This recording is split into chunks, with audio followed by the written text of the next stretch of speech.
budget may boost some of the sectors. So very sectoral, I would say the surge would be.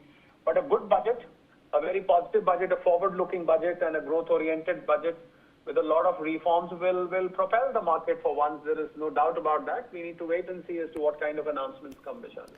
And Dr. Kohli, my final question to you is, what is the single biggest trigger that could decide market direction in the week ahead? I think the single biggest trigger within the budget would be a good announcement about capital markets. I would say if there is something done with regard to long-term capital gain taxability or withdrawal of STT, the security transaction tax, or anything which is related to capital market and supports the capital market or boosts the capital market will be a huge trigger. So we just need to wait and see. We just have another day to go, and Sunday we hear the budget. I think it's wait and watch. The market is going to be closed tomorrow. So it will open on Sunday for a special session for the budget. So that will be very interesting because markets open on Sunday, budget on Sunday, happening after 1999 when Mr. Yashwant Sinha presented the budget on a Sunday on 28th of February. This is now happening after 27 years that a budget is going to come on Sunday, and so will the markets be open, Vaishali. Thank you, Dr. Kohli, for joining me on the broadcast. And now in the latest coming in from Karnataka, a case has been registered in connection with the BJP's X account posting allegedly defamatory content targeting Karnataka Chief Minister Siddaramaiah, Deputy Chief Minister D.K. Shivkumar and other ministers, referring to them as scam lords and claiming that they were involved in looting the state. The complaint was filed in the Cybercrime Police Station in Bangalore by a team of lawyers representing KPCC. Belly Thomas is joining me. Belly, what more can you tell us? Well, Sally, the social media post that was done by the BJP's X account titled Scam Lord has images of Chief Minister Siddaramaiah, Deputy Chief Minister D.K. Shivkumar and other ministers with the caption that this is not the story of scams but of those behind them. It said that this is the real story of the scam empire of the INC Karnataka government that has been looting Karnataka day and night.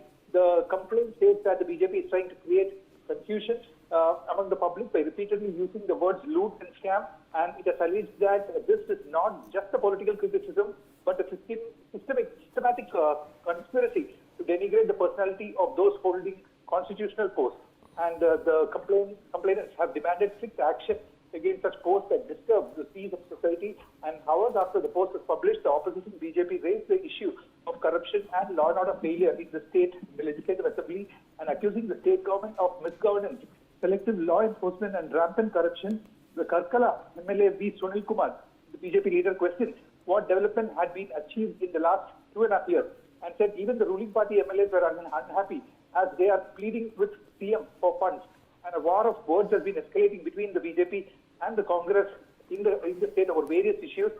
In the past, the BJP has posted on social media AI-generated videos to criticize the Congress, the ruling Congress, over the reported leadership tussle between Siddaramaiah and Shivkumar. Well, thanks for joining me.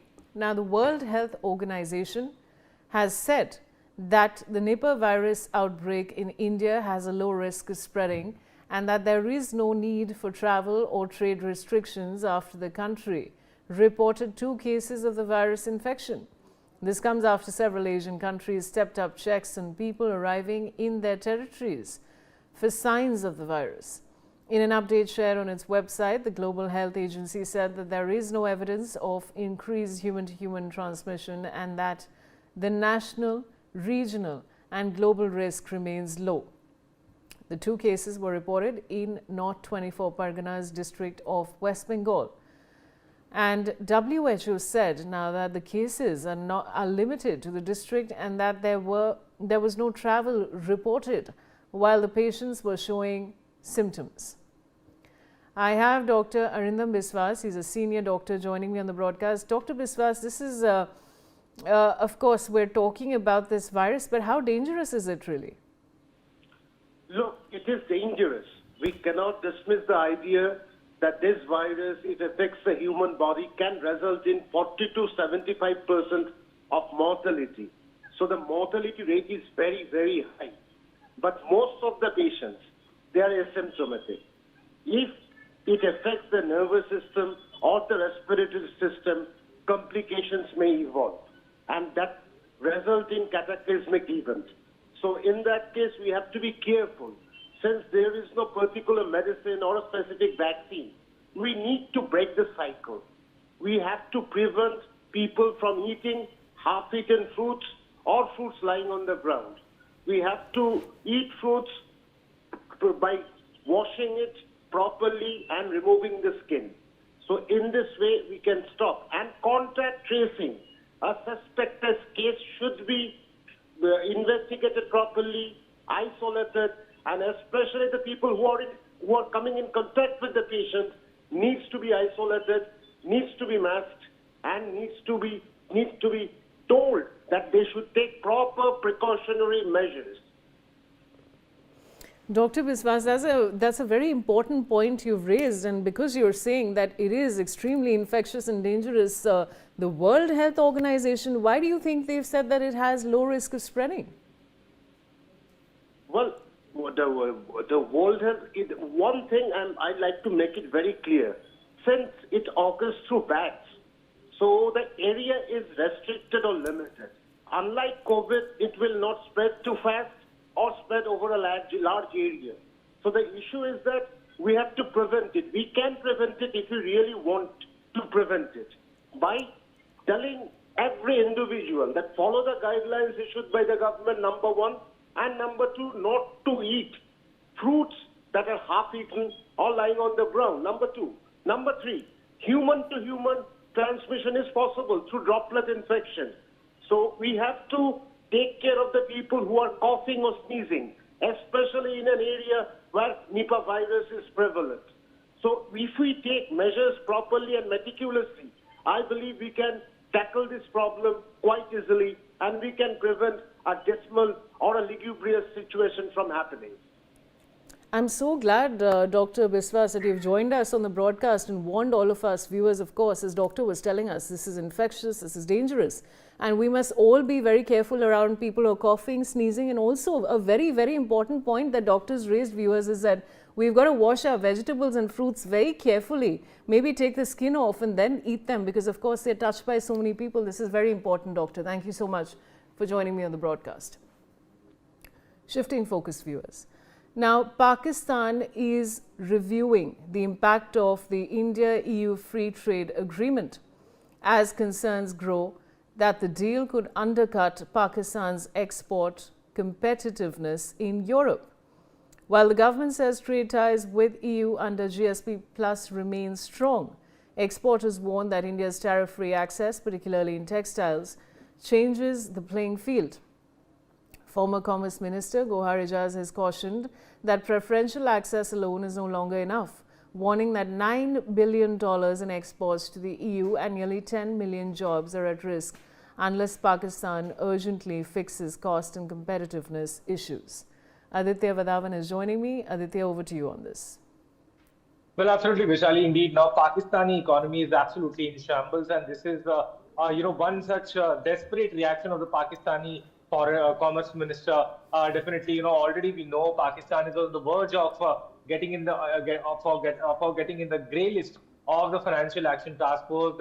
Every sector of the Pakistani economy is in shambles right now, and again, this is a very normal with the Pakistani politicians that this now they are blaming that due to this free trade agreement between India and the European Union, many Pakistanis' employments are at risk. So clearly, this is not because of this. Actually, the thing is that the economic policies introduced by the Pakistani government are not in the interest of the Pakistani people. You already know, Pakistan operates a very huge terror network on its soil, and all these Hawala transactions and several other online, there are several platforms where, Pakistan is also involved in the counterfeit currency. So definitely this has entirely collapsed the banking system in Pakistan to a great extent, and that is why, such baseless allegations, baseless statements are being made by the Pakistani minister. So definitely in the times to come, we could expect the further deterioration of the Pakistani economy in the times to come. Vaishali, back to you. Right. Aditya, thank you for joining me. Now, Amazon has announced that it will cut 16,000 corporate positions, marking the company's second major layoff in the past 4 months. The layoffs represent the latest large-scale workforce reduction since October, when Amazon cut 14,000 roles. Internal Slack messages reportedly revealed that those being hit by the latest round of layoffs are employees in the US, UK and India.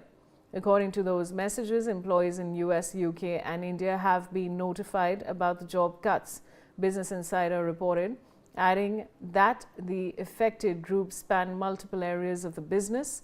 Those affected in the latest layoff include teams within Amazon Web Services such as the Bedrock AI Cloud Service, the Redshift Cloud Data Warehouse and the ProServe Consulting Unit, along with retail-focused teams like the Prime Subscription Business and the Last Mile Delivery Experience organization, the report said. Many employees impacted by the cuts who posted in an internal Slack channel asking for job leads were working in software engineering positions. Belly Thomas is joining me. Belly, what more can you tell us?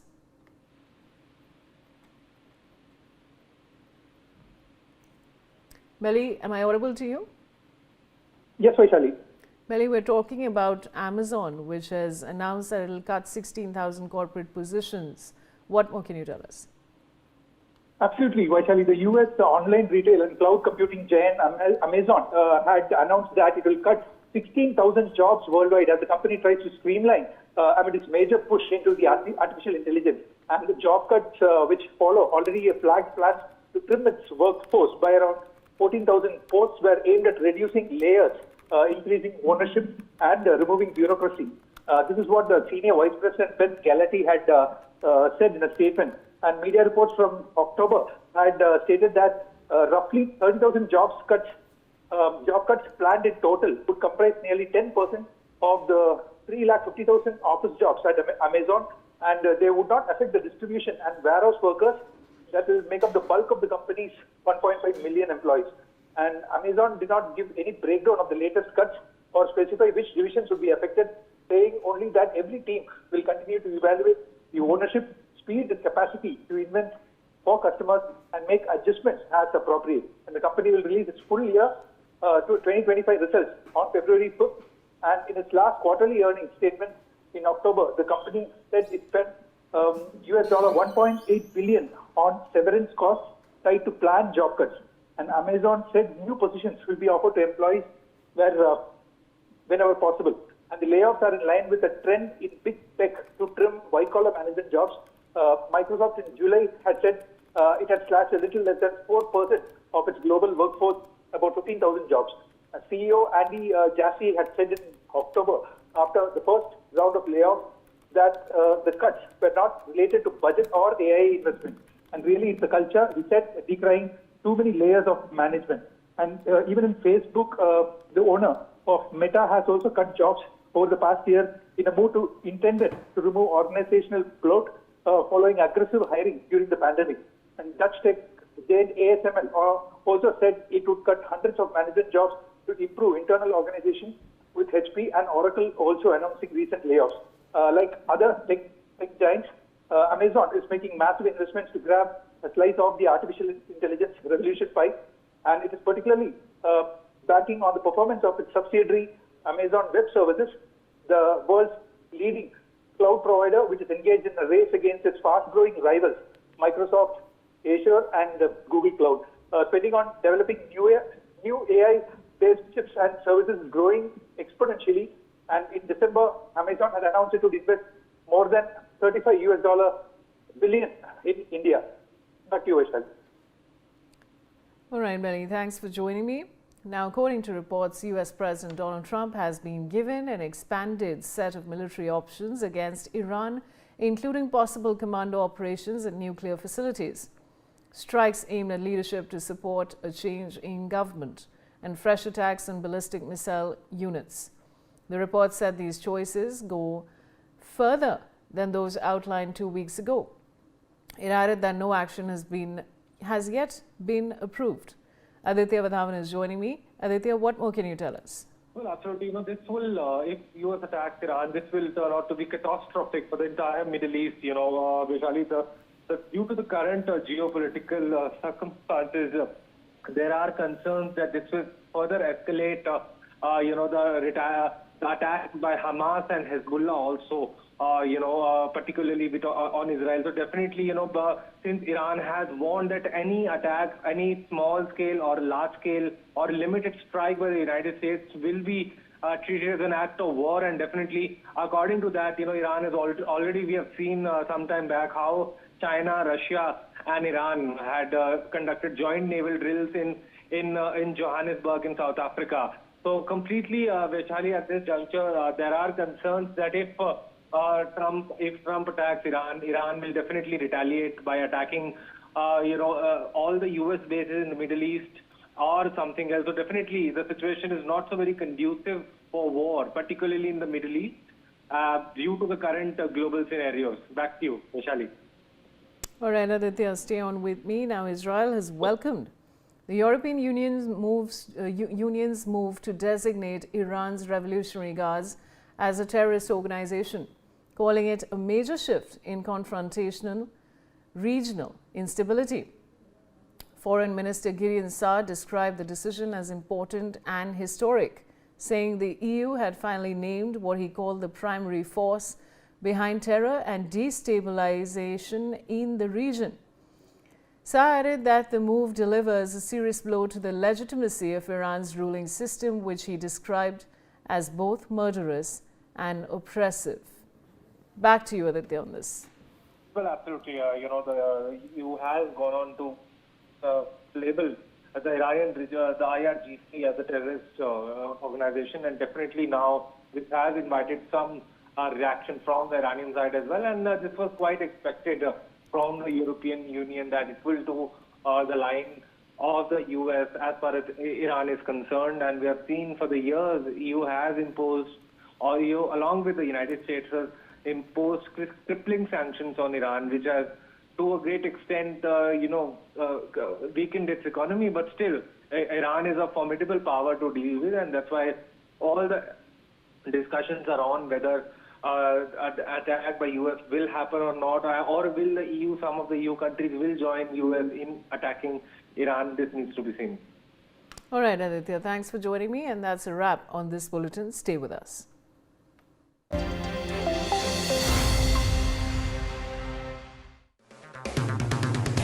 अगर आप बनना चाहते हैं anchor या फिर आप में है जुनून एक तेज तर्रार न्यूज रिपोर्टर बनने का, तो आप ज्वाइन करें ITV और इंडिया न्यूज़ का media school. ITV next media international school का कोर्स आपको मौका देता है देश के दिग्गज एंकर्स के साथ काम करने का। ITV next media international school में आप बेहद नजदीकी से देख पाएंगे किस तरह से ITV नेटवर्क के दिग्गज पत्रकारों की टीम दिन रात खबरों पर काम करती है।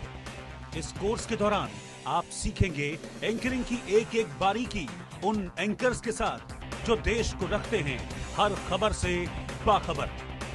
ITV next media international school का ये कोर्स आपके एंकरिंग स्किल्स को करेगा इतना सशक्त, मजबूत, जिससे आप बनेंगे पत्रकारिता की दुनिया का वो चमकता चेहरा जो दुनिया देखेगी और पसंद करेगी।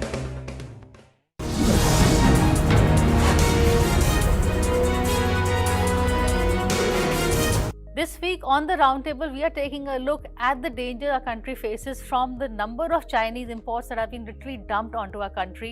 Our economy is at great risk. What can the budget do about it? The budget is like an iron dome. It protects our factories, it protects Indian capacities, and we need to defend them from the onslaught that the Chinese economy is doing on India. And it has reached huge proportions, so there is a need for an urgent step to be taken by the union budget. What I feel is not single measure, there can be multiple measures, but the best way to stop Chinese imports is by raising tariffs. History has shown it. We must raise tariffs as per the WTO agreements, and we have the limit of 50.4% average weighted tariff, whereas we are imposing hardly 6%. So there is a huge gap between what is the bound rate and what is the actual effective rate. I think we should strengthen our industrial policy and see to it that our PLI scheme also is interweaved with quality in a very strengthened manner, so that we are back on the path of having the QCOs into the country to a great extent of sectors and pushing them very hard. Thank you.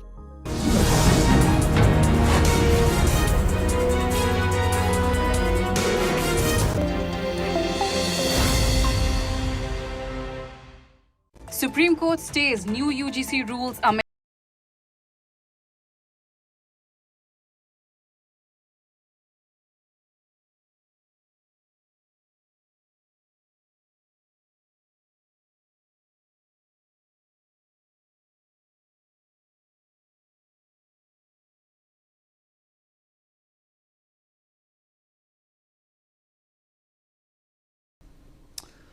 Well, the University Grants Commission has notified new equity rules in January to stop caste-based discrimination in colleges and universities. But the rules have led to massive protests by general category students who argue that the new UGC equity rules might lead to chaos on the campuses.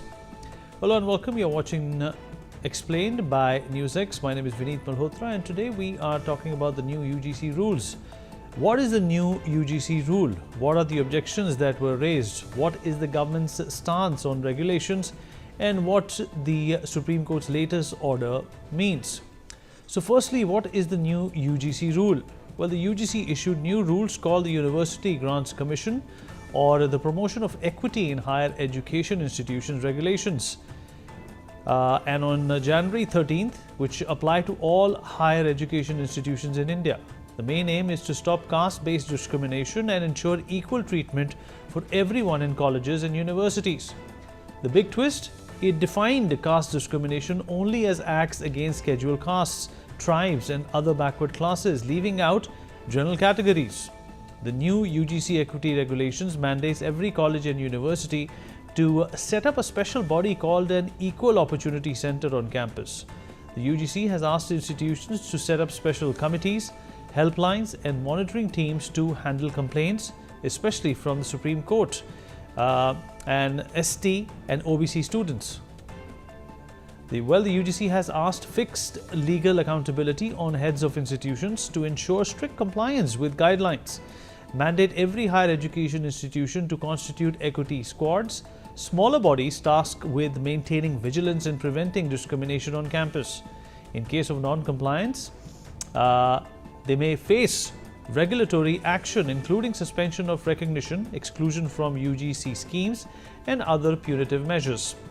This was based on a Supreme Court intervention after a petition filed by mothers of Rohit Vemula and Payal Tadvi, who died by suicide over alleged caste-based discrimination in 2016 and 2019, respectively.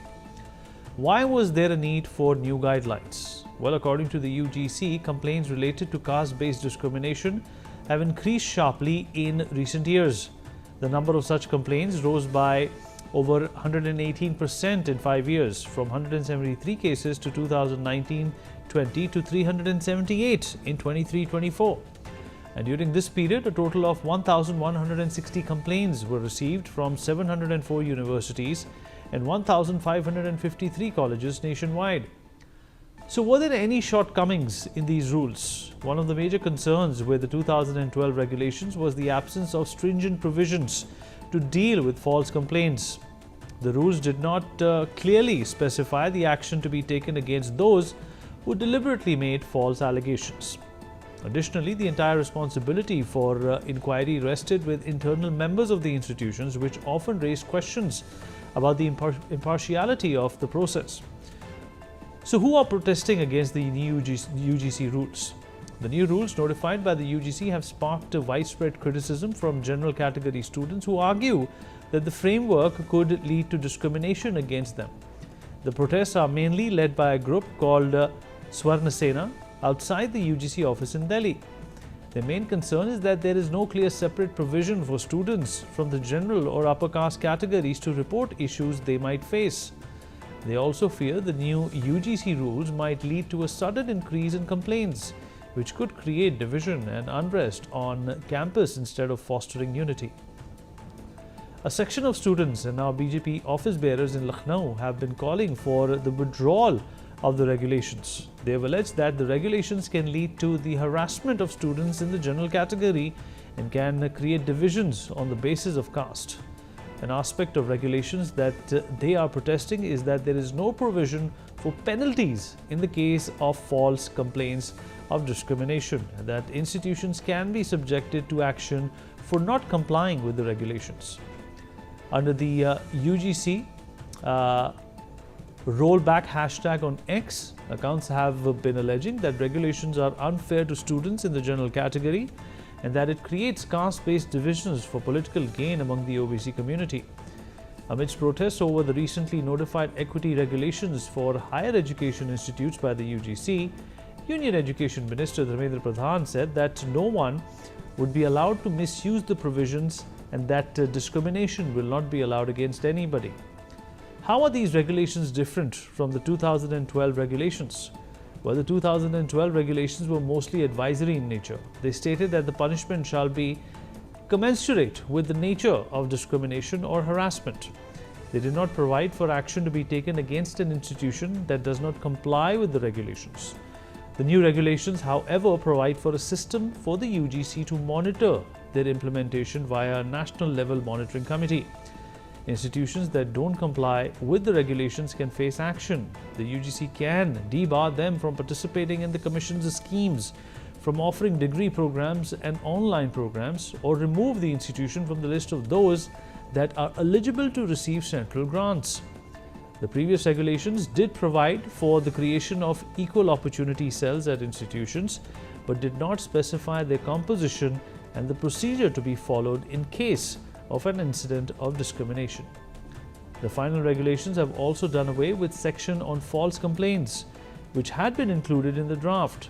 The draft had provided for a fine or disciplinary proceedings in case of false complaints of discrimination.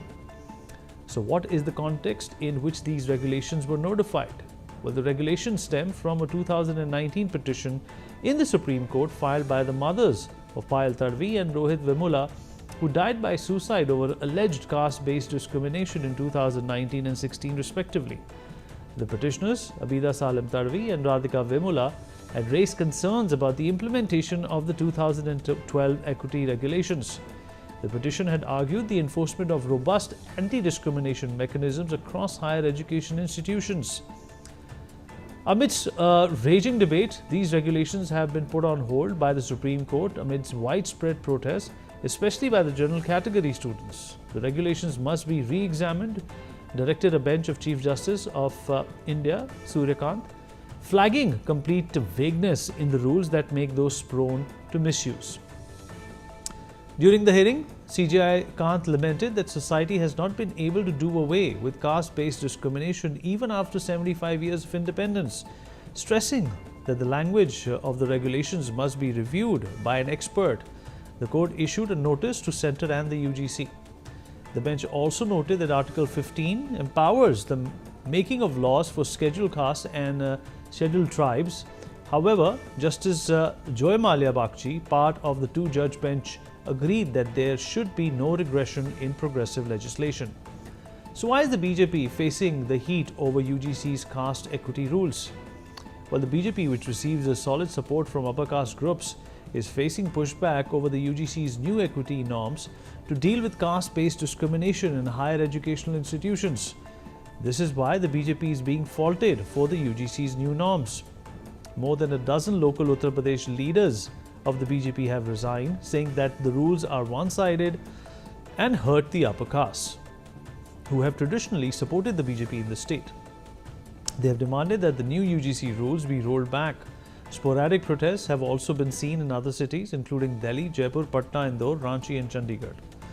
The upper caste and general category groups say they feel singled out in the new UGC rules.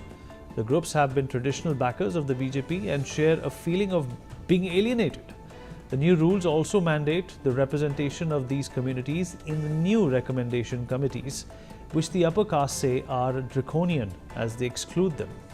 Moreover, the new set of UGC rules, which are enforceable, binding and have no guardrails, have been criticized by the upper caste for being biased against them.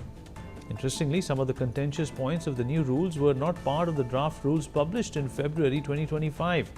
Following the pushback, the UGC new regulations find themselves caught between the Supreme Court's original intent and the expanded interpretation of its directives. With the Supreme Court's stay, higher education institutions will continue operating under the 2012 framework while the legal review proceeds. In a country where caste remains a fault line and caste-based representation has triggered intense political churn, the UGC regulations are being viewed by some as biased, or skewed in their design. That perception also explains why both the ruling BJP and the opposition parties are treading carefully. Supreme Court stays new UGC.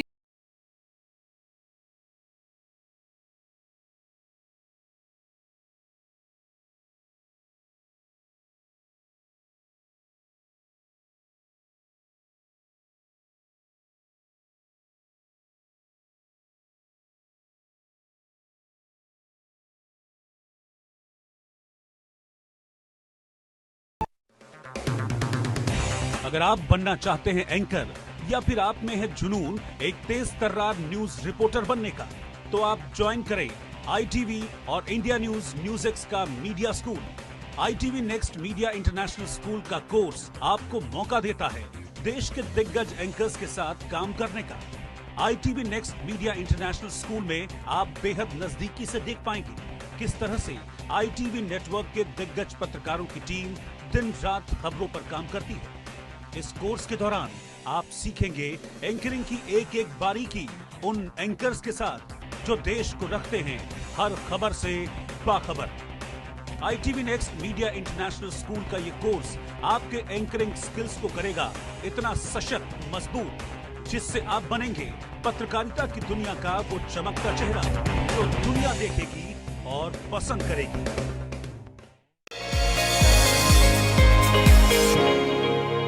Hello and welcome to a very special edition of We Women Want. I'm in conversation with Lakshmi Puri, who's come out with her next book.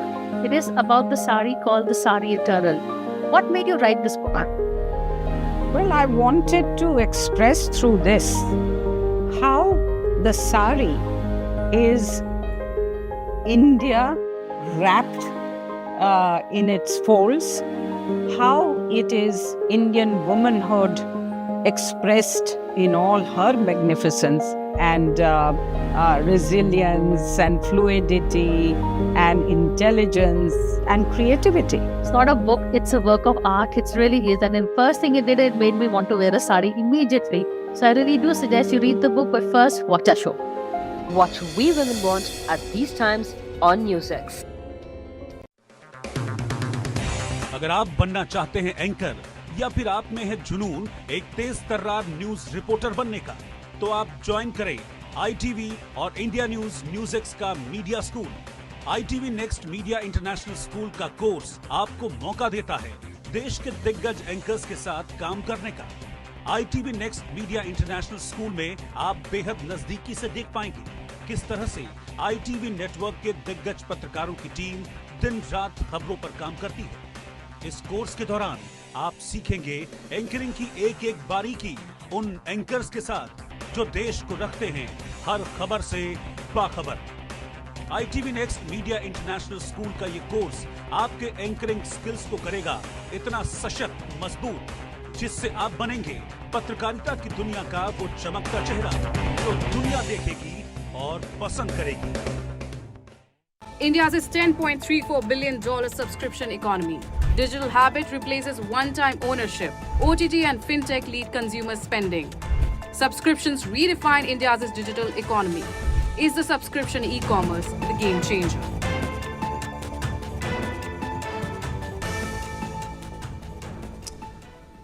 All right, India's spending habits haven't suddenly become extravagant. They've become automatic. What exactly do we mean by that? Let's get into it.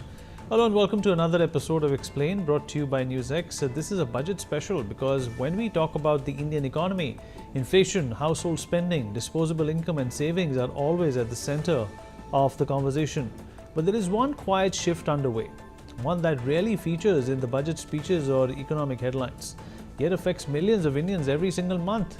It is called India's subscription economy, an economy where spending doesn't feel like spending, where payments are automatic, digital and often invisible. Individually, these costs appear small, but together they are steadily redefining how Indians live, earn and budget. Let's begin with everyday life, even before the day truly starts. In urban India today, the morning routine itself runs on subscription. Milk no longer comes from the local Doodhwala paid in cash at month end. It arrives through an app with the per litre pricing and autopay. Groceries are increasingly tied to monthly delivery plans. Newspapers are no longer bought at street corners but accessed through e-paper subscriptions. Even something as basic as coffee has changed from loose powder bought once a month to pods, machines and recurring deliveries. These are not indulgences. These are essentials. And because payments happen digitally and automatically, they stop feeling like expenses and start feeling like background noise. This is where convenience slowly turns into commitment. A subscription promises ease, no reminders, no queues, no friction, but over time, it locks households into fixed monthly spending. Unlike one-time purchases, subscription doesn't end unless actively cancelled. And most people don't cancel, not because they don't want to, but because the amounts feel too small to bother with. That is the quiet genius of the subscription model. Now zoom out from individual habits to the household level and the picture becomes clearer. A single middle-class household today may have multiple subscriptions running simultaneously. Grocery memberships, water delivery, learning apps for children, exam preparation platforms, smart TV services, even society-level utility services. Each family member adds their own layer. Parents subscribe for convenience, children subscribe for education, grandparents subscribe for news or devotional content. None of these expenses look alarming on their own, but together they quietly stretch the monthly household budget. And then comes entertainment, the biggest driver of subscription culture in India. Earlier, households paid one cable bill. Today, entertainment is scattered across platforms. Netflix for international series, Prime Video for films, Hotstar for live sports, Sony Live for Z5 for regional content. Music is streamed through Spotify or Apple Music, and YouTube premium services remove ads. Gaming platforms offer monthly passes. Entertainment has shifted from ownership to access, and access comes at a price, platform by platform, month after month. What was once a single expense has now become a bundle of recurring costs. What's striking is that this spending is no longer seen as luxury. Entertainment subscriptions are now treated as basic lifestyle costs, especially in urban India. They're part of how people unwind, socialize and stay connected to popular culture. Cancelling them feels like cutting off from conversation itself, and so these subscriptions stay, even when household budgets tighten. But the subscription economy doesn't stop at leisure. It follows Indians straight into their working lives. For students, freelancers, creators and professionals, subscriptions have become professional necessities. Canva Premium for presentations and design, ChatGPT Plus or Pro for research, writing and productivity, cloud storage for files, paid email tools, online learning platforms to stay competitive. These are no longer optional upgrades. In many professionals today, paying every month is the cost of staying relevant, employable and efficient in a digital economy. This is especially important in a country like India, where more people are moving into gig work, freelancing, content creation and self-employment. Unlike traditional jobs, these workers often bear their own professional costs. Subscriptions become invisible business expenses, deducted quietly, month after month, without ever being counted as big spending. What makes this entire shift remarkable is how dramatically Indian consumer psychology has changed. Not very long ago, Indians were hesitant to pay online at all. There was resistance to digital payments, distrust of recurring charges, and a strong preference for one-time purchases. Spending money on small things online felt unnecessary. Today, that resistance has disappeared. Monthly auto debits of $199, $299 or $499 barely register. The pain of payment has vanished, and that has fundamentally altered spending behavior. This is where the subscription economy becomes a budget issue, because while salaries may not rise every year, subscriptions do. Prices creep up quietly, plans change, platforms revise rates, and households often don't notice until costs have already accumulated. Unlike inflation in fuel or food, subscription inflation is silent. It does not spark outrage, it sparks indifference. So what does this really cost an average Indian is the big question. Let's put a face to the numbers. Take a typical urban professional or middle class household. A milk and grocery subscription costs around 500 rupees a month. 2 OTT platforms, Netflix and Prime Video, roughly $1,000. Music streaming adds another 120. A gym membership costs anywhere between 1,500 and 2,000. Work-related tools like Canva Premium or ChatGPT plus add around 1,500 more. Cloud storage, learning apps, newspaper, e-subscriptions and other digital services easily add another 500 rupees. Without any single big purchase, without any movement of obvious splurging, this person is spending 6,000 to 8,000 every month on subscriptions alone. That is nearly 1 lakh a year. Quietly deducted, rarely reviewed and often underestimated. These are not impulse buys. These are invisible commitments, and when multiplied across millions of households, they form a powerful economic trend. The subscription economy blurs the line between need and want, between convenience and cost. India may still hesitate before making large purchases, but it is spending freely, automatically and continuously on small recurring ones. And that silent shift is reshaping how Indians save, spend and experience the economy itself. India's $10.34 billion subscription economy. Digital habit replaces one-time ownership. OTT and fintech lead consumer spending. Subscriptions redefine India's digital economy. Is the subscription e-commerce the game changer?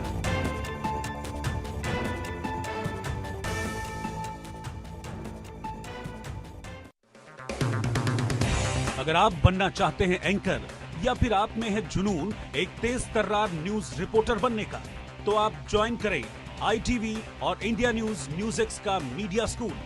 ITV next media international school का course आपको मौका देता है देश के दिग्गज anchors के साथ काम करने का। ITV next media international school में आप बेहद नजदीकी से देख पाएंगे किस तरह से ITV नेटवर्क के दिग्गज पत्रकारों की टीम दिन रात खबरों पर काम करती है। इस कोर्स के दौरान आप सीखेंगे एंकरिंग की एक एक बारीकी उन एंकर्स के साथ जो देश को रखते हैं हर खबर से बाखबर। ITV next media international school का ये कोर्स आपके एंकरिंग स्किल्स को करेगा इतना सशक्त, मजबूत, जिससे आप बनेंगे पत्रकारिता की दुनिया का वो चमकता चेहरा जो दुनिया देखेगी और पसंद करेगी।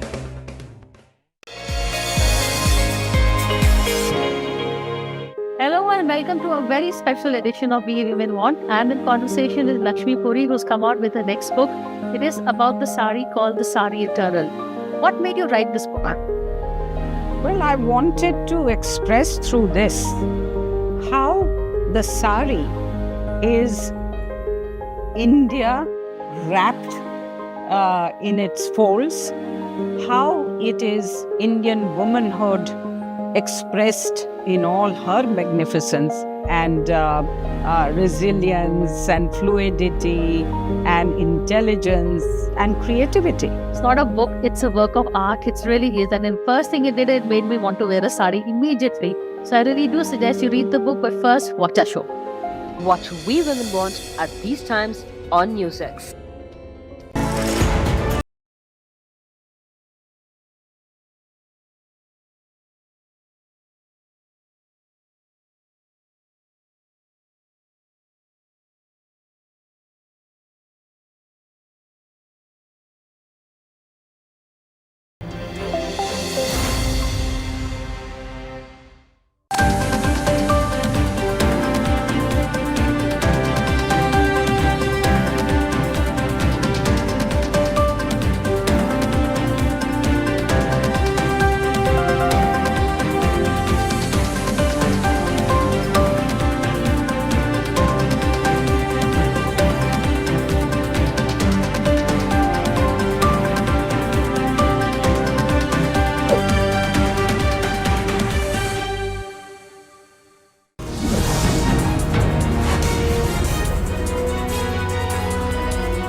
This week on the roundtable, we are taking a look at the danger our country faces from the number of Chinese imports that have been literally dumped onto our country.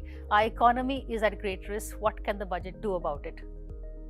The budget is like an iron dome. It protects our factories, it protects Indian capacities, and we need to defend them from the onslaught that the Chinese economy is doing on India. And it has reached huge proportions, so there is a need for an urgent step to be taken by the union budget. What I feel is not single measure, there can be multiple measures, but the best way to stop Chinese imports is by raising tariffs. History has shown it. We must raise tariffs as per the WTO agreements, and we have the limit of 50.4% average weighted tariff, whereas we are imposing hardly 6%. So there is a huge gap between what is the bound rate and what is the actual effective rate. I think we should strengthen our industrial policy and see to it that our PLI scheme also is interweaved with quality in a very strengthened manner, so that we are back on the path of having the QCOs into the country to a great extent of sectors and pushing them very hard. Thank you.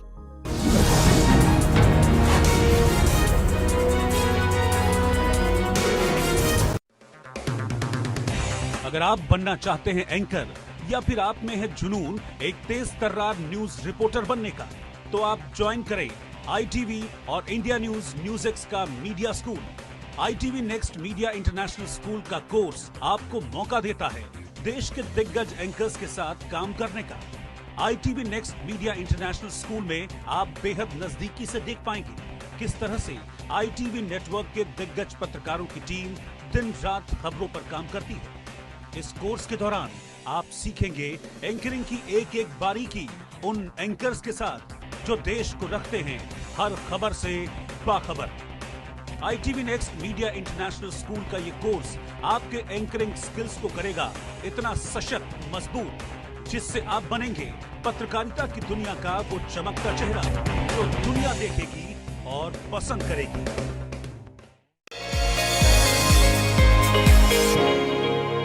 Hello and welcome to a very special edition of We Women Want. I am in conversation with Lakshmi Puri, who's come out with her next book. It is about the sari called The Sari Eternal. What made you write this book? Well, I wanted to express through this how the sari is India wrapped in its folds, how it is Indian womanhood expressed in all her magnificence and resilience and fluidity and intelligence and creativity. It's not a book, it's a work of art. It really is. And the first thing it did, it made me want to wear a sari immediately. So I really do suggest you read the book, but first watch our show. Watch We Women Want at these times on Newsx.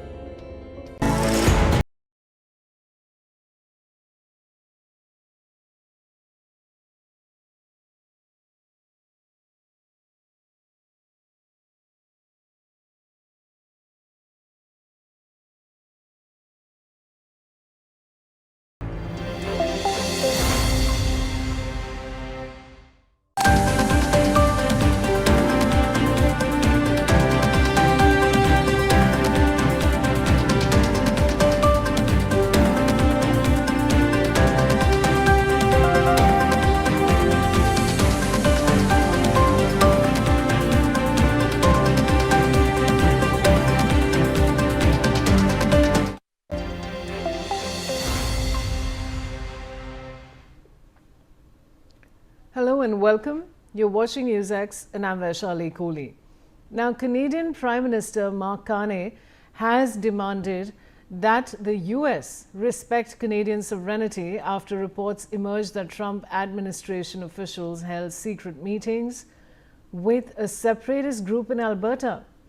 The group, Alberta Prosperity Project, is seeking support for a potential referendum on the oil-rich province's independence.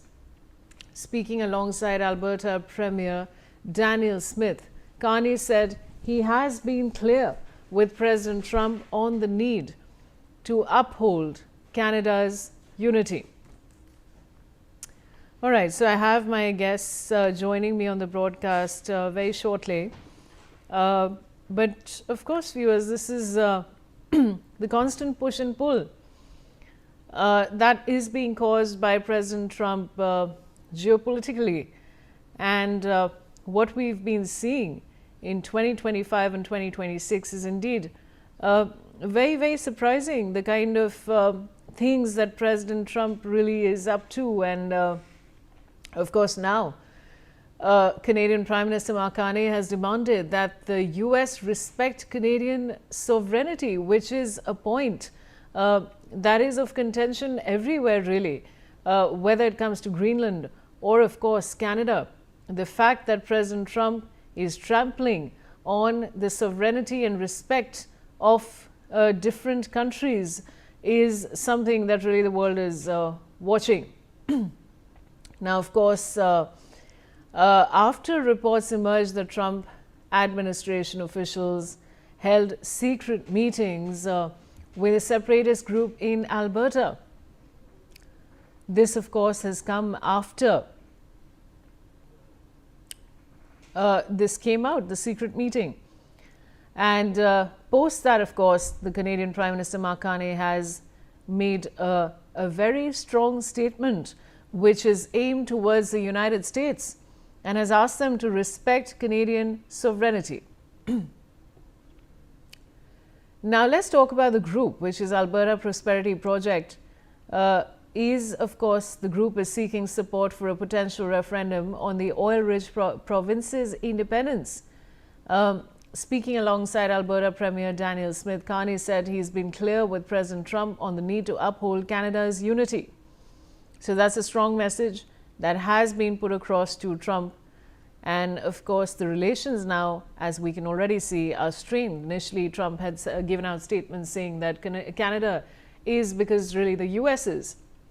And even at that time, the Canadian Prime Minister had asserted that Canada, of course, had an identity of its own. I do have Mr. Manan Dwivedi. He's an international affairs expert joining me on the broadcast. Mr. Dwivedi, welcome. And the kind of things that Trump really is doing, I mean, the world, of course, is watching. But now, of course, we have the Canadian Prime Minister who's demanded that the US respects the sovereignty of Canada. What would you like to say on that?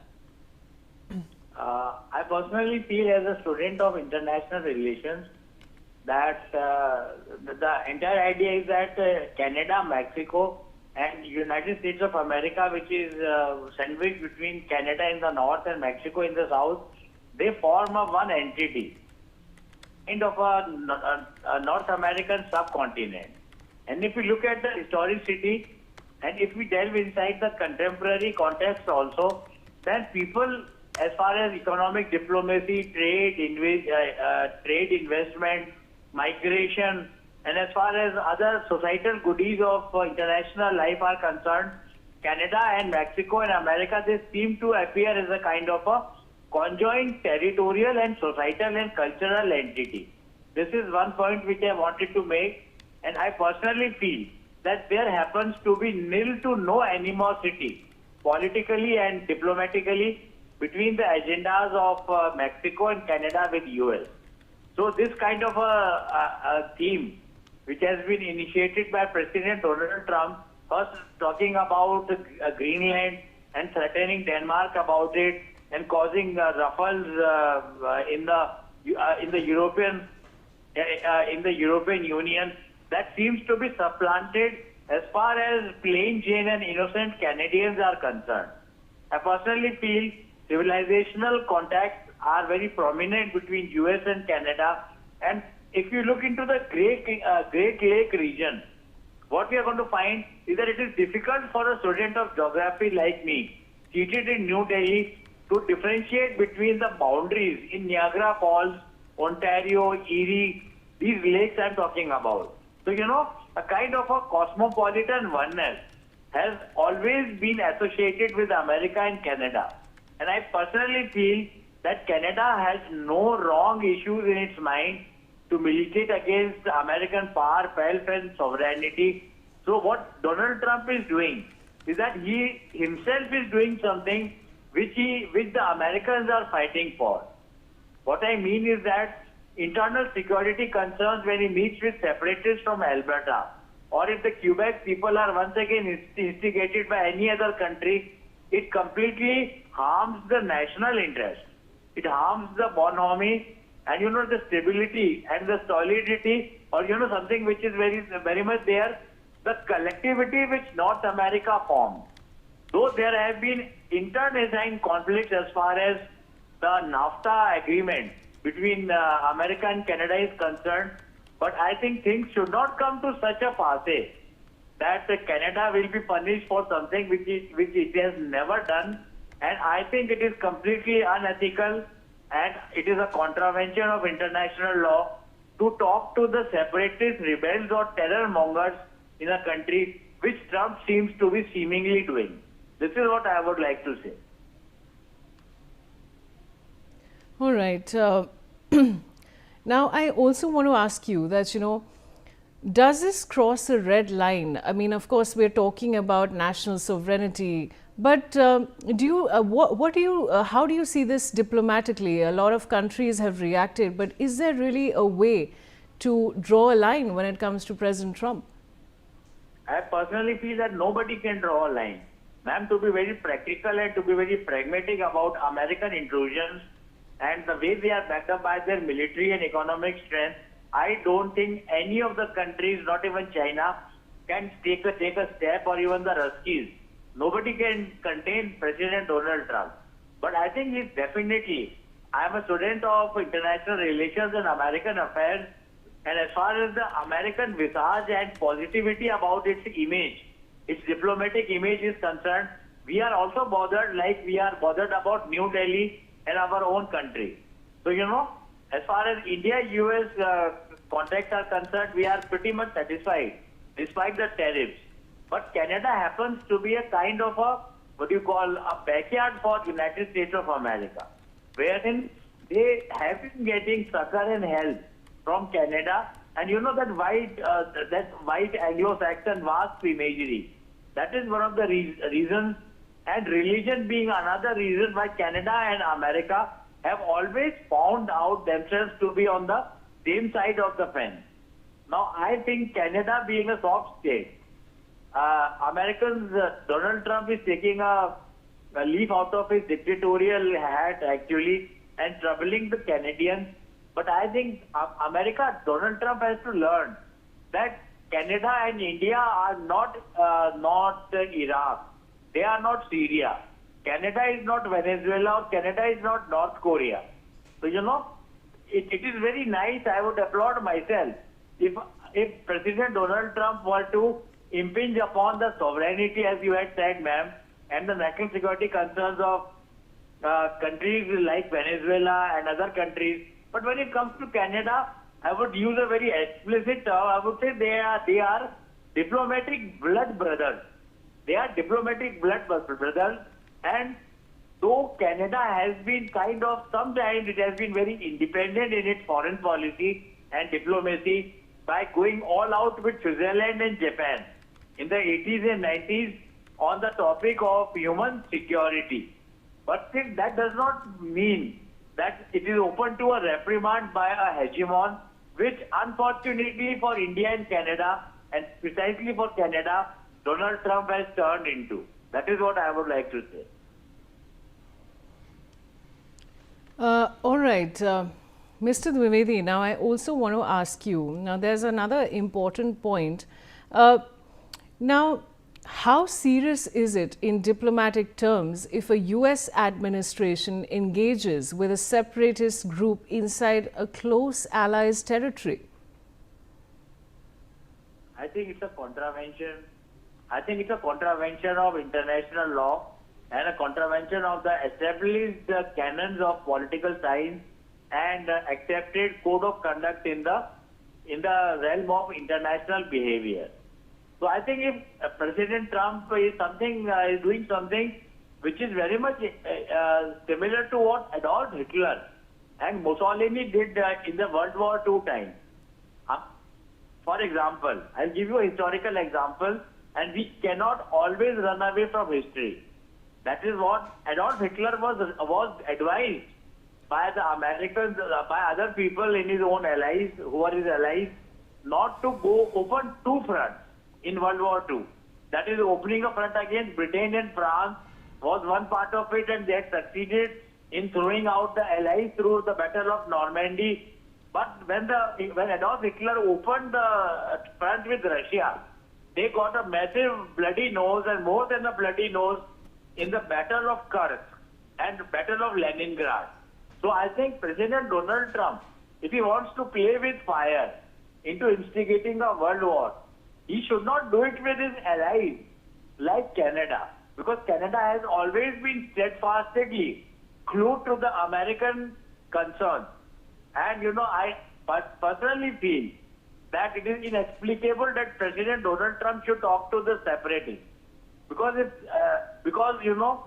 when the Pakistanis and the Americans used to in 1990s talk to the J&K separatists, it was a very rankling factor. And it was very painful for the citizens like us and also for the governmental establishment. So the same America which talked about liberty, liberalism, rule of law, constitutionalism, and the international norm setting. I think President Trump is overdoing his mandate as the most powerful man in the world, and I personally feel Canadians have always been have faced this strife of internal security, where Quebec can be pointed out, where Alberta can be pointed out. And as far as India is concerned, we have been very considerate and we have been very careful not to interfere in the internal affairs of Canada, which is what President Donald Trump is doing, but in some kind of a madcap frenzy. If he's trying to indulge in a revolution, then I personally feel that would be inimical to the general public diplomacy image of America, even after President Donald Trump leaves the White House after a couple of years. So that is what I would like to argue here. All right, Mr. Dwivedi, thank you for joining me on the broadcast. Now, security forces have launched a major anti-terror operation in J&K's Kishtwar district, targeting terrorists linked to the Pakistan-based Jaish-e-Mohammed group. The operation is underway in the Chhatru area following credible intelligence inputs about the presence of Jaish terrorists. Internet services in parts of Kishtwar have been suspended as a precautionary measure to aid the ongoing operations and maintain security. Joint teams from the Army, J&K Police and paramilitary forces are involved, with reinforcements deployed and the cordon being tightened. No contact with the terrorists has been reported in the latest updates, though search efforts continue amid challenging terrain. Ashik Mir is joining me with more details. Ashik, what more can you tell us?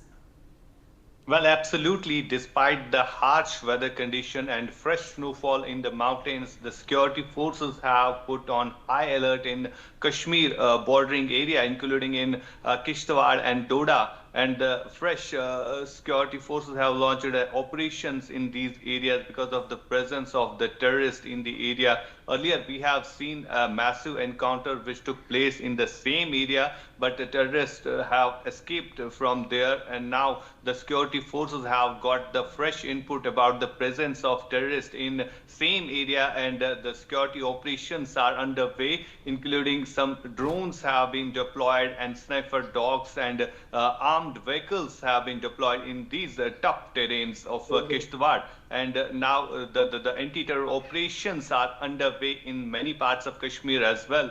Earlier, we have seen the drone spotted in Keren sector, which comes under the Kashmir region, and it's in North Kashmir. After that drone sighting, the Indian Army have been put on high alert across all districts of northern Kashmir, and now the security forces have deployed the special forces in these LOC areas, and we are getting input that highways are also being monitored, and there are CRPF, J&K police and Indian Army deployed on highways as well. All right, Ashik, thanks for joining me. Now, in the latest coming in from Chhattisgarh, a major Maoist plot has been foiled.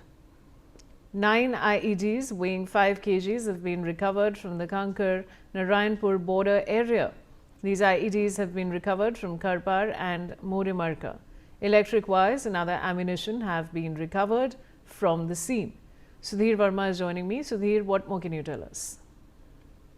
बिल्कुल अगर देखा जाए तो लगातार इस प्रकार से जो कांकेर इलाका है वहां पर सर्च ऑपरेशन जो है लगातार जारी है और जिस प्रकार से आज एक बड़ी सफलता लेने के सुरक्षा बल को एक बार फिर से मिली, क्योंकि देखा जाए तो वहां 9 आईडी जो है जो सुरक्षा बल को कहना कि नुकसान पहुंचाने के लिए नक्सली द्वारा लगाए गए, जिसकी जानकारी जब सुरक्षा बलों को मिली तो वहां सर्च ऑपरेशन चलाया जहां 9 आईडी जो है नक्सलियों द्वारा लगाए गए, तो उनको डिफ्यूज भी किया गया और साथ ही साथ पूरे जो क्षेत्र है वहां पर सर्च ऑपरेशन लगातार जारी। क्योंकि देखा जाए तो सुरक्षा बल को लगातार इनपुट्स मिल रहे हैं कि वहां पास बड़ी संख्या में जो नक्सली है, जो इनामी नक्सली है, वो छुपे हुए हैं उन क्षेत्रों में। लगातार नक्सली जो नक्सल मूवमेंट है वो लगातार जारी है। ऐसे में सुरक्षा बल उन तमाम क्षेत्रों में पहुंच रहे हैं। क्योंकि देखा जाए तो अब नक्सल मुक्त छत्तीसगढ़ बनाने को लेकर के महज 2 महीने ही बचे हुए, जो टारगेट केंद्रीय गृह मंत्री अमित शाह द्वारा दिया गया था उसे भी महज अब 2 महीने बचे हुए। ऐसे में लगातार जो है सुरक्षा बल तमाम क्षेत्रों में पहुंच रहा है और इस प्रकार से बड़ी सफलताएं भी जो है अब कहना कि सुरक्षा बल को मिली। क्योंकि कल भी जो बीजापुर में देखा कि हमने 2 नक्सलियों को सुरक्षा बलों ने ढेर किया था, जो बड़े इनामी नक्सली थे, उनको भी लगातार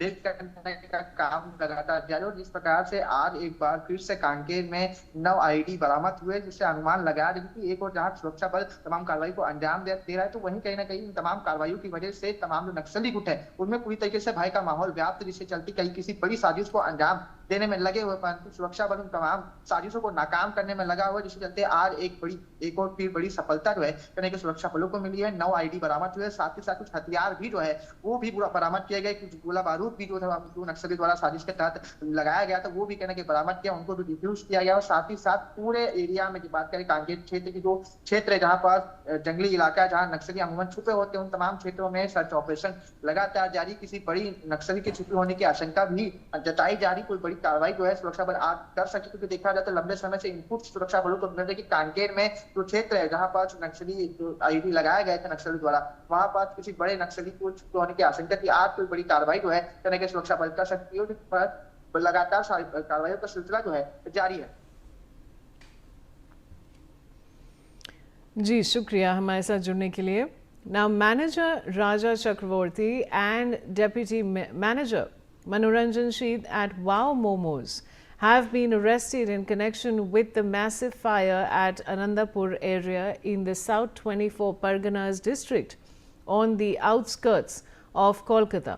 At least 25 workers were killed and 27 others were reportedly missing after a massive fire broke out in the Anandpur area, ravaging 2 godowns. The building also housed a warehouse of the popular food chain Wow Momos. Remember that the West Bengal government has announced a compensation amount of 10 lakh to the families of the deceased in the accident. Renik Datta is joining me with more details. Renik, what more can you tell us?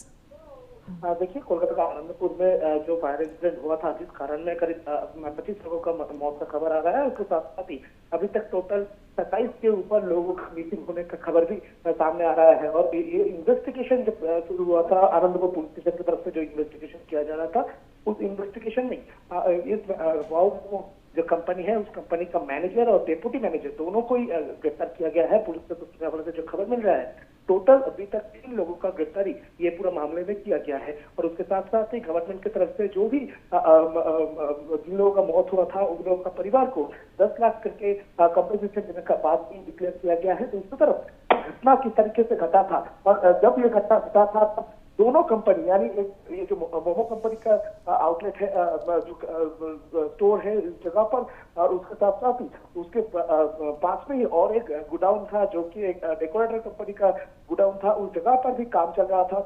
उस जगह पर भी करीब 25 के ऊपर लोग अंदर काम कर रहे थे। उस दौरान जो आग लगने का घटना घटा था, ये आग लगने का घटना घटने के पीछे कारण क्या है और उसके साथ साथ ही ये जिस जगह पर ये फैक्ट्री बना था, क्या वो फैक्ट्री जगह लीगल है? क्योंकि वेटलैंड एरिया में ये फैक्ट्री तैयार किया गया था, परमिशन किस तरीके से मिला था, ये सवाल बार बार से आ रहा है। उसके साथ साथ ही आग बुझाने पर करीब 24 घंटे के ऊपर टाइम क्यों लगा और किस तरीके से ये कॉन्जेस्टेड एरिया में इस तरीके का काम चल रहा था, जिस जगह पर मोमो फैक्ट्री के अंदर में इस तरीके से सिलेंडर मौजूद थे, वो किस तरीके से परमिशन दिया गया, और सिलेंडर वगैरह मौजूद रहने के बावजूद भी फायर एक्सटिंग्विशर उधर अंदर क्यों नहीं था, फायर परमिशन, फायर लाइसेंस सही तरीके से है कि नहीं, ये जांच भी पुलिस की तरफ से किया जा रहा है। और उसके साथ साथ ही ये जो फैक्ट्री है, इसका जो मालिक है, उनको भी पूछताछ के लिए आनंदपुर पुलिस स्टेशन की तरफ से लाया गया है।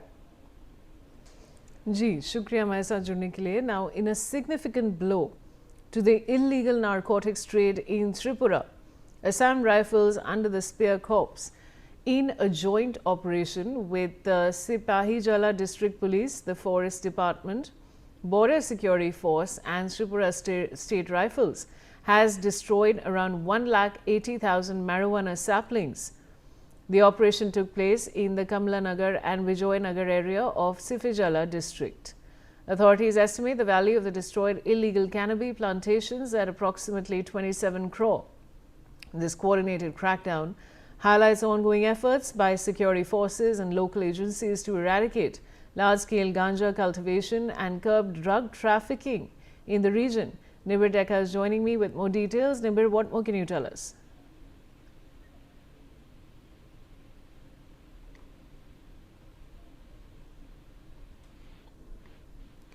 Nibir, am I audible to you? Yes. So that these operations are ongoing in Core, and you can see here that the latest is that these operations have been done particularly in joint operations, especially to counter all the insurgent elements. And the joint operation which was done in Sipahijala as well in Tripura, they have destroyed over 1,80,000 marijuana saplings in Kamalnagar and Vijoynagar. So these will be valued approximately 27 crores. And why this is important is because Tripura shares a big border with Bangladesh, and through Tripura, the drugs are all used as a transit route to go to the other parts of the country. So these operations will thereby prohibit the flow of drugs, and which is a good indication and parameter for the country. And the operations have been intensified in the last few months, and what we are seeing on ground is exactly the result of the intensification of the operations. All right, Nibir, thanks for joining me. Now, today marks the 78th death anniversary of Mahatma Gandhi, with tributes pouring in from across India. President Draupadi Murmu, Vice President C.P. Radhakrishnan and Prime Minister Narendra Modi paid homage at Rajghat. Defence Minister Rajnath Singh was also present to honour the father of the nation. So this, of course, viewers, is a very big day, and today is the 78th, as we're telling you, death anniversary of Mahatma Gandhi, the father of the nation. And tributes, of course, are pouring in from across the country. But President Draupadi Murmu, along with Vice President C.P. Radhakrishnan and Prime Minister Narendra Modi, paid homage at Rajghat. Defence Minister Rajnath Singh was also seen there paying homage to Mahatma Gandhi on his 78th death anniversary.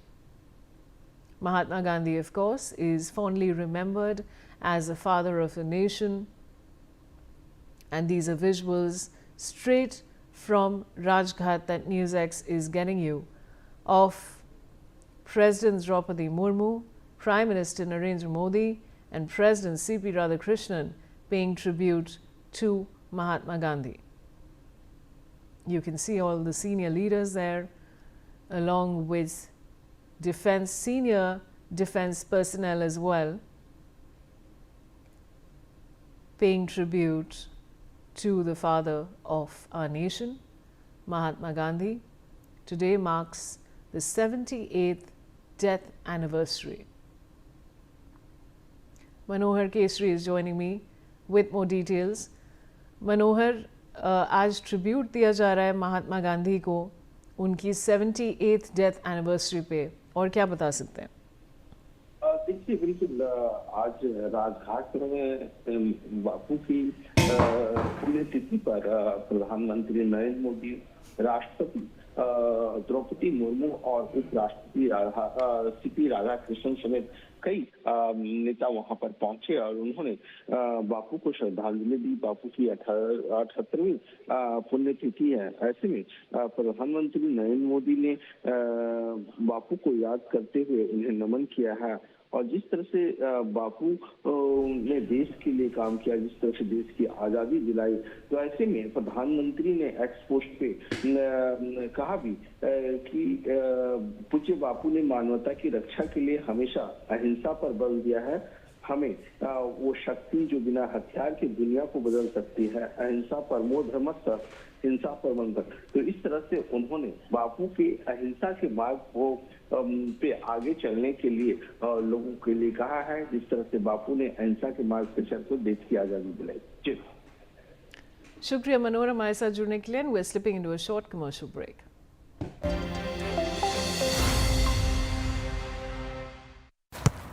इसको तो football खेलना भी आ गया और इसे तो piano बजाने भी आ गया। चंद्रयान भी उतर गया चांद पर हमें अब तक टेस्टी राजमा बनाना नहीं आया। बिना MDH राजमा मसाला के टेस्टी राजमा कैसे बनेगा? स्वादिष्ट राजमा के लिए MDH राजमा मसाला। क्या स्वादिष्ट राजमा बनाए? MDH। अगर आप बनना चाहते हैं एंकर या फिर आप में है जुनून एक तेज तर्रार न्यूज रिपोर्टर बनने का, तो आप ज्वाइन करें ITV और इंडिया न्यूज Newsx का media school. ITV next media international school का कोर्स आपको मौका देता है देश के दिग्गज एंकर्स के साथ काम करने का। ITV next media international school में आप बेहद नजदीकी से देख पाएंगे किस तरह से ITV नेटवर्क के दिग्गज पत्रकारों की टीम दिन रात खबरों पर काम करती है। इस कोर्स के दौरान आप सीखेंगे एंकरिंग की एक एक बारीकी उन एंकर्स के साथ जो देश को रखते हैं हर खबर से बाखबर। ITV next media international school का ये कोर्स आपके एंकरिंग स्किल्स को करेगा इतना सशक्त मजबूत, जिससे आप बनेंगे पत्रकारिता की दुनिया का वो चमकता चेहरा जो दुनिया देखेगी और पसंद करेगी। कभी खेलों के मानचित्र पर उत्तर प्रदेश सिर्फ संभावनाओं का नाम था, पर 2017 के बाद संभावनाएं संरचना बनी। जनपदों में स्टेडियम, ब्लॉकों में मिनी स्टेडियम और गांव में मैदान। खेल अब शहरों तक सीमित नहीं रहे। लखनऊ से मेरठ, वाराणसी से अयोध्या, ग्रेटर नोएडा से गोरखपुर, मैदानों पर सिर्फ खिलाड़ी नहीं, अंतर्राष्ट्रीय इवेंट्स उतरे। खेलो इंडिया, यूनिवर्सिटी गेम्स, मोटो GP, डेविस कप, बैडमिंटन से लेकर खो खो तक। उत्तर प्रदेश अब मेजबान भी है और दावेदार भी। प्रतिभाओं को मिला मंच, प्रशिक्षण और सम्मान। आज उत्तर प्रदेश खेलों में सिर्फ भाग नहीं लेता, दिशा तय करता है। यह है बदलाव की कहानी, मेहनत की पहचान और भविष्य की स्वर्णिम उड़ान। ये है आत्मविश्वास, लगन और विजय का गूंजता संदेश। ये है नया उत्तर प्रदेश।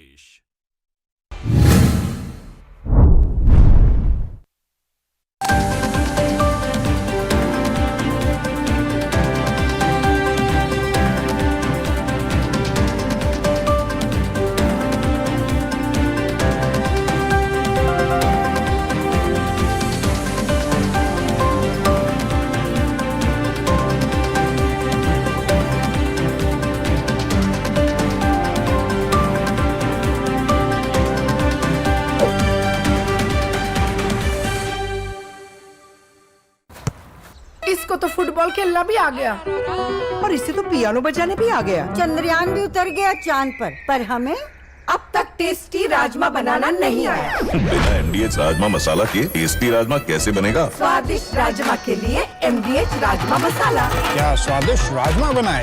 MDH। अगर आप बनना चाहते हैं एंकर या फिर आप में है जुनून एक तेज तर्रार न्यूज रिपोर्टर बनने का, तो आप ज्वाइन करें ITV और इंडिया न्यूज Newsx का media school. ITV next media international school का कोर्स आपको मौका देता है देश के दिग्गज एंकर्स के साथ काम करने का। ITV next media international school में आप बेहद नजदीकी से देख पाएंगे किस तरह से ITV नेटवर्क के दिग्गज पत्रकारों की टीम दिन रात खबरों पर काम करती है। इस कोर्स के दौरान आप सीखेंगे एंकरिंग की एक एक बारीकी उन एंकर्स के साथ जो देश को रखते हैं हर खबर से बाखबर। ITV next media international school का ये कोर्स आपके एंकरिंग स्किल्स को करेगा इतना सशक्त मजबूत, जिससे आप बनेंगे पत्रकारिता की दुनिया का वो चमकता चेहरा जो दुनिया देखेगी और पसंद करेगी।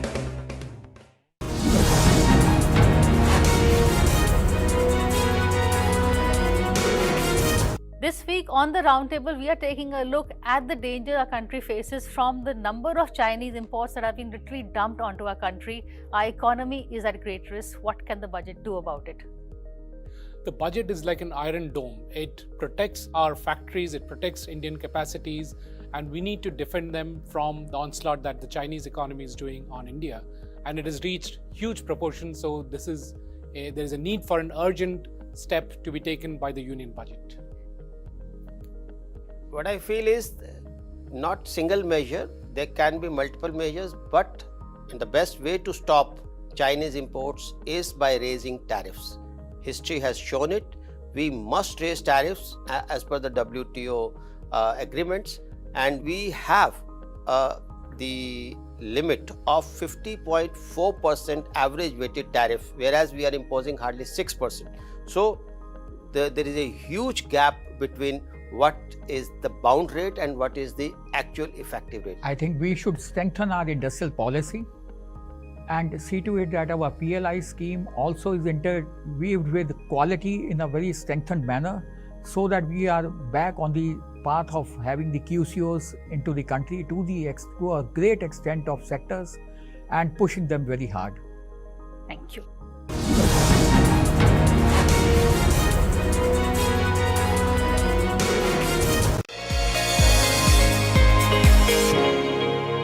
Hello and welcome to a very special edition of We Women Want. I'm in conversation with Lakshmi Puri, who's come out with her next book.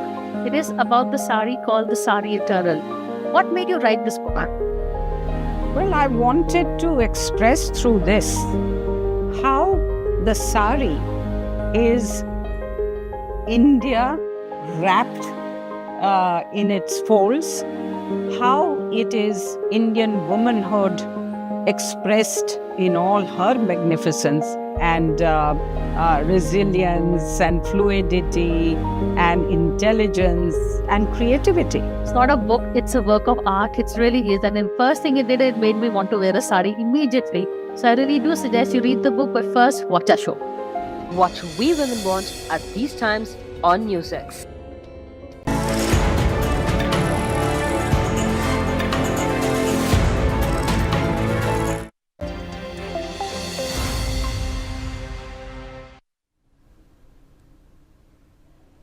Welcome back. You're watching Newsx and I'm Vaishali Kohli.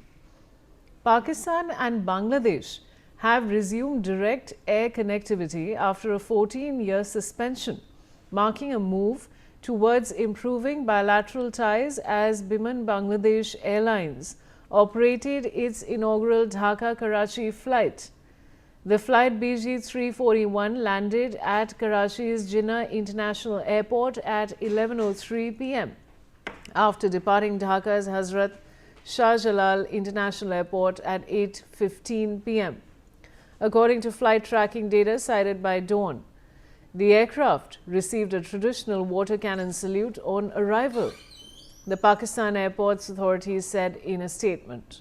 This comes after Bangladesh's decision to set up a domestic unmanned aerial vehicle manufacturing facility with direct Chinese defense involvement injected a new and unsettling element into South Asia's security environment.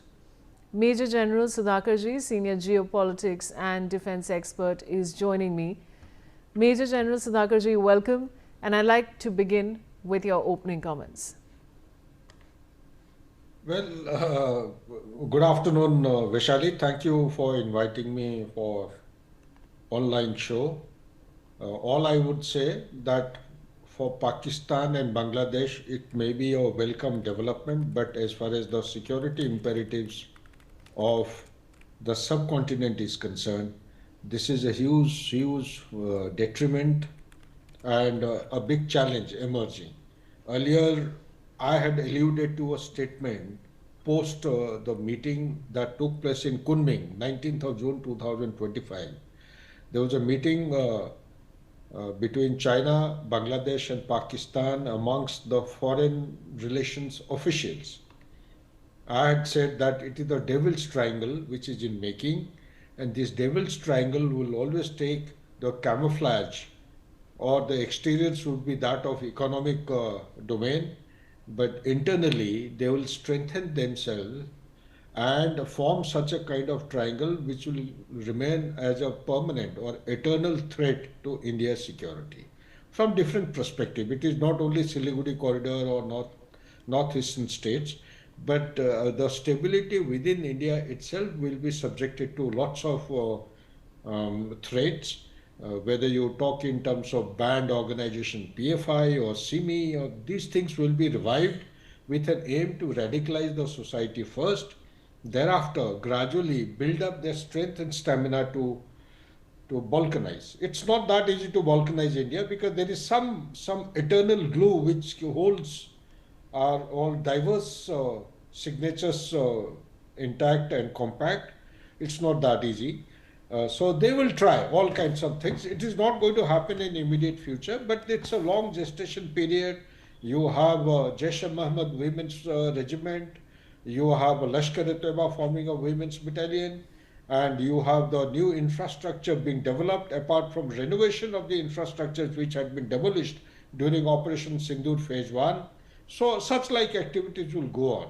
So one of the facets is the connectivity between Pakistan and Bangladesh, because the liberation of Bangladesh never went down too well, could not be digested by Pakistanis. 93 prisoners of war is not an easy thing. I think after Second World War, this perhaps is the largest, yes, if I respect my memory, largest number of PWs which had been apprehended by India and given back without using it as a leverage, whether it is Hajipur Pass or settling a border or anything.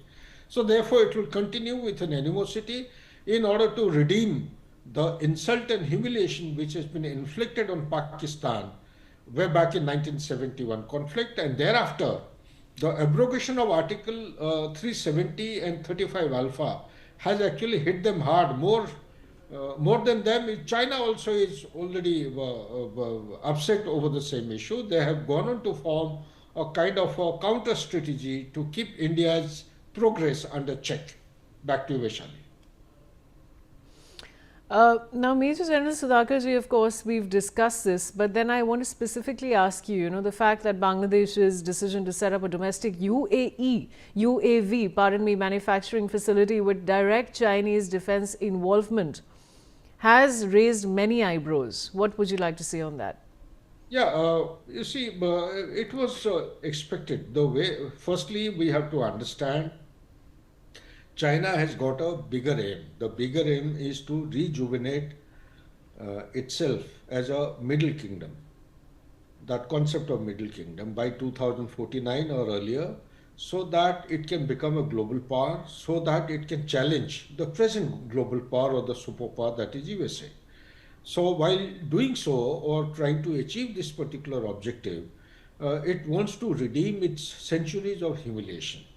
So, because they have not forgotten, they might have forgiven us, but they haven't forgotten that it was under British India undivided empire that our Indian troops, they used to go, the Opium War had taken place way back in 1839 to 42, and thereafter 3 such conflicts have taken place with China, and so the next stage will be the opium. The fentanyl, which is creating menace in America, also may be found here. It's already started happening in different form. India used to be a transit route as far as the drugs are concerned from Golden Crescent, but now the transition has already turned into a consumption level which is ranging between 14 to 20% more than what it used to be earlier. So from that consumption pattern, you will start having that precursor chemical available readily to prepare fentanyl. Fentanyl is going to debilitate our society, like America has already witnessed. Almost about 1,11,000 dead in 2022, close to 48,000 or more than that in 23, around 60,000 or some kind of a figure dead in 24 likewise. So similar thing will happen. But as far as your question is concerned, it is not only China which is coming in a big way Today, the military hardware imported by Bangladesh from China is ranging between 82 to 83%. Talk about the submarines, talk about the shipbuilding, talk about the aircrafts, talk about any kind of artillery guns or any emplacement or any organizations. So, and so much so they are helping them to develop their own space satellite also. So, to say that the industry, defense industry with regard to the unmanned aerial vehicle, if you're meaning that, UAV, if I have heard you rightly, well, Turkey has already started manufacturing the spare parts in Bangladesh in our lineup, defense industry lineup. General Sudhakarji, I'll have to interrupt you. We're getting breaking news, but thank you so much for joining me on the broadcast. Now, Union Home Minister Amit Shah is laying the foundation stone for the new Assam legislative building in Dibrugarh, Assam. Let's cut across. राजधानी डिब्रूगढ़ की जनता को बहुत बहुत मन से प्रणाम करने के लिए आया हूं। यही भूमि है डिब्रूगढ़ की जिससे असम की चाय की खुशबू पूरी दुनिया में पहुंचती है और भारत के चाय का जायका पूरे दुनिया लेती है। यही भूमि ने भारत को एक प्रकार से वैश्विक पहचान दी है और यहीं के चाय बागान के मेरे श्रमिक साथियों ने भारत के अर्थतंत्र को मजबूत कर कर एक बहुत बड़ी निर्यात की व्यवस्था देने का काम किया है।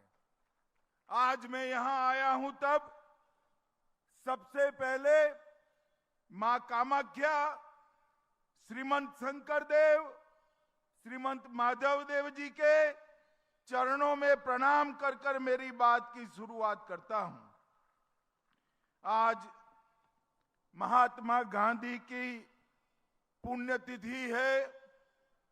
बापू ने पूरे देश को आंदोलित कर कर हमें स्वराज दिलाया था।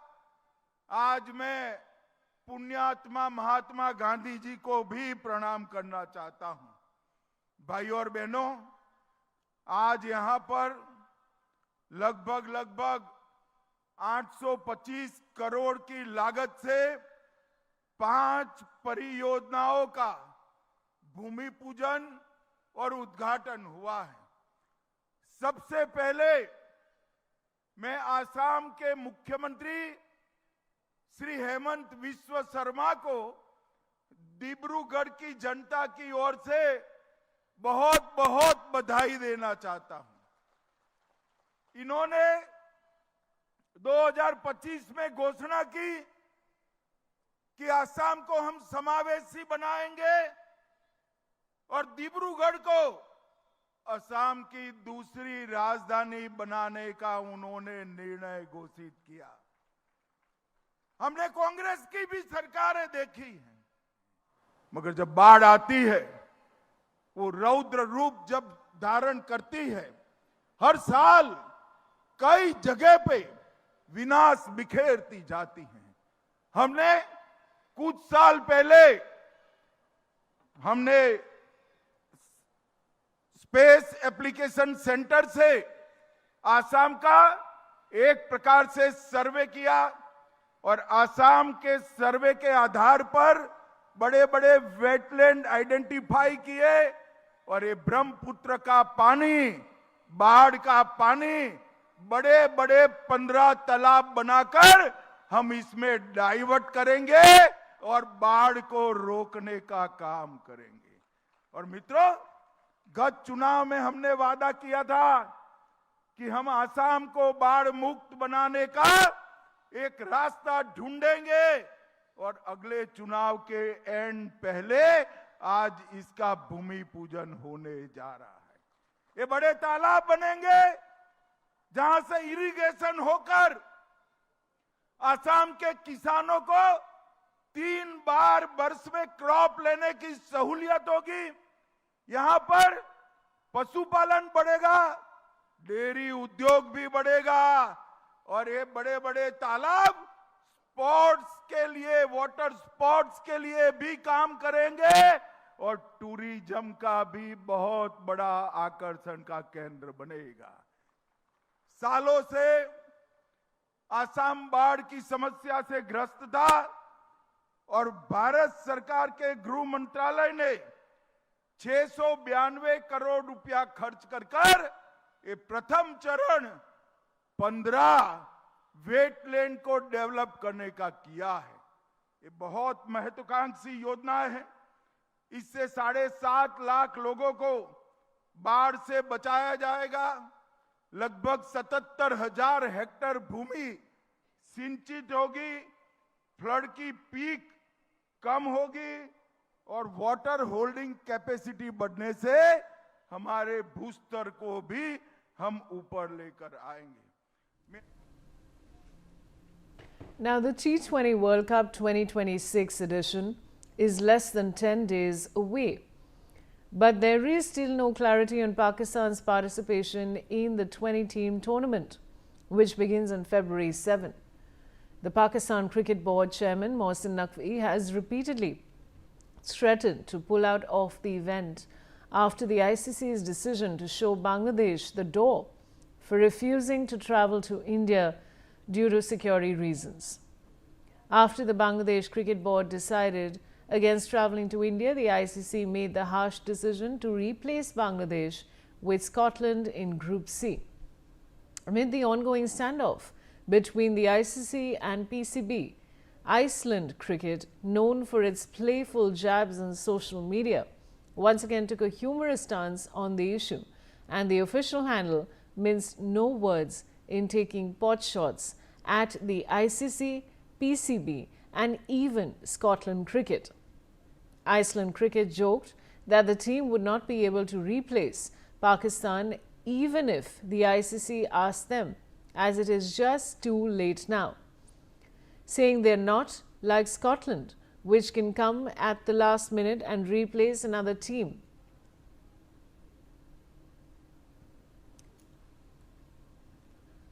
So this, of course, viewers, is the latest that's coming in, and we'll be shortly joined by Shekhar Vijayan, sports commentator. He's with me at the moment. Shekhar, welcome. And we're less than 10 days from the T20 World Cup, and yet Pakistan's participation is still unclear. How damaging is this uncertainty for the credibility of the tournament? I think, Vaishali, it's extremely damaging. I think Pakistan's credibility was at an all-time low. Now, you cannot get lower than this. It can only be negative. And I think what Iceland has done is provided much-needed relief and very interesting banter. They have also hinted that if Pakistan moves out, then, Uganda is an interesting choice. And, so they have not lost this sense of humor at all.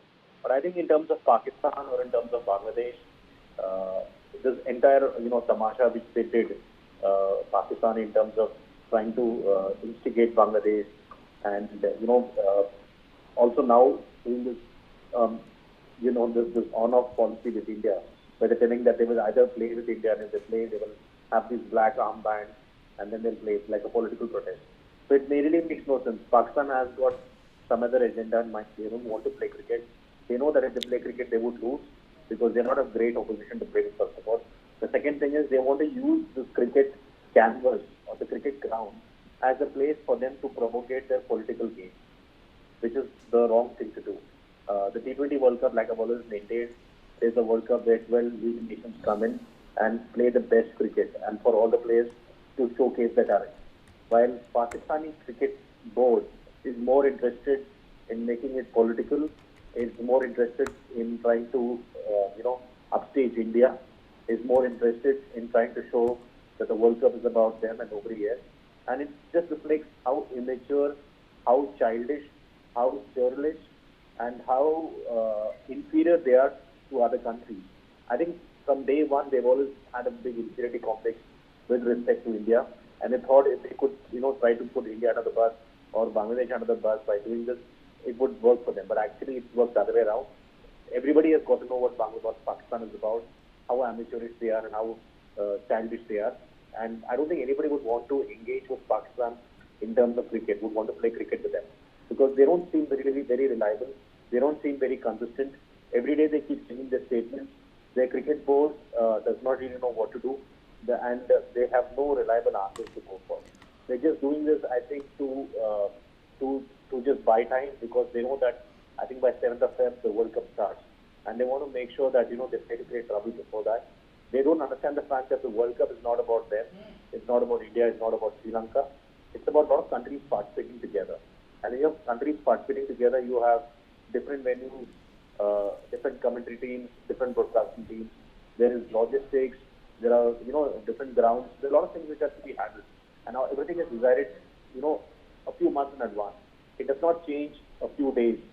So even if Pakistan wants, they cannot just change venues as per their whim and fancy. And that's the reason why the ICC governing body is there. So the ICC really has to take a firm stand here and tell Pakistan or even tell Bangladesh that enough is enough. There's a World Cup which is at stake. You have to play the World Cup. If you don't play the World Cup, you have to pay a fine, which I'm sure Pakistan cannot afford, knowing the kind of doldrums they are in. And that's why they're doing all this, childish things, and which has caught the fancy of countries like Iceland, which has got a very cheeky sense of humor. I think it's what Iceland has done. It's very cheeky, and it's just banter at the best, and it just goes to show the credibility of Pakistan, that Pakistan has become everybody's favorite punching bag, and it's purely for the fault of theirs.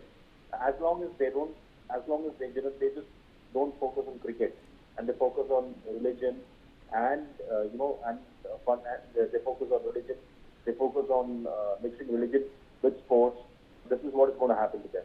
They become a country which nobody wants to go to, nobody wants to engage with them, and they are very inconsistent. And from what we've seen in the last 45 days to the last 1 month, this has always been the case.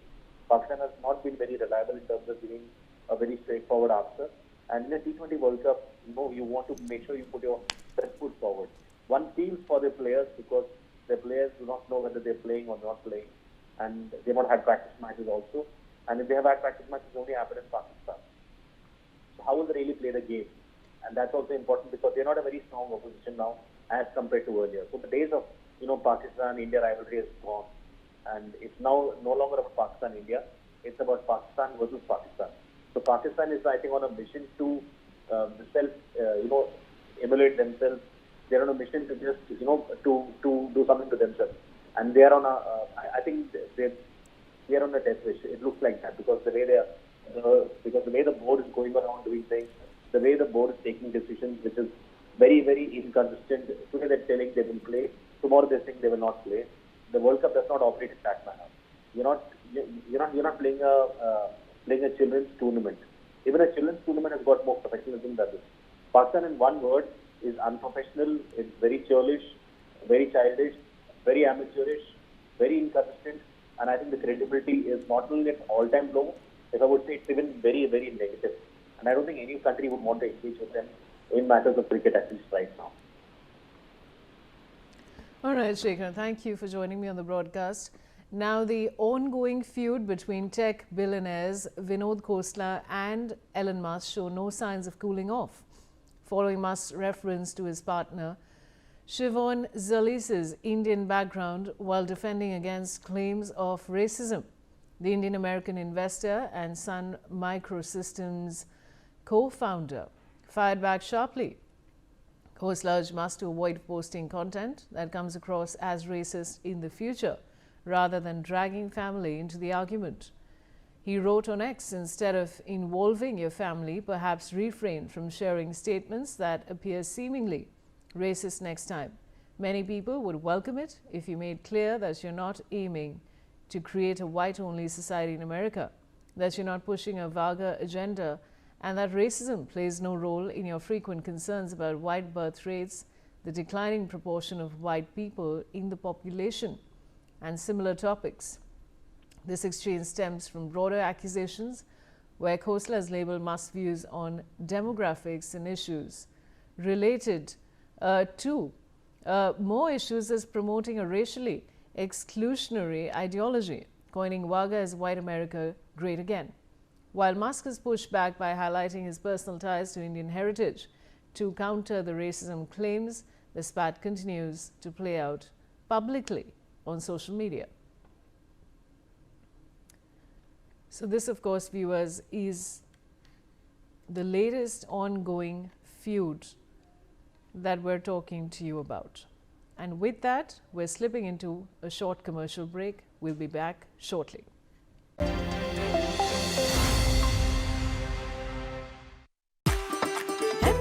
कसूरी मेथी लाजवाब है स्वाद और सुगंध इसकी लाजवाब है अगर MDH कसूरी मेथी नहीं डाला तो खाली हाथ मलते रह जाओगे। एक एक पत्ता हाथ से चुना, स्वाद और सुगंध जगाए कई गुना। अगर आप बनना चाहते हैं एंकर या फिर आप में है जुनून एक तेज तर्रार न्यूज रिपोर्टर बनने का, तो आप ज्वाइन करें ITV और इंडिया न्यूज़ का media school. ITV next media international school का कोर्स आपको मौका देता है देश के दिग्गज एंकर्स के साथ काम करने का। ITV next media international school में आप बेहद नजदीकी से देख पाएंगे किस तरह से ITV नेटवर्क के दिग्गज पत्रकारों की टीम दिन रात खबरों पर काम करती है। इस कोर्स के दौरान आप सीखेंगे एंकरिंग की एक एक बारीकी उन एंकर्स के साथ जो देश को रखते हैं हर खबर से बाखबर। ITV next media international school का ये कोर्स आपके एंकरिंग स्किल्स को करेगा इतना सशक्त मजबूत जिससे आप बनेंगे पत्रकारिता की दुनिया का वो चमकता चेहरा जो दुनिया देखेगी और पसंद करेगी।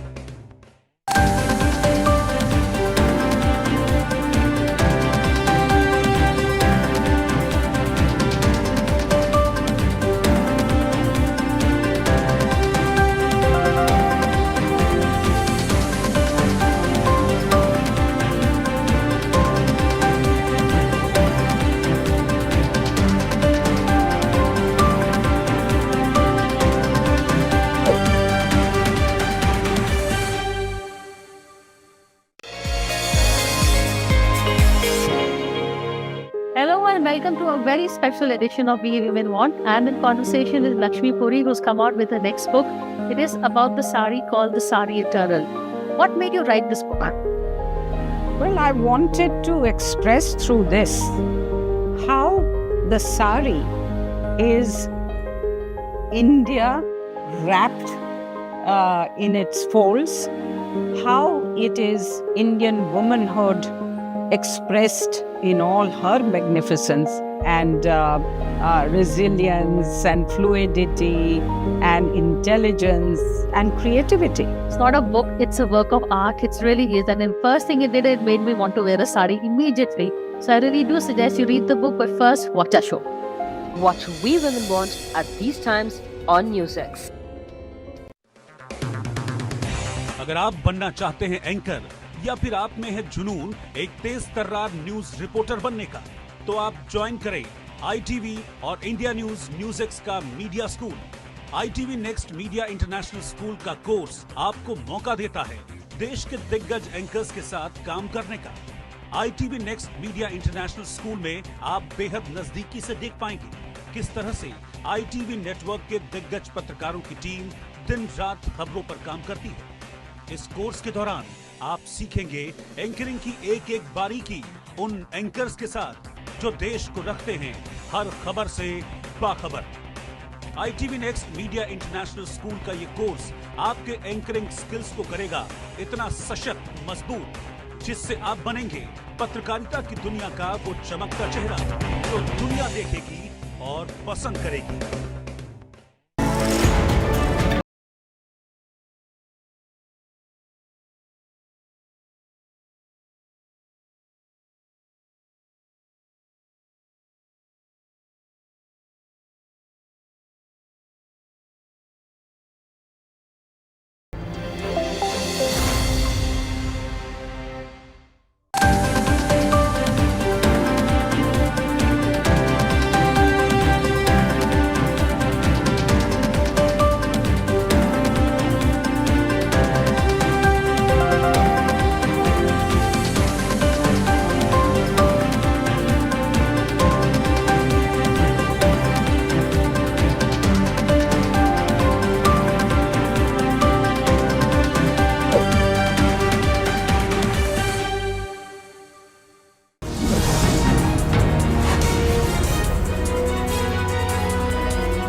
on the roundtable, we are taking a look at the danger our country faces from the number of Chinese imports that have been literally dumped onto our country.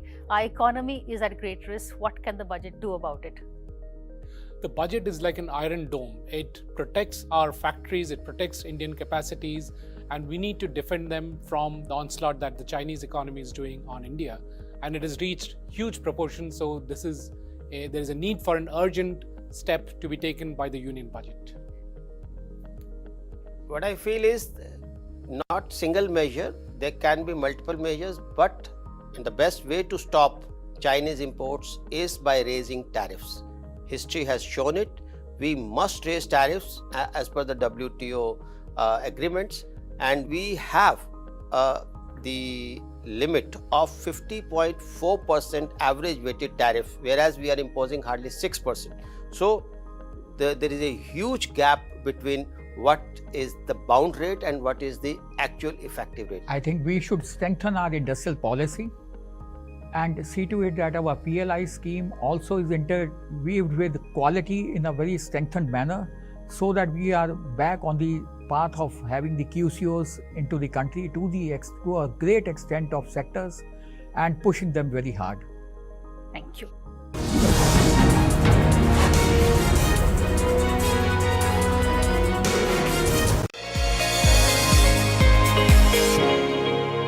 Hello and welcome to a very special edition of We Women Want. I'm in conversation with Lakshmi Puri, who's come out with her next book.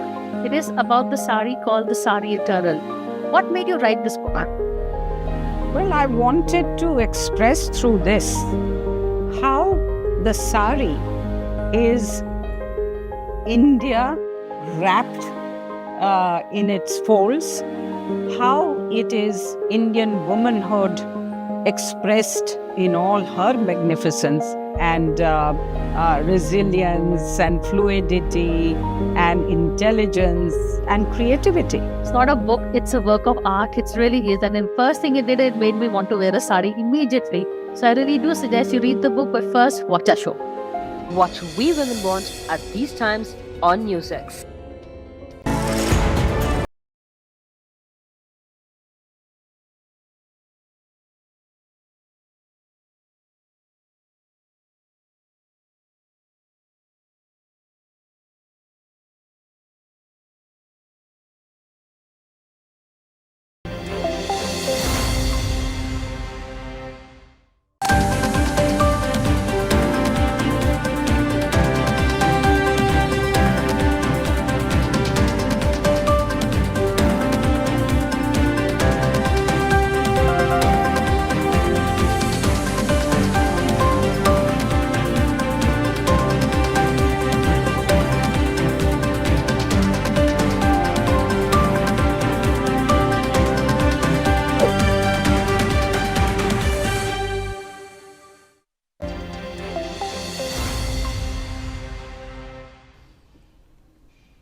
Very good afternoon. You're watching Newsx and I'm Shivani Singh. Canadian Prime Minister Mark Carney has said that he expects the US President Donald Trump to respect Canadian sovereignty following reports that Alberta separatists met with US officials numerous times to discuss breaking away from Canada. Reportedly, they even asked for financial support from Washington to fund a day one plan for independence. Canadian leaders are furious and have called this move treason. But this exposes a clear double standard. Canada freely protects Khalistani extremists operating on its soil under the guise of free speech. So this is the latest that we are getting for you. Remember that there were in fact reports that the Trump administration has hosted representatives of an Albertan separatist movement that is actually seeking independence from Canada. Joining us on the phone line is Ambassador Gauri Shankar Gupta, former diplomat. Thank you so much, sir, for joining us on the broadcast. A very good afternoon to you. Ambassador, when you're looking at this entire situation, the first thing that happens is we are talking about Canada's sovereignty. So we are talking about the Canadian Prime Minister, in fact, stating that the US President Donald Trump has not mentioned anything of this sort of, a separatist movement or their officials meeting the Albertan separatists. But sir, the question that really arises is of the double standards by Canada, because on one hand, these people are supporting Khalistani separatists under the guise of free speech. Good afternoon, Shivani. You are absolutely right. Now the Canada is being exposed. You see, the Trudeau government for the last 10 years, they actually created a lot of problem for Alberta. Alberta is very rich in oil resources, oil and gas. It is the largest exporter in North America. And there were a lot of restrictions and Albertans were very, very unhappy. So they have been agitating, but now they are campaigning for a separate referendum. You would recall that it was held in Quebec also some years ago. And then it was rejected by a very, very thin margin. So the kind of referendum they are planning to have now, we don't know what would be the outcome. But you are absolutely right. On the one hand, they are promoting separatism in India, all the way in India, that is far, far away from their own territory, and using those handful of, Sikh extremists who are sitting there. And now they are tasting they are actually tasting the taste of the same medicine. So they will face the similar situation. So I think the Prime Minister Carney is wiser, I feel, and he will be able to diffuse the situation. He is also controlling the Sikh separatists to some extent, it appears to me, and he will be able to rein them in. So I feel that the Alberta separatist leaders will be provoked by US, because US is interested in the oil resources of Alberta. But they may not succeed, because as I understand as of now, the separatist movement may not get adequate support to have a referendum approved by the people. So, but in any case, this is a good lesson for Canada. Let them have this lesson, and this will teach them that they should not work against India on the issue of Khalistan. Right. So Ambassador, if I could also get your opinion on this entire issue. So if there is a separatist movement that is currently brewing in Canada, and the US does support it, because the administration is meeting these officials, there are unofficial reports that they might even ask for funding their day one after the separation happens. So sir, if this sort of a situation actually prevails, because US might actually look at Alberta, you have yourself mentioned that it's a very mineral energy rich area, so US will gain a resource, friend that they always try to look at. Do you think something like this could be possible in the future, sir? Very much possible. US would provoke them, because given the current relationship between Canada and US, where Carney and Trump are, at loggerheads, the US authorities will indirectly promote separatist forces in Alberta. And they would like them to, join forces with US, so that ultimately the US can control their natural resources, particularly the energy resources and also some mineral resources. So US may do it, but ultimately it is not good for US and Canada both, because it will kill their relationship forever. Then they will become enemies rather than the current cordial relationship they have been having for last 2-3 decades. So ultimately it will poison their relationship, but US may try to create unrest in Alberta for separatist campaign. And I can see some statements coming from US authorities that they might help them. So it will only, in my view, poison the relations between Canada and US for good. Then it would be difficult to normalize. Right now they are at loggerheads, but they can normalize relationship. But once this happens, it would be very difficult to come back. Absolutely. Thank you so much, Ambassador, for joining us on the broadcast with that valuable perspective. With that, we are moving on to some other news, this time that's coming in from Iran. According to reports, plainclothes Iranian security forces have detained thousands of people in a wave of arrests and pressure aimed at stopping further protests. These protests are one of the deadliest that Iran has witnessed since the 1979 Islamic Revolution in the country. Activists within Iran have said that no one knows where the detained protesters are being taken. Let me in fact go across to my colleague Aditya Vadhavan, who's joining us on the broadcast for more on this. Aditya, we have been discussing about the grim situation in Iran for the past few weeks. Now we are learning that the security officials there are detaining protesters, and they are in plain clothes, and activists are alleging that they do not know where these protesters are being detained or what their fate really is.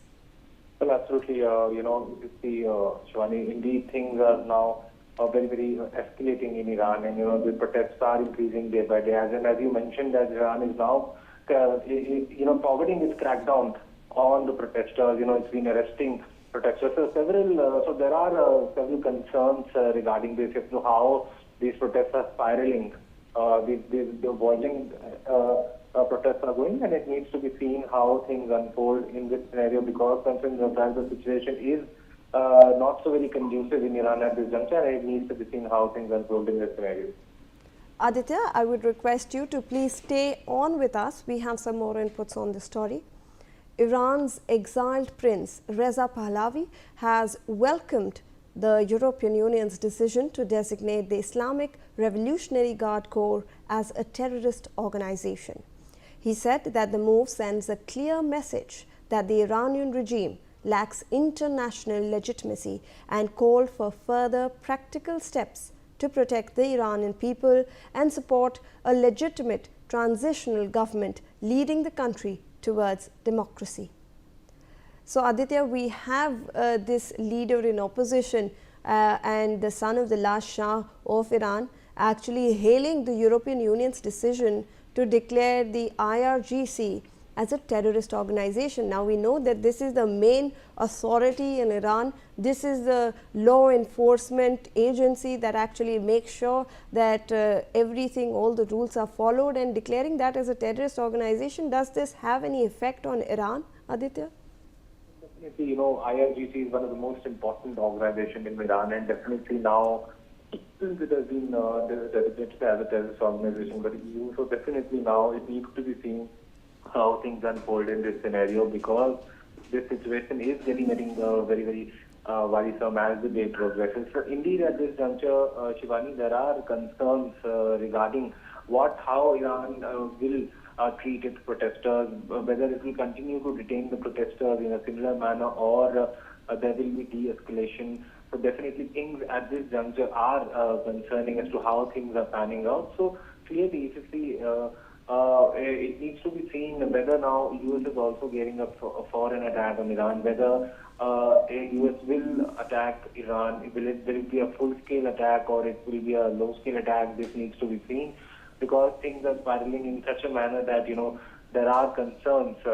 And even Iran has warned that if America, attacks Iran, then it will be considered as an act of war, and it will have the right to retaliate on the American attack, and it will strike both Israel and United States of America. So clearly now, this is what the statements that the Iranian leadership, the top leaders in the Iranian leadership have been given.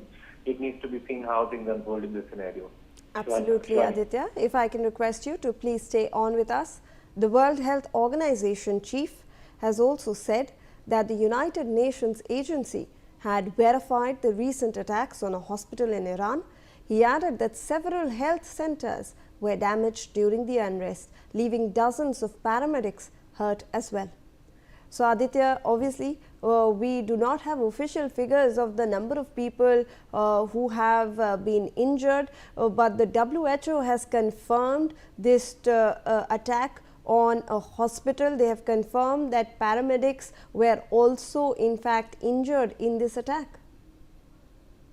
Indeed, that WHO has condemned the attacks on hospitals in Iran. Definitely, this is something which is not at all desirable, and there are concerns. How the many human rights organizations have also been criticizing the Iranian regime led by Ayatollah Ali Khamenei as to how they are handling these protests. So definitely, at this juncture, it needs to be seen how things unfold in this scenario, because things at this juncture are not looking so very good, and definitely at this juncture, it needs to be seen how things unfold in this scenario, because these protests in Iran are turning very, very violent as the day progresses, and needs to be seen how things unfold in this scenario.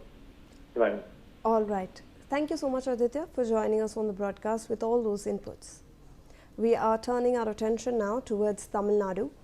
The Tamil Nadu Chief Minister M.K. Stalin on Friday gave a clarion call against the AIA-DMK-BJP alliance ahead of the upcoming state assembly elections, terming the polls as a Tamil Nadu versus NDA contest.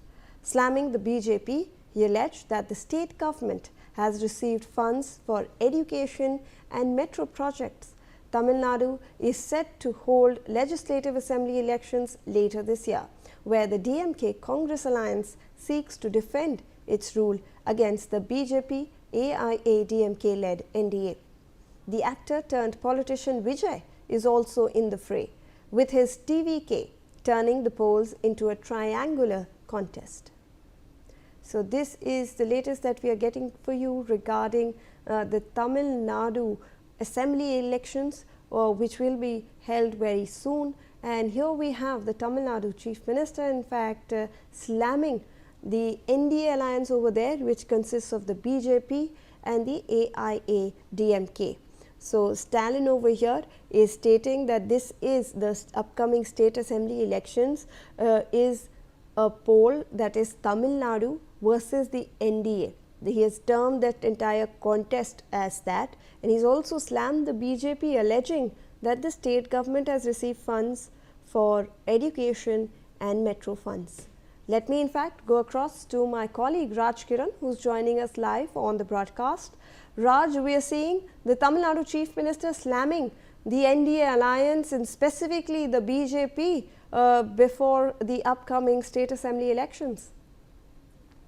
Yes, Shivani, the DMK party leader and Telangana Chief Minister M.K. Stalin has slammed the BJP and the NDA alliance parties in Tamil Nadu that with this NDA government, nothing is going to happen in Tamil Nadu. Whereas from last 1 decade, there is a lot of development that has been taken place in DMK regime. That in last 10 years, many development projects has been come up, and now also DMK and Congress alliance talks progressing smoothly, says that MP Kanimozi also said that the Congress and DMK alliance is going to, talks are going very smoothly. Soon the things will be revealed on the DMK and Congress alliance. Now we can see as NDA alliance, BJP and AIA DMK have got an alliance in Tamil Nadu in upcoming election in 2026, which is going to held in few months. That in Tamil Nadu, AIA DMK as well as the BJP will contest the elections combinedly. And now after this development, now the DMK party is talking with the Congress and trying to get into the alliance with the Congress, whereas we also heard from the MP Kanimozi saying that there is a smooth progress is going on. Later we'll reveal the more things. Right, Raj. In fact, stay on with us.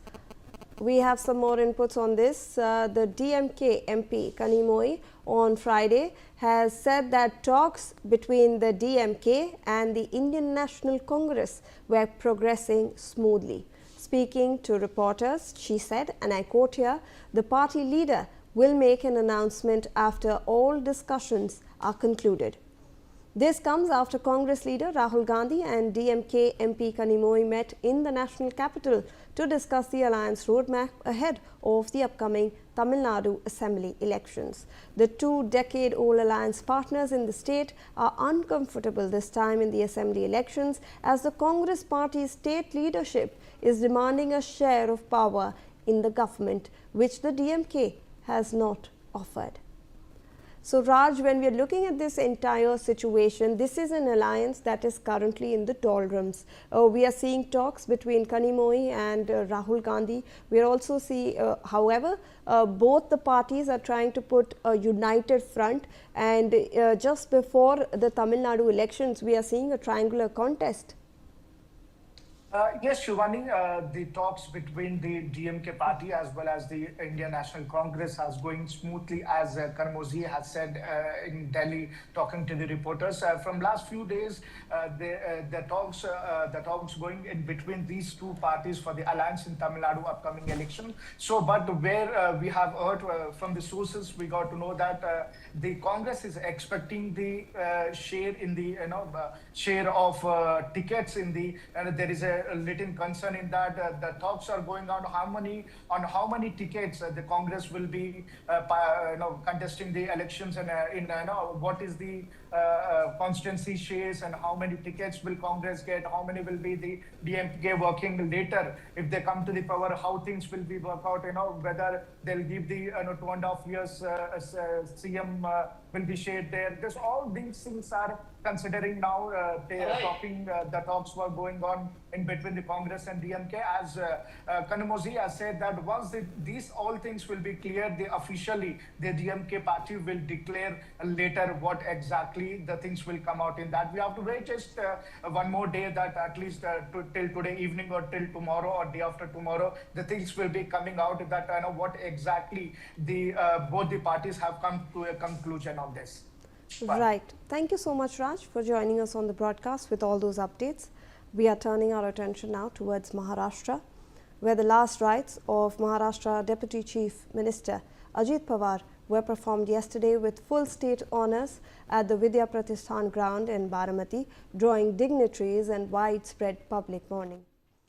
Now, NCP and SCP Chief Sharad Pawar has left from the Vidya Pratishthan ground. Family members of late Maharashtra Deputy Chief Minister Ajit Pawar and NCP leaders collected his ashes at the Vidya Pratishthan ground earlier today. Parth Pawar, Jay Pawar and other members of the Pawar family also left the ground following the ceremonies. Joining us on the broadcast is my colleague Shahid Ansari for more on this. Shahid, जो Pawar family थे along with Sharad Pawar, finally अब जो last rites के बाद जो पूरी प्रक्रिया रहती है, उन्होंने एशेस कलेक्ट किए हैं और वो आज विद्या प्रतिष्ठान ग्राउंड से अब वहाँ से निकल चुके हैं। जी बिल्कुल, इस मौके पर पवार फैमिली के सभी लोग मौजूद रहे और यहाँ पे जो जय पवार, भारत पवार, शरद पवार सभी लोग रहे। जो अंतिम संस्कार की बाद की प्रक्रिया है वो पूरी करने के बाद यहाँ से सभी लोग जो है निकल गए हैं। अब चूंकि जो अस्थि विसर्जन और ये सारी प्रक्रिया है वो परिवार के लोग अपने हिसाब से डिसाइड करके आगे का वो करेंगे, लेकिन नम आंखों से इस वक्त जो है लोगों ने जो है अस्थियां जो है इकट्ठा की और फिर उसके बाद जो पवार फैमिली के सभी लोग एक दूसरे से मिले, फिर उसके बाद जो है एक दूसरे को जो है ढारस बंधाई है वहां से, फिर उसके बाद सभी लोग अपनी अपनी जगह पर निकल गए हैं। जी शाहिद, आप हमारे साथ बने रहे। We have some more inputs on this story. Days after the tragic plane crash in Baramati, a team of forensic experts are conducting investigation at the Baramati plane crash site. A special team of the Maharashtra Police is also present at the spot. तो शाहिद, आप जैसे कि आप वहाँ पर spot पे भी थे, आप कवर कर रहे थे, फॉरेंसिक की टीम्स भी हैं और एक महाराष्ट्र स्पेशल पुलिस की भी टीम वहाँ पर है जो कि अभी अपने जांच कंप्लीट कर रही हैं, उसके बारे में क्या अपडेट्स हैं?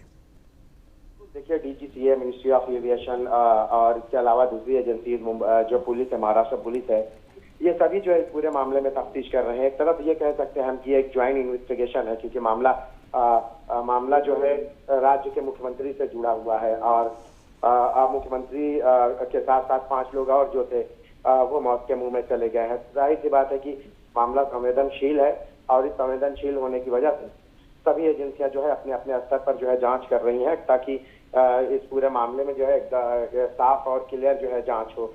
आपको बता दें हम कि इससे पहले भी जो है जो फॉरेंसिक की टीम है पिछले 3 दिनों से यहाँ मौजूद है, लोकेशन पर मौजूद है।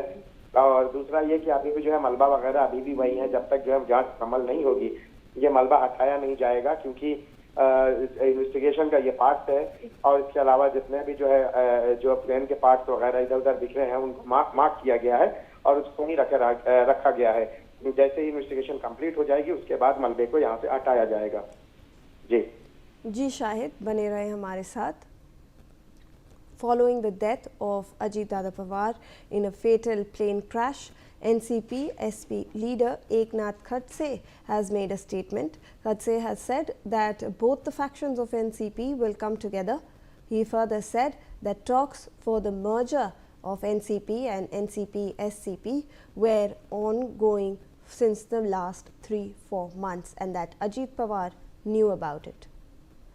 Let me in fact go across to Shahid for more on this.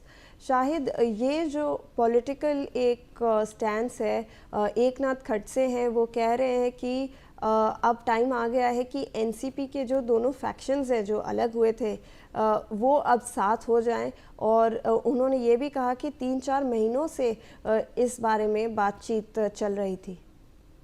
Eknath Khadse यहाँ आए हुए थे और उसके बाद उन्होंने जो जाय हादसा है उसका जायजा लिया और उस दौरान जो है मीडिया से बात करते हुए उन्होंने कहा है कि दोनों पार्टियां जो है विलय होने वाली थी और इसको लेकर जो है बातचीत भी चल रही थी और उन्होंने ये भी कहा बहुत ज्यादा लंबा समय नहीं लगता ये सब होने में, लेकिन अजीत पवार की आकस्मिक मौत और ये निधन के बाद जो है चीजें थोड़ा सा डिफिकल्ट हो गई हैं, लेकिन उन्होंने ये बातें बताई है कि इस दौरान जो है ये सारी बातचीतें चल रही थी और इस बातचीत के बाद ही ये सारे चीजों के फैसले लिए गए थे और अहम बात यह है कि इस फैसले लिए जाने के उसको अमली जामा पहनाया जाता तब तक ये हालात हो गए।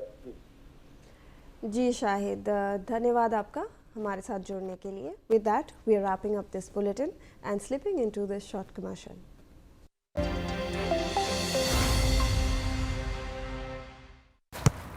इसको तो फुटबॉल खेलना भी आ गया और इसे तो पियानो बजाने भी आ गया। चंद्रयान भी उतर गया चांद पर हमें अब तक टेस्टी राजमा बनाना नहीं आया। बिना MDH राजमा मसाला के टेस्टी राजमा कैसे बनेगा? स्वादिष्ट राजमा के लिए MDH राजमा मसाला। क्या स्वादिष्ट राजमा बनाए? MDH। कभी खेलों के मानचित्र पर उत्तर प्रदेश सिर्फ संभावनाओं का नाम था, पर 2017 के बाद संभावनाएं संरचना बनी। जनपदों में स्टेडियम, ब्लॉकों में मिनी स्टेडियम और गाँव में मैदान। खेल अब शहरों तक सीमित नहीं रहे। लखनऊ से मेरठ, वाराणसी से अयोध्या, ग्रेटर नोएडा से गोरखपुर, मैदानों पर सिर्फ खिलाड़ी नहीं, अंतर्राष्ट्रीय इवेंट्स उतरे। खेलो इंडिया, यूनिवर्सिटी गेम्स, मोटो GP, डेविस कप, बैडमिंटन से लेकर खो खो तक उत्तर प्रदेश अब मेजबान भी है और दावेदार भी। प्रतिभाओं को मिला मंच, प्रशिक्षण और सम्मान। आज उत्तर प्रदेश खेलों में सिर्फ भाग नहीं लेता, दिशा तय करता है। यह है बदलाव की कहानी, मेहनत की पहचान और भविष्य की स्वर्णिम उड़ान। ये है आत्मविश्वास, लगन और विजय का गूंजता संदेश। ये है नया Uttar Pradesh.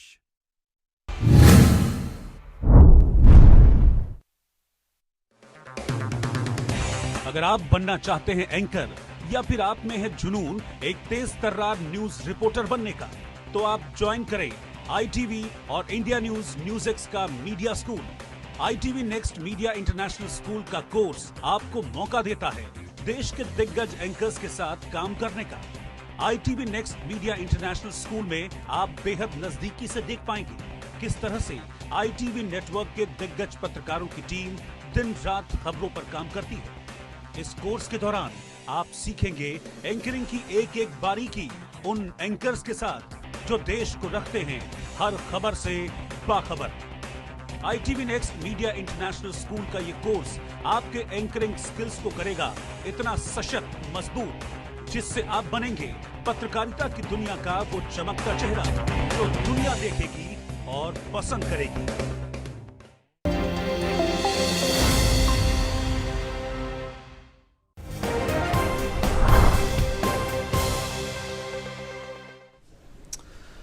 On the morning of January 28th, Maharashtra Deputy Chief Minister Ajit Pawar boarded a chartered Learjet 45 from Mumbai to Baramati.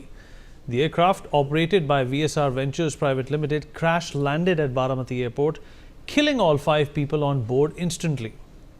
Hello and welcome. You're watching Newsx Deep Dive with me, Vineet Malhotra, and today we take a look at the tragic accident that has raised concerns about aviation safety and the Learjet 45 itself.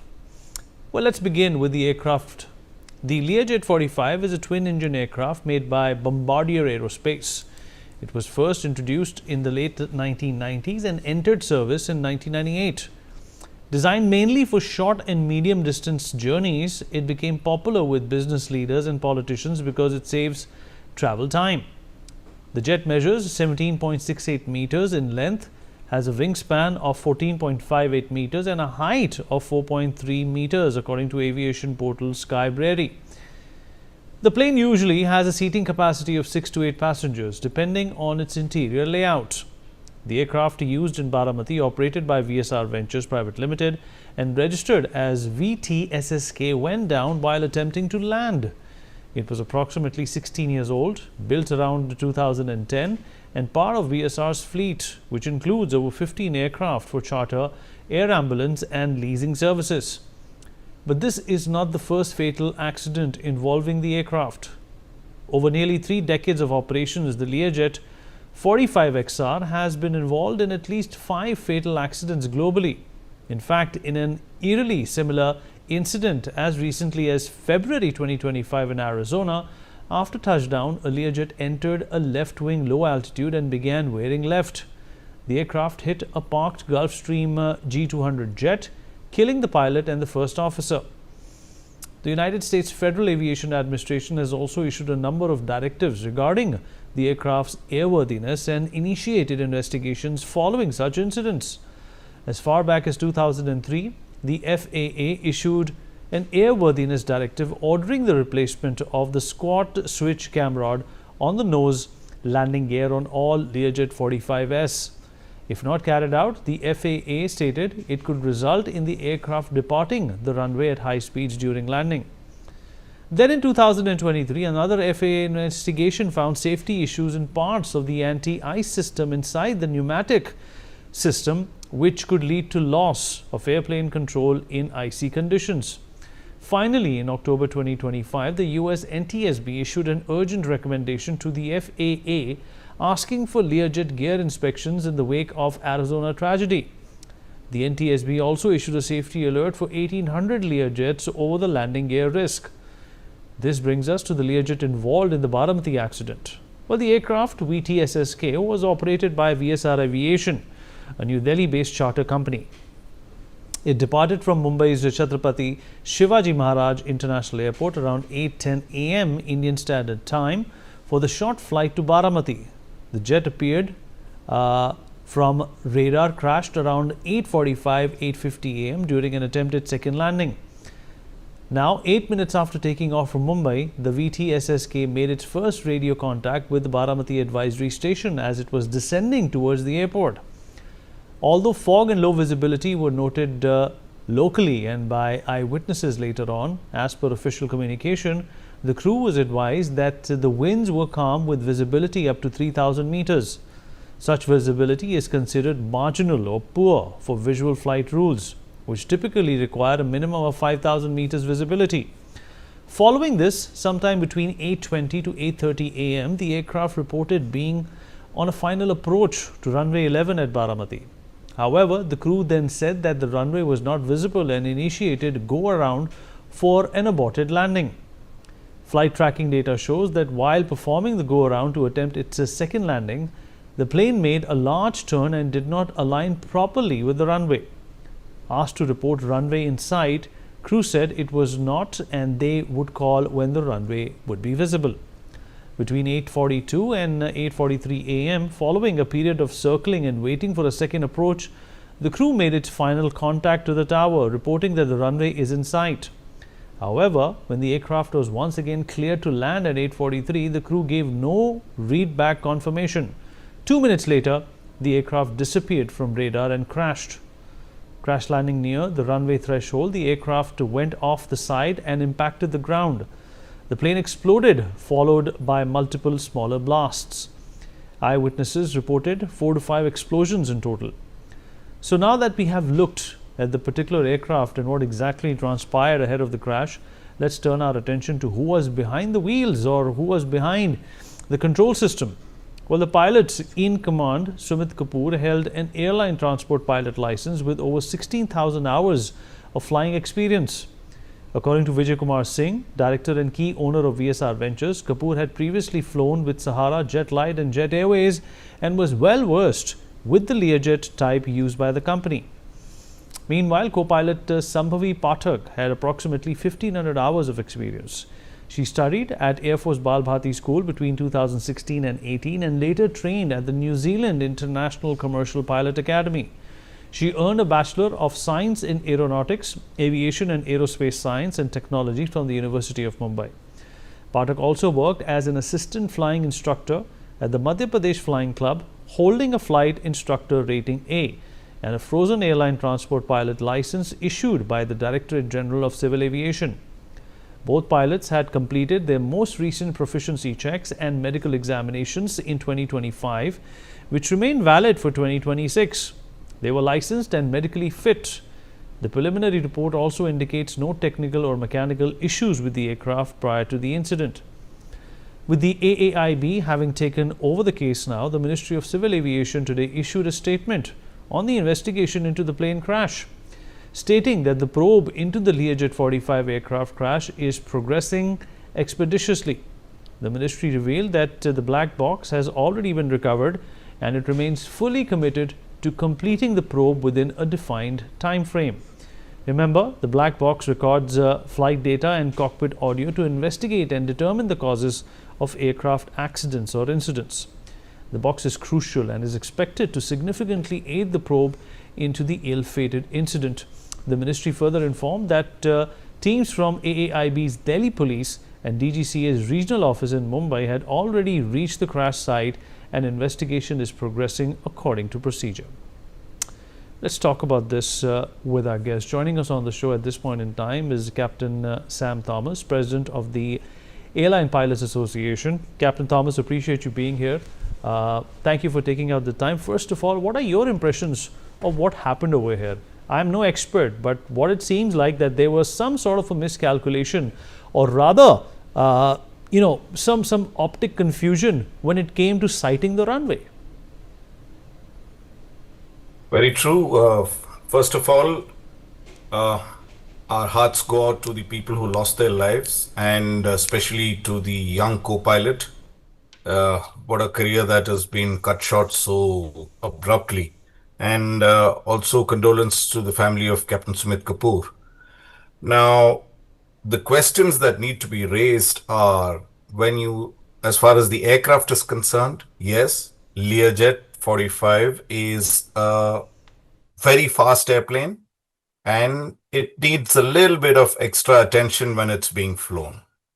The most pertinent point here is when you departed Mumbai for Baramati, the visibility reported is 3,200 meters. So how did you make an approach in the first place? You're not legal to make an approach until you have 5,000 meters visibility.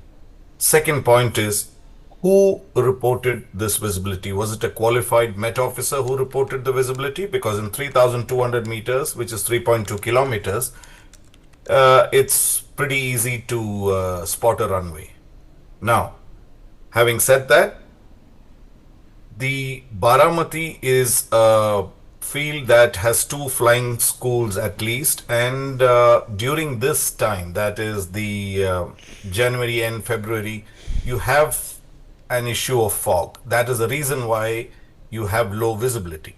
Secondly, you are making an approach onto runway 11, which is into the rising sun. So people on ground may see very good visibility. You may see a distant object. However, while pilots make an approach, it's a slant visibility that is required, and that could be a completely different value. So this is an uncontrolled airfield. There are non-licensed personnel handling the ATC, and thirdly, the pressures while flying VIPs or important people are very high for pilots, and that is the reason why a combination of all these factors has resulted in this particular accident. Right. There has been a history, like I read out, about the type of aircraft getting into trouble in the past in other parts of the world as well. What are your reflections of these precedents, if we can say so? No, a lot of these business jets are now being looked at very closely. Some of them are very, very good. I myself fly business jets, and like I said earlier, the Learjet needs a little bit more attention while it's being flown. And the problem is, unless you get to the bottom of every accident, you cannot prevent the next accident, or at least learn something from it. Here we have a 2023 accident of the same operator, similar airplane, and you've not even had the final report so far. It's just 3 years now. So how are you going to learn what is, to be learned from an accident? Secondly, where are the qualified people to do this? We've been channel after channel telling that there are no qualified people there. So it's become a joke now, and I dare say that we'll again be on air sometime discussing some other crash. I hope it never happens, but then unfortunately that's what history has taught us, or rather not taught us. So we'll continue to do this until such time that we have a complete overhaul of the system. The regulator, the investigator, the ministry, everybody needs to go, and something which is more efficient as a working system should come into play, like many of the advanced countries have. I completely agree with you, and I appreciate you took out the time and spoke to us. Thank you so much for joining us.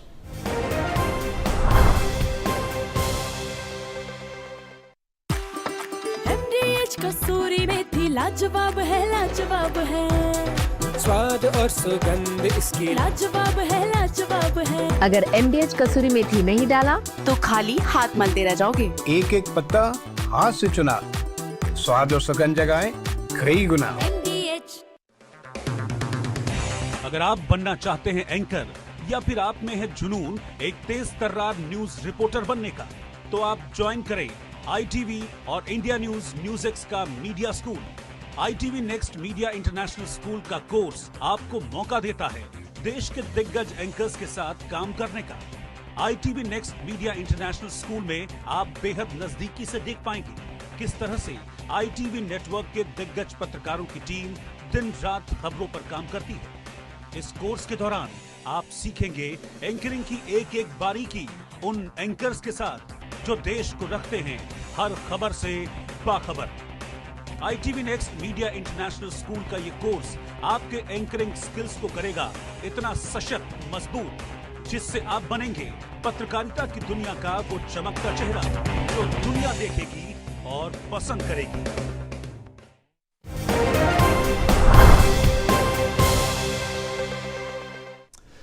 Hello and welcome to another episode of Deep Dive brought to you by Newsx. My name is Vineet Malhotra, and the Economic Survey of India is the government's most detailed assessment of the country's economic health, tabled in the Parliament ahead of the Union budget to lay out both achievements and risks. It examines growth, inflation, jobs, investment and social outcomes, while also offering a forward-looking roadmap. This year's survey projects India's real GDP growth in the range of 6 to 6.5%, positioning the country among the fastest growing major economies globally. The survey credits this resilience to a strong domestic demand, improved macroeconomic management and sustained public investment, even as global growth remains weak. Trade has slowed and geopolitical tensions are at a zenith. And at the same time, it cautions that India is entering a more challenging phase where growth must increasingly be driven by productivity gains, private investment and employment creation rather than government spending alone. In assessing the overall state of the economy, the survey highlights macroeconomic stability as a key anchor. Inflation has moderated compared to previous years, fiscal consolidation is on track and external vulnerability is being managed through adequate foreign exchange reserves. The survey notes that consumption demand, especially in urban areas, has remained robust, while rural demand has shown a gradual improvement. However, it also flags uneven growth across sectors and regions, warning that sustaining high growth over the medium term will require structural reforms rather than short-term stimulus. The chapter on monetary and financial sector developments presents one of the most optimistic assessments in recent years. India's banking system is described as being in a position of strength, with non-performing assets at multi-year lows, improved capital adequacy and healthier balance sheets. Credit growth has accelerated across key sectors, including housing, infrastructure, MSMEs and services, reflecting both stronger lender confidence and rising borrower demand. The survey supports the Reserve Bank of India's calibrated policy approach, arguing that maintaining price stability is essential for durable growth. It also underscores the importance of deepening financial markets, expanding access to formal credit, and ensuring that financialization continues to support productive investments rather than speculative activity. On prices and inflation, the survey provides a nuanced assessment. While headline inflation has eased and core inflation remains largely under control, food inflation continues to pose challenges due to supply-side disruptions, climate variability and structural inefficiencies. Agriculture markets as well. The survey stresses that monetary policy alone cannot address food price volatility and calls for coordinated supply-side interventions such as better storage infrastructure, improved logistics, crop diversification and more efficient food distribution systems. Inflation management, the survey argues, must balance short-term price stability with long-term growth considerations. The external sector chapter examines India's engagement with the global economy amid rising uncertainty. The survey notes that while global trade has slowed and merchandise exports face headwinds, India's services exports have emerged as a major strength, placing the country amongst the world's leading service exporters. Foreign direct investment inflows remain stable, but the survey makes a strong case for shifting focus from headline inflow numbers to the quality and composition of FDI. Investments that bring technology transfer, integrate India into global value chains, and generate employment are prioritized over short-term or speculative flows. At the same time, the survey highlights risks from a global financial tightening, currency volatility, and geopolitical fragmentation, all of which could impact capital inflows and trade. Looking ahead, the survey's medium-term outlook places deregulation at the center of India's growth strategy. It argues that excessive regulation, complex compliance requirements, and policy uncertainty continue to weigh on productivity and entrepreneurship, particularly for MSMEs. The survey calls for a systemic review of regulations at both the central and state levels, advocating a shift towards trust-based governance, simplified rules, and reduced administrative burdens. And according to the survey, deregulation can unlock significant growth potential by lowering costs, encouraging investment, and enabling firms to scale up more easily. Investment in infrastructure received detailed attention, with the survey highlighting the critical role of public capital expenditure in sustaining growth in recent years. Government spending on roads, railways, ports, logistics, and digital infrastructure has strengthened economic capacity and supported demand during periods of private sector hesitation.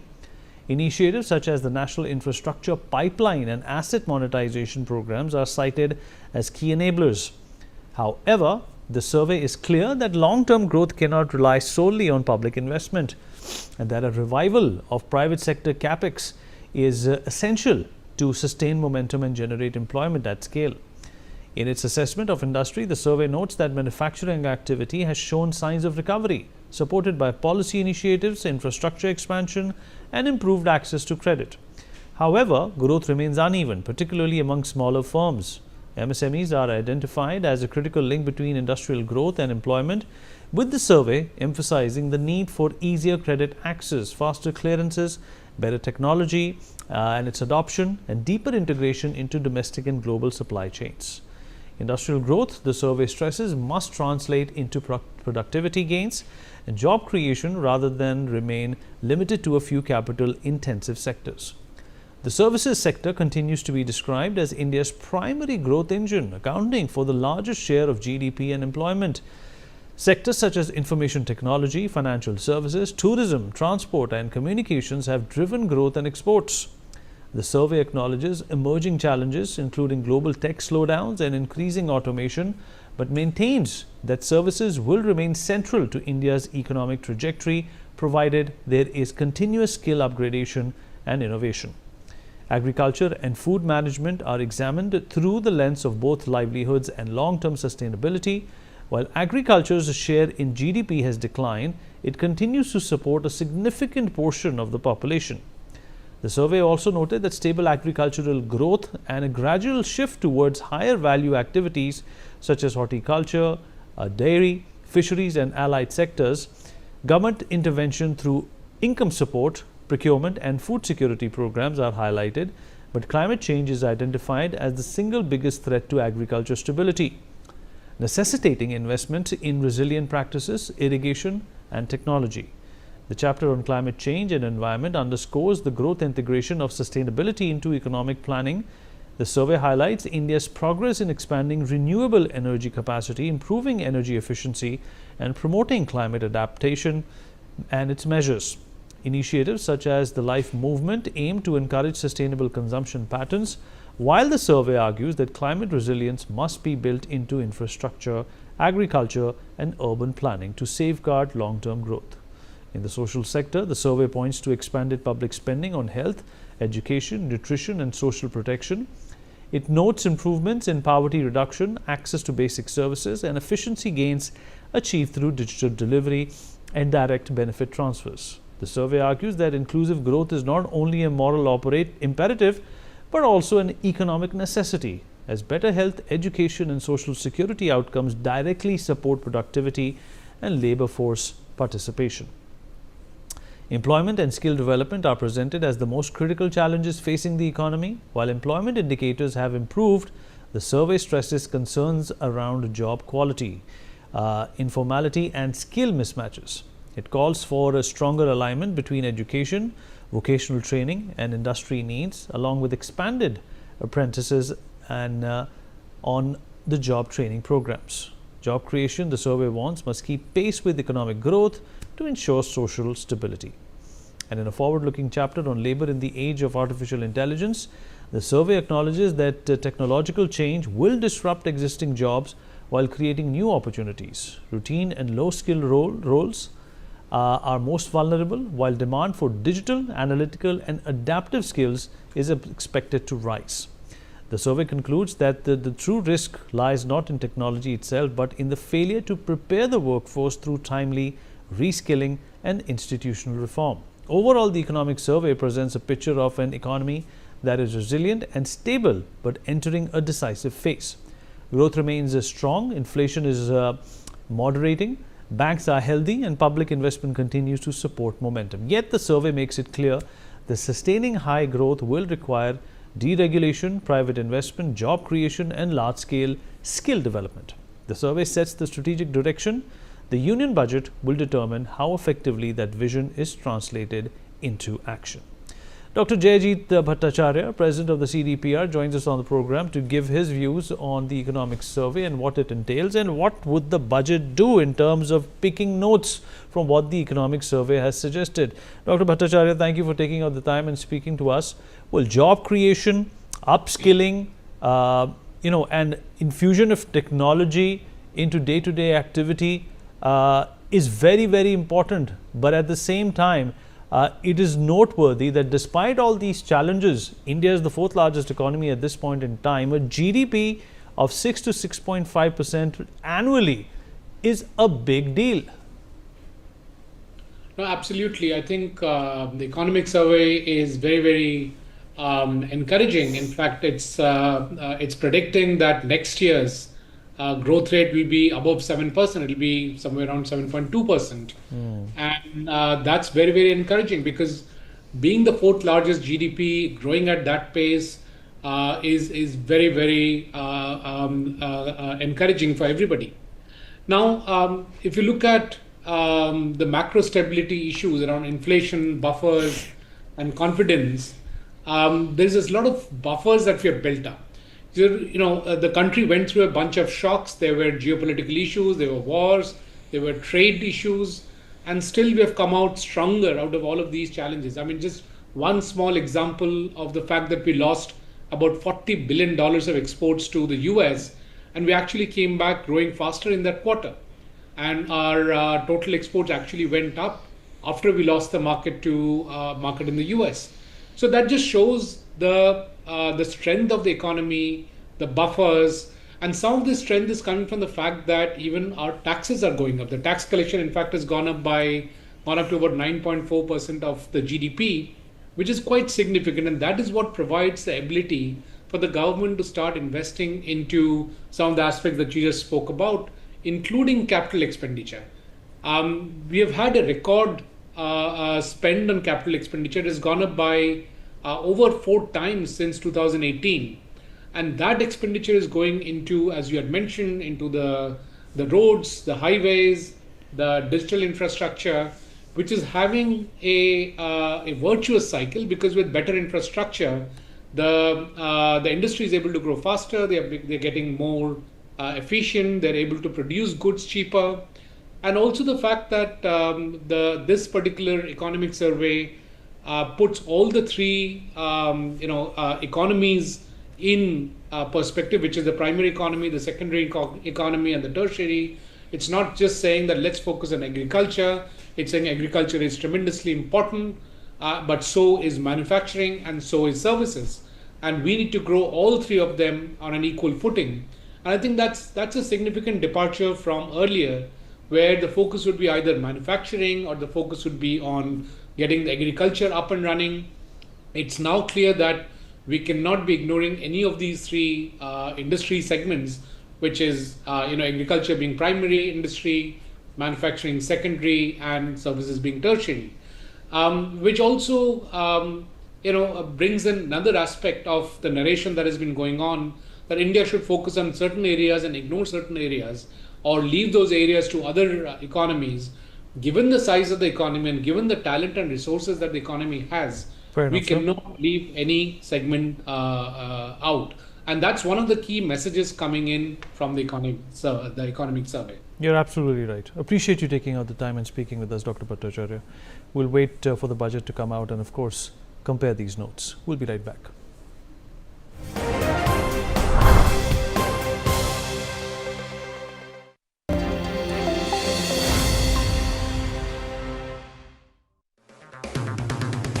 अगर आप बनना चाहते हैं anchor, या फिर आप में है जुनून एक तेज तर्रार न्यूज रिपोर्टर बनने का, तो आप ज्वाइन करें ITV और इंडिया न्यूज़ का media school. ITV next media international school का कोर्स आपको मौका देता है देश के दिग्गज एंकर्स के साथ काम करने का। ITV next media international school में आप बेहद नजदीकी से देख पाएंगे किस तरह से ITV नेटवर्क के दिग्गज पत्रकारों की टीम दिन रात खबरों पर काम करती है।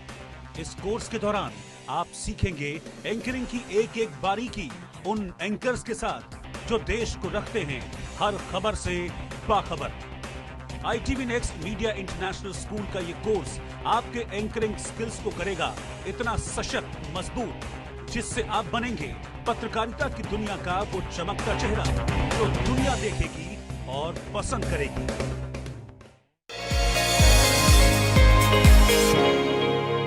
Hello and welcome to a very special edition of We Women Want. I'm in conversation with Lakshmi Puri, who's come out with her next book.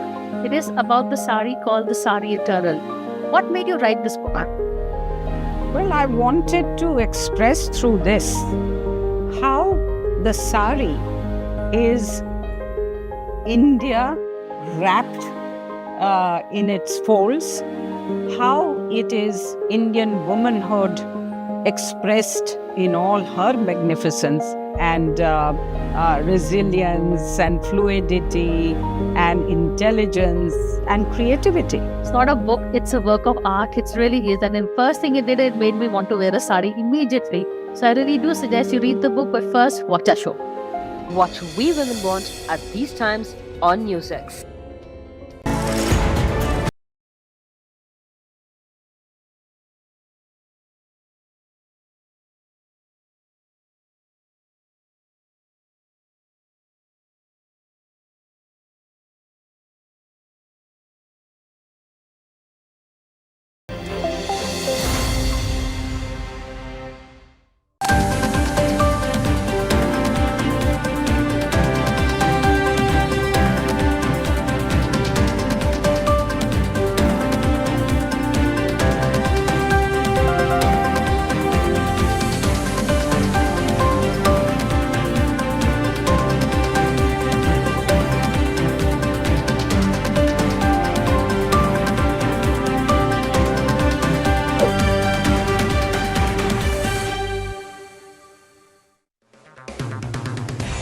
आप बनना चाहते हैं एंकर या फिर आप में है जुनून एक तेज तर्रार न्यूज रिपोर्टर बनने का, तो आप ज्वाइन करें ITV और इंडिया न्यूज़ का media school. ITV next media international school का कोर्स आपको मौका देता है देश के दिग्गज एंकर्स के साथ काम करने का। ITV next media international school में आप बेहद नजदीकी से देख पाएंगे किस तरह से ITV नेटवर्क के दिग्गज पत्रकारों की टीम दिन रात खबरों पर काम करती है। इस कोर्स के दौरान आप सीखेंगे एंकरिंग की एक एक बारीकी उन एंकर्स के साथ जो देश को रखते हैं हर खबर से बाखबर। ITV next media international school का ये कोर्स आपके एंकरिंग स्किल्स को करेगा इतना सशक्त मजबूत जिससे आप बनेंगे पत्रकारिता की दुनिया का वो चमकता चेहरा जो दुनिया देखेगी और पसंद करेगी।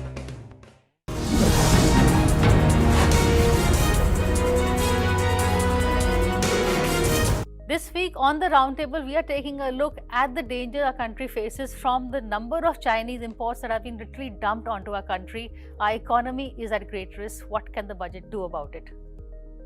The budget is like an iron dome. It protects our factories, it protects Indian capacities, and we need to defend them from the onslaught that the Chinese economy is doing on India. And it has reached huge proportions, so there is a need for an urgent step to be taken by the union budget. What I feel is not single measure.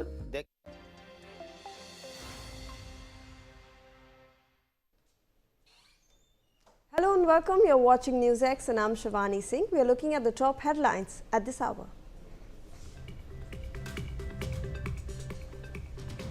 Delhi SWAT commando's brother recalls chilling phone call with accused brother-in-law. Says he was asked to record the phone call as evidence for murder.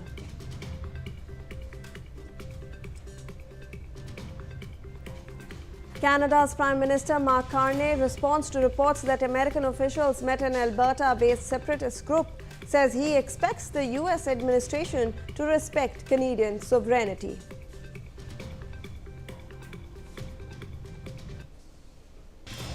Reports claim plain-clothed Iranian security forces have rounded up thousands of people in a campaign of mass arrests in Iran to deter further protests after crushing the bloodiest unrest since the 1979 Islamic Revolution.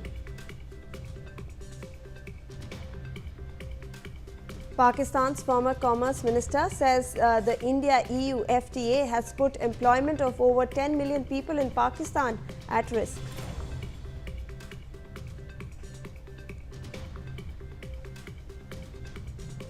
Two affected by Nipah virus in West Bengal's North 24 Paranganas. WHO confirms low risk, says no travel restrictions required.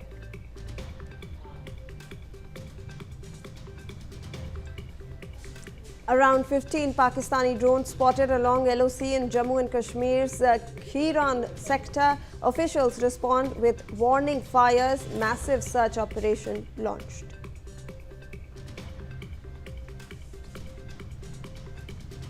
Anti-terror operation intensified in Jammu and Kashmir's Kishtwar. Mobile internet services remain suspended.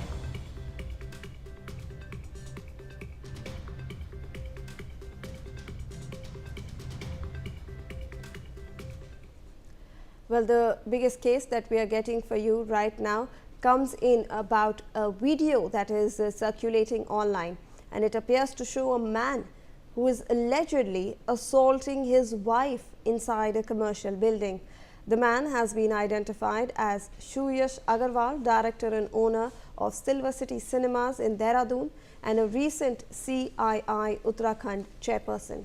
Users are demanding police action, with many calling it a serious women's rights violation. No FIR or arrest has been reported so far. Let me in fact go across to women's rights activist Tahira Hassan, who's joining us on the broadcast for more on this.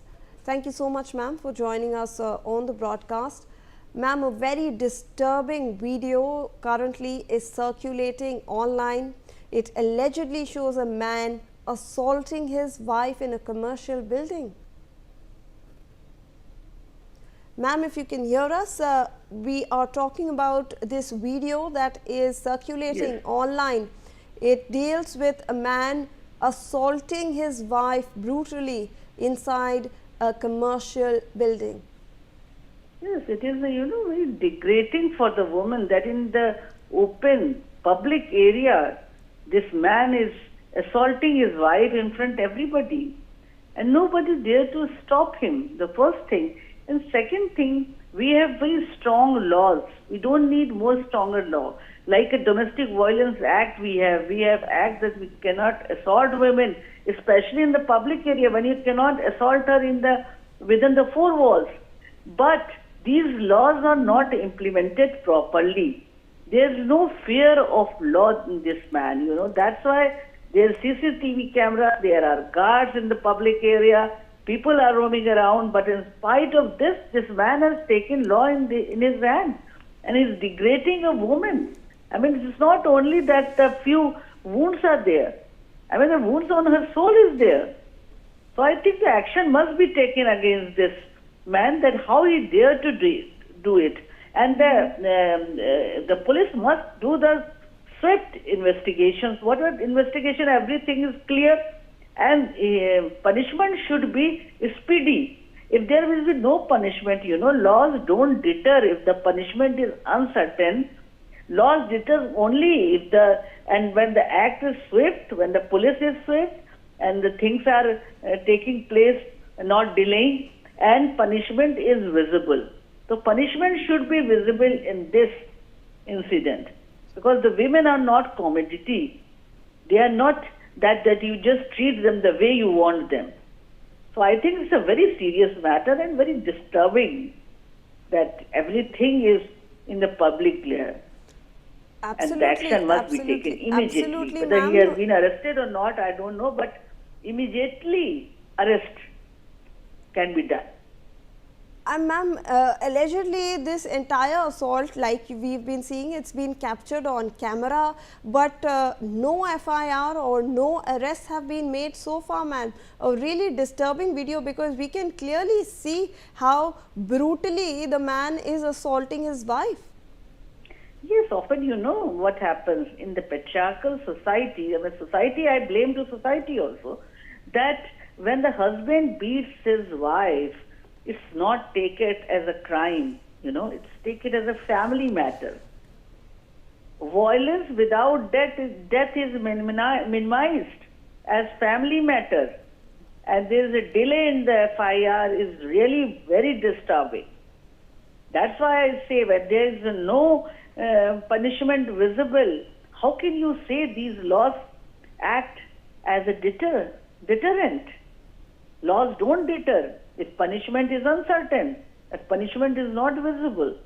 So I think why the FIR has not been lodged and everything is clear now, the video is just circulating online, then why the police has not taken the action and registered the FIR and took the action against this man who took the laws in his hand. Absolutely, ma'am. Thank you so much for joining us on the broadcast with that valuable perspective. We're looking at some other stories now that's coming in from Maharashtra. Following the death of late Maharashtra Deputy Chief Minister Ajit Pawar, we're now learning that the NCP has called for a legislative party meeting tomorrow. Sunitra Pawar, who's the wife of Ajit Pawar, is expected to be elected as the NCP legislative party leader. Joining us on the broadcast is my colleague Manohar Kesri for more on this. Manohar, ये जो खबर आ रही है हमें अभी पता चल रहा है कि एनसीपी की जो लेजिस्लेटिव पार्टी मीटिंग है वो कल स्केड्यूल की गई है और सोर्सेज ऐसा भी कह रहे हैं कि सुनीत्रा पवार को leader of the legislative party choose किया जाएगा एनसीपी के लिए। देखिए बिल्कुल अजीत पवार के निधन के बाद महाराष्ट्र में जिस तरह से वैकेंट हो गया है उनके जाने के बाद स्थिति जिस तरह से बनी है, तो ऐसे में कल एनसीपी पवार की पार्टी की विधायक दल की बैठक होगी जिसमें संभावनाएं ये जताई जा रही है सुनेत्रा पवार जो अजीत पवार की वाइफ है उनको विधायक दल का नेता चुना जा सकता है। अभी फिलहाल वो राज्यसभा की सदस्य हैं, मेंबर ऑफ पार्लियामेंट है, और ऐसे में अगर हम बात करें तो देवेंद्र फडणवीस ने एनसीपी नेताओं से मुलाकात की है। चर्चाएं ये है कि हो सकता है कि उन्हें अजीत पवार की जगह उप मुख्यमंत्री जो है तो उन्हें बना दिया जाएगा, मतलब उनका जो पद है वो उन्हें दिया जाएगा। जी मनोहर, हमारे साथ बने रहे। In fact, we have some more inputs on this story.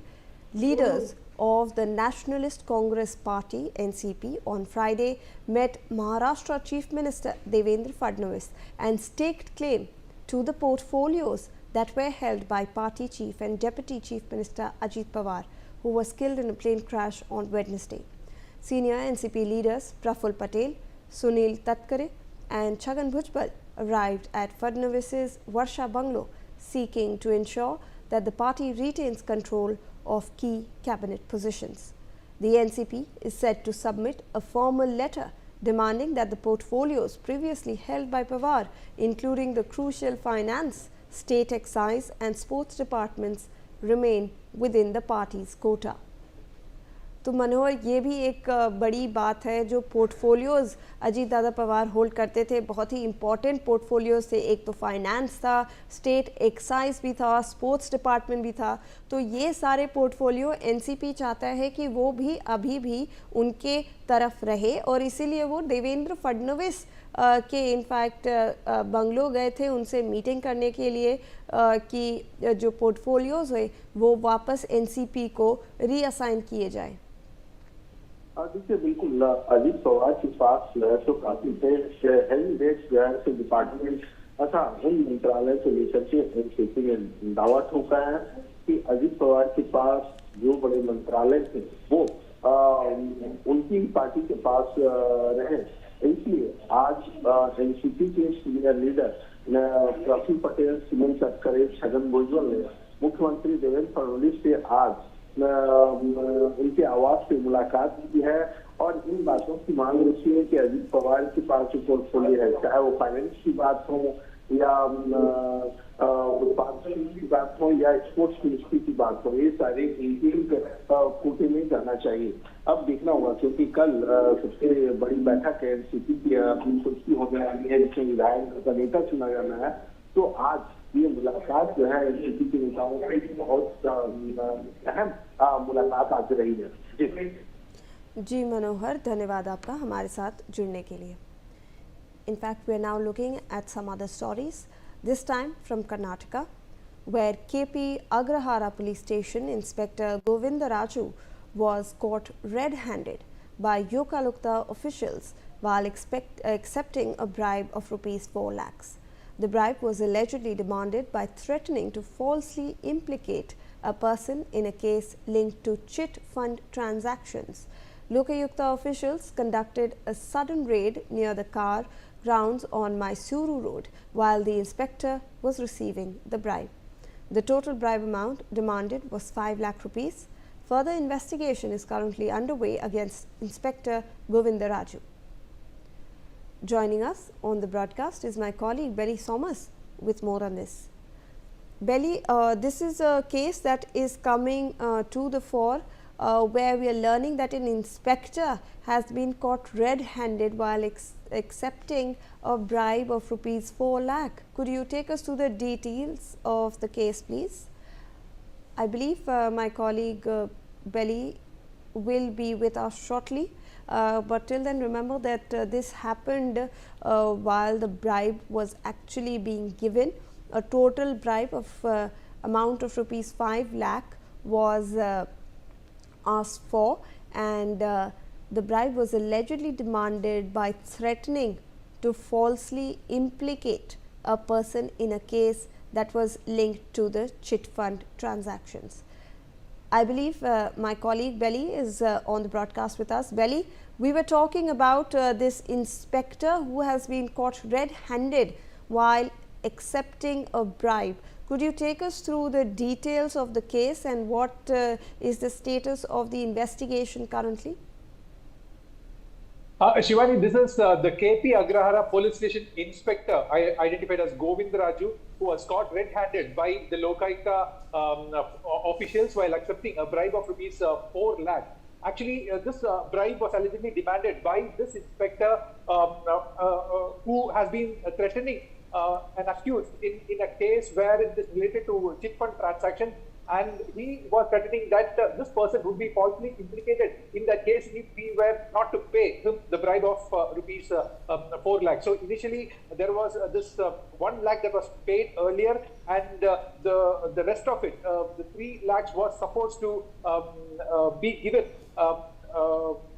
later at the CAR, the City Armed Reserves ground on Mysore Road yesterday. So when based on this complainant who has been identified as Danraj, the Lokaika officials had formed a team to trap this inspector, and when he was collecting the bribe of rupees remaining 4 lakh, the total bribe amount was 5 lakhs, I beg your pardon, and when he was collecting this 4 lakh bribe at the CAR ground, he was caught red-handed by the Lokaika police officials, and there in the visuals you can see the drama wherein the Lokaika officials who are in civil clothes catching hold of this inspector who is in uniform being taken into custody red-handed with the 4 lakhs that was offered to him by this complainant identified as Danraj. Now, a case under Prevention of Corruption has been under section of the Prevention of Corruption Act has been invoked, and further investigations are underway in this case. Q1. Right, Belly. If I can request you to please stay on with us, we'll require your inputs for this other story that we are tracking. Renowned actor Jayaram has been questioned by the SIT probing the alleged misappropriation of gold from artifacts at the Lord Ayappa temple in Sabrimala. The special investigation team questioned the actor recently at his residence in Chennai about the number of times he participated in pujas with Unni Krishnan Potti. Now, he is the prime accused in the gold misappropriation cases, and whether there were any financial transactions between Potti and the actor. Now, the SIT is investigating 2 cases related to the loss of gold from the Dwarpalaka or the guardian deity idols and the door frames of the Sri Kovil or the Sanctum Sanctorum of the temple. Let me go across to my colleague Belly for more on this. Belly, this is the latest person who is now being questioned by the SIT in the Sabrimala gold theft case. If you can give us some more details on that front, please. Absolutely, Shivani. So this is actor, a famous popular actor in South India, Jayaram, who comes in multilingual South Indian languages like Tamil, Malayalam, and also in Telugu. The actor Jayaram has been questioned in the Sabrimala theft case by the special investigation team investigating the Sabrimala gold theft. So they had apparently questioned actor Jayaram, a step that the authorities say it is critical in determining the alleged diversion of the gold plates intended for the Sabrimala temple. The questioning took place at the actor's home in Chennai, after which the SIT announced that Jayaram would be arraigned as a key witness in the case. And in the statement, Jayaram confirmed that the gold plates, which were meant to remain at the Sannidhanam of the Sabrimala temple, had been brought to his Chennai home. This, the investigators said, corroborates the police finding that the plates were transported out of Kerala, lending strength to the prosecution's claim that the temple assets were moved without authorization. So, however, the SIT has made it clear that it is not at present contemplating any legal action against the actor, and the investigation has established that Jayaram had no financial dealings or any other transactions with the prime accused Unni Krishnan Potti or with any of the other accused in the case. And according to SIT, Jayaram's interactions were limited to faith-based and religious context.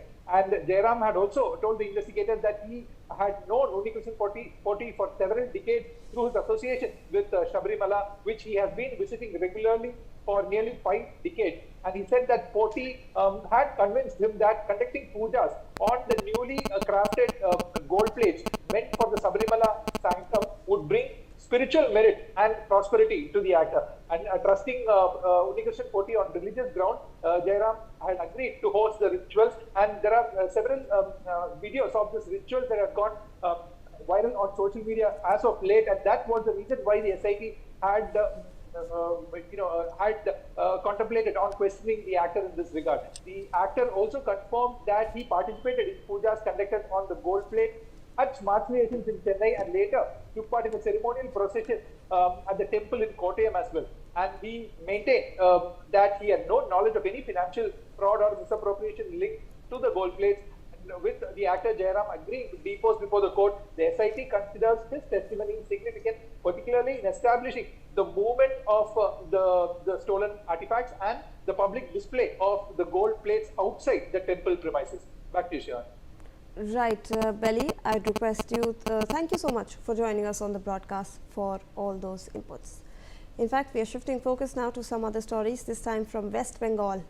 The West Bengal LOP and BJP leader Suvendu Adhikari is leading BJP's protest rally on Anandapur fire incident.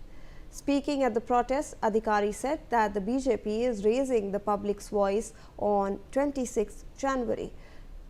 Now, the fire broke out at around 3 a.m. on Monday in a go-down belonging to Pushpanjali decorators and quickly spread to the adjoining warehouse operated by Wow Momo.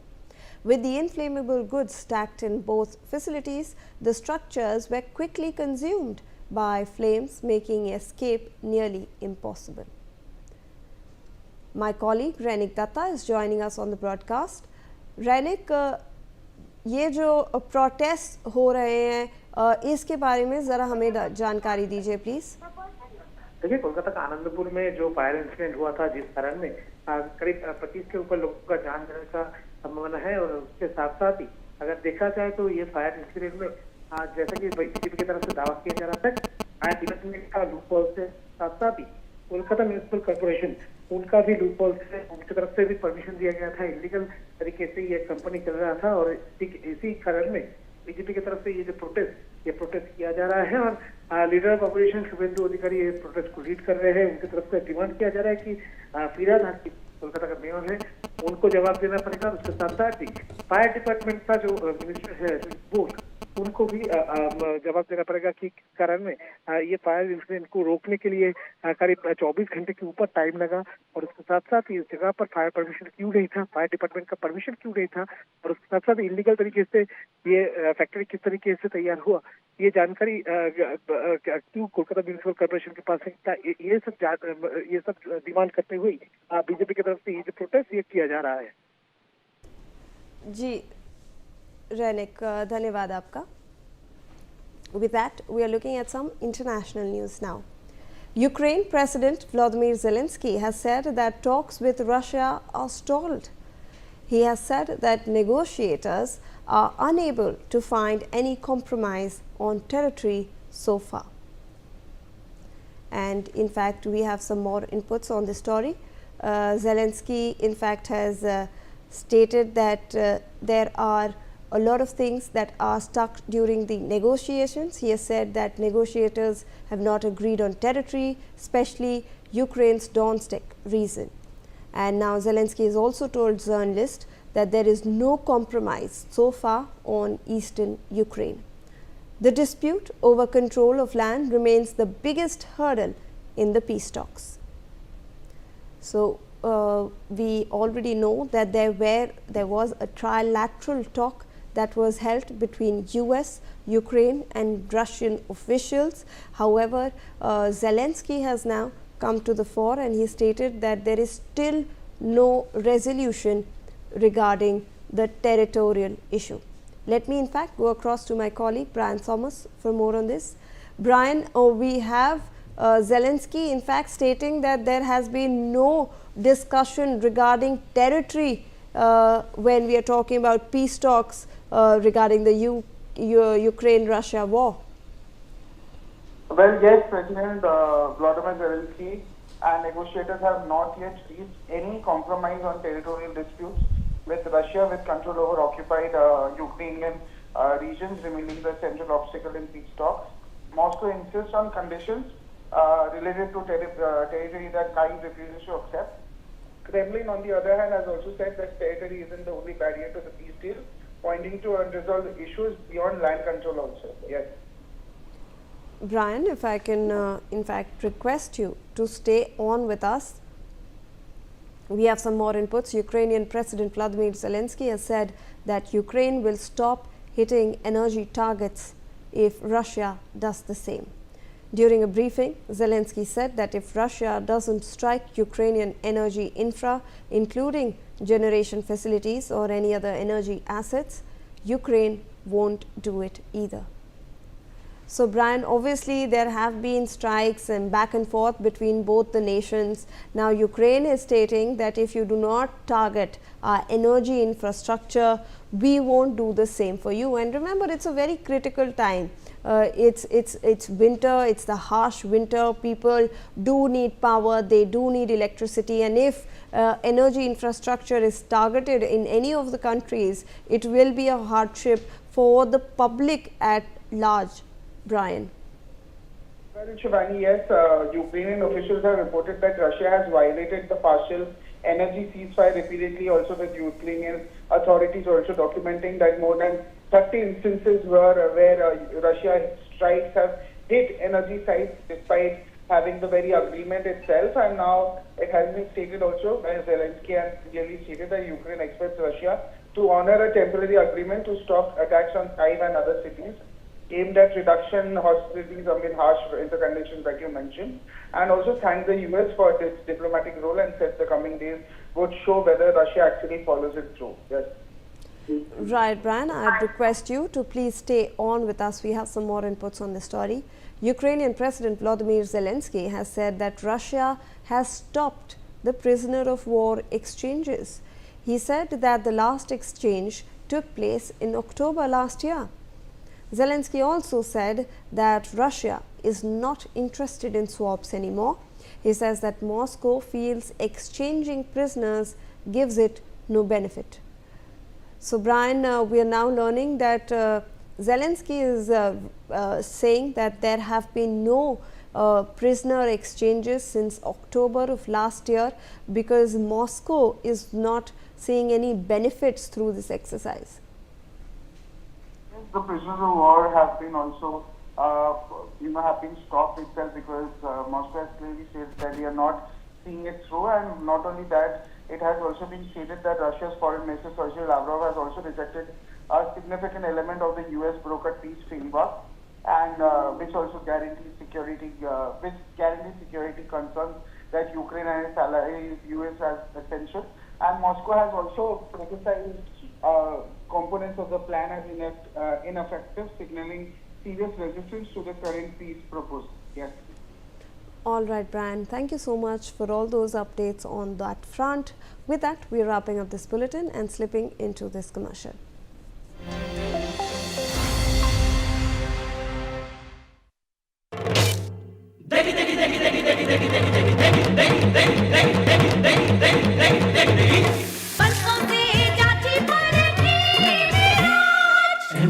की देगी मिर्च, देगी मिर्च का तड़का, अंग अंग फड़का। MDH की देगी मिर्च।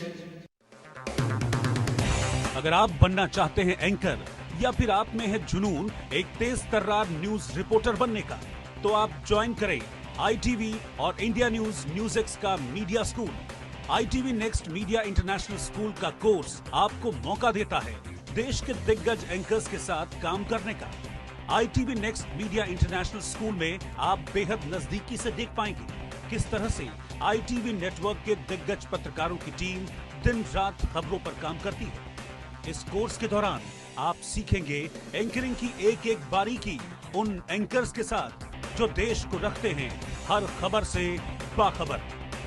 ITV next media international school का ये कोर्स आपके एंकरिंग स्किल्स को करेगा इतना सशक्त, मजबूत, जिससे आप बनेंगे पत्रकारिता की दुनिया का वो चमकता चेहरा जो दुनिया देखेगी और पसंद करेगी।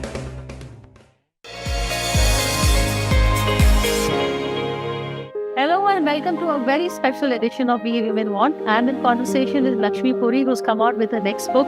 It is about the sari called the Sari Eternal. What made you write this book?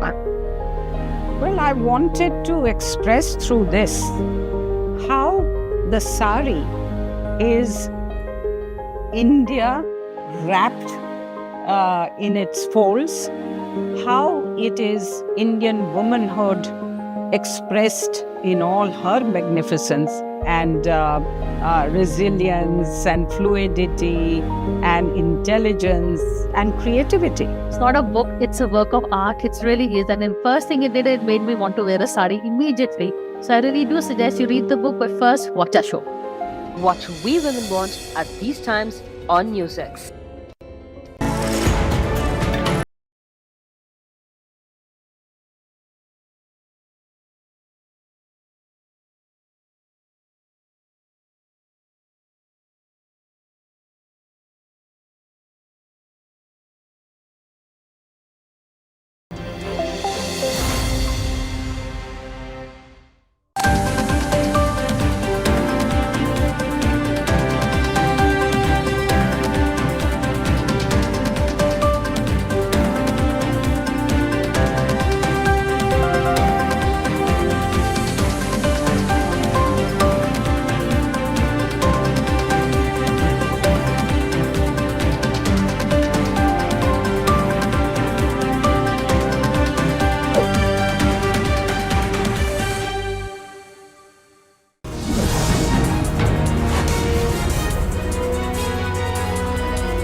This week on the roundtable, we are taking a look at the danger our country faces from the number of Chinese imports that have been literally dumped onto our country. Our economy is at great risk. What can the budget do about it? The budget is like an iron dome. It protects our factories, it protects Indian capacities, and we need to defend them from the onslaught that the Chinese economy is doing on India.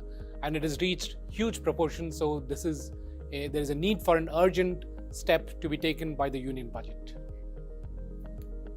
What I feel is not single measure, there can be multiple measures, but the best way to stop Chinese imports is by raising tariffs. History has shown it. We must raise tariffs as per the WTO agreements, and we have the limit of 50.4% average weighted tariff, whereas we are imposing hardly 6%. So there is a huge gap between what is the bound rate and what is the actual effective rate. I think we should strengthen our industrial policy and see to it that our PLI scheme also is interweaved with quality in a very strengthened manner, so that we are back on the path of having the QCOs into the country to a great extent of sectors and pushing them very hard. Thank you.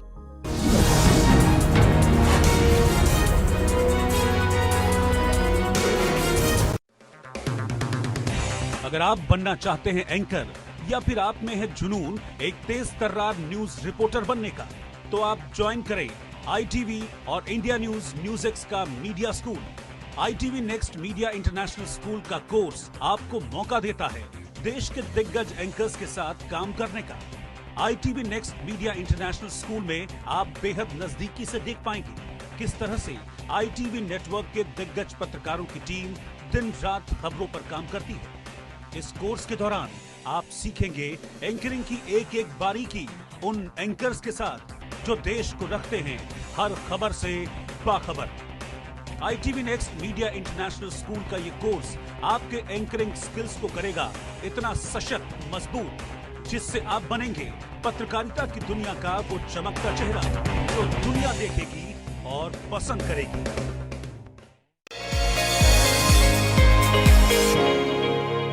Hello and welcome to a very special edition of We Women Want. I'm in conversation with Lakshmi Puri, who's come out with her next book. It is about the sari called The Sari Eternal. What made you write this book? Well, I wanted to express through this how the sari is India wrapped in its folds, how it is Indian womanhood expressed in all her magnificence and resilience and fluidity and intelligence and creativity. It's not a book, it's a work of art. It really is. And the first thing it did, it made me want to wear a sari immediately. So I really do suggest you read the book, but first watch our show. What we women want at these times on Newsx.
This week on the roundtable, we are taking a look at the danger our country faces from the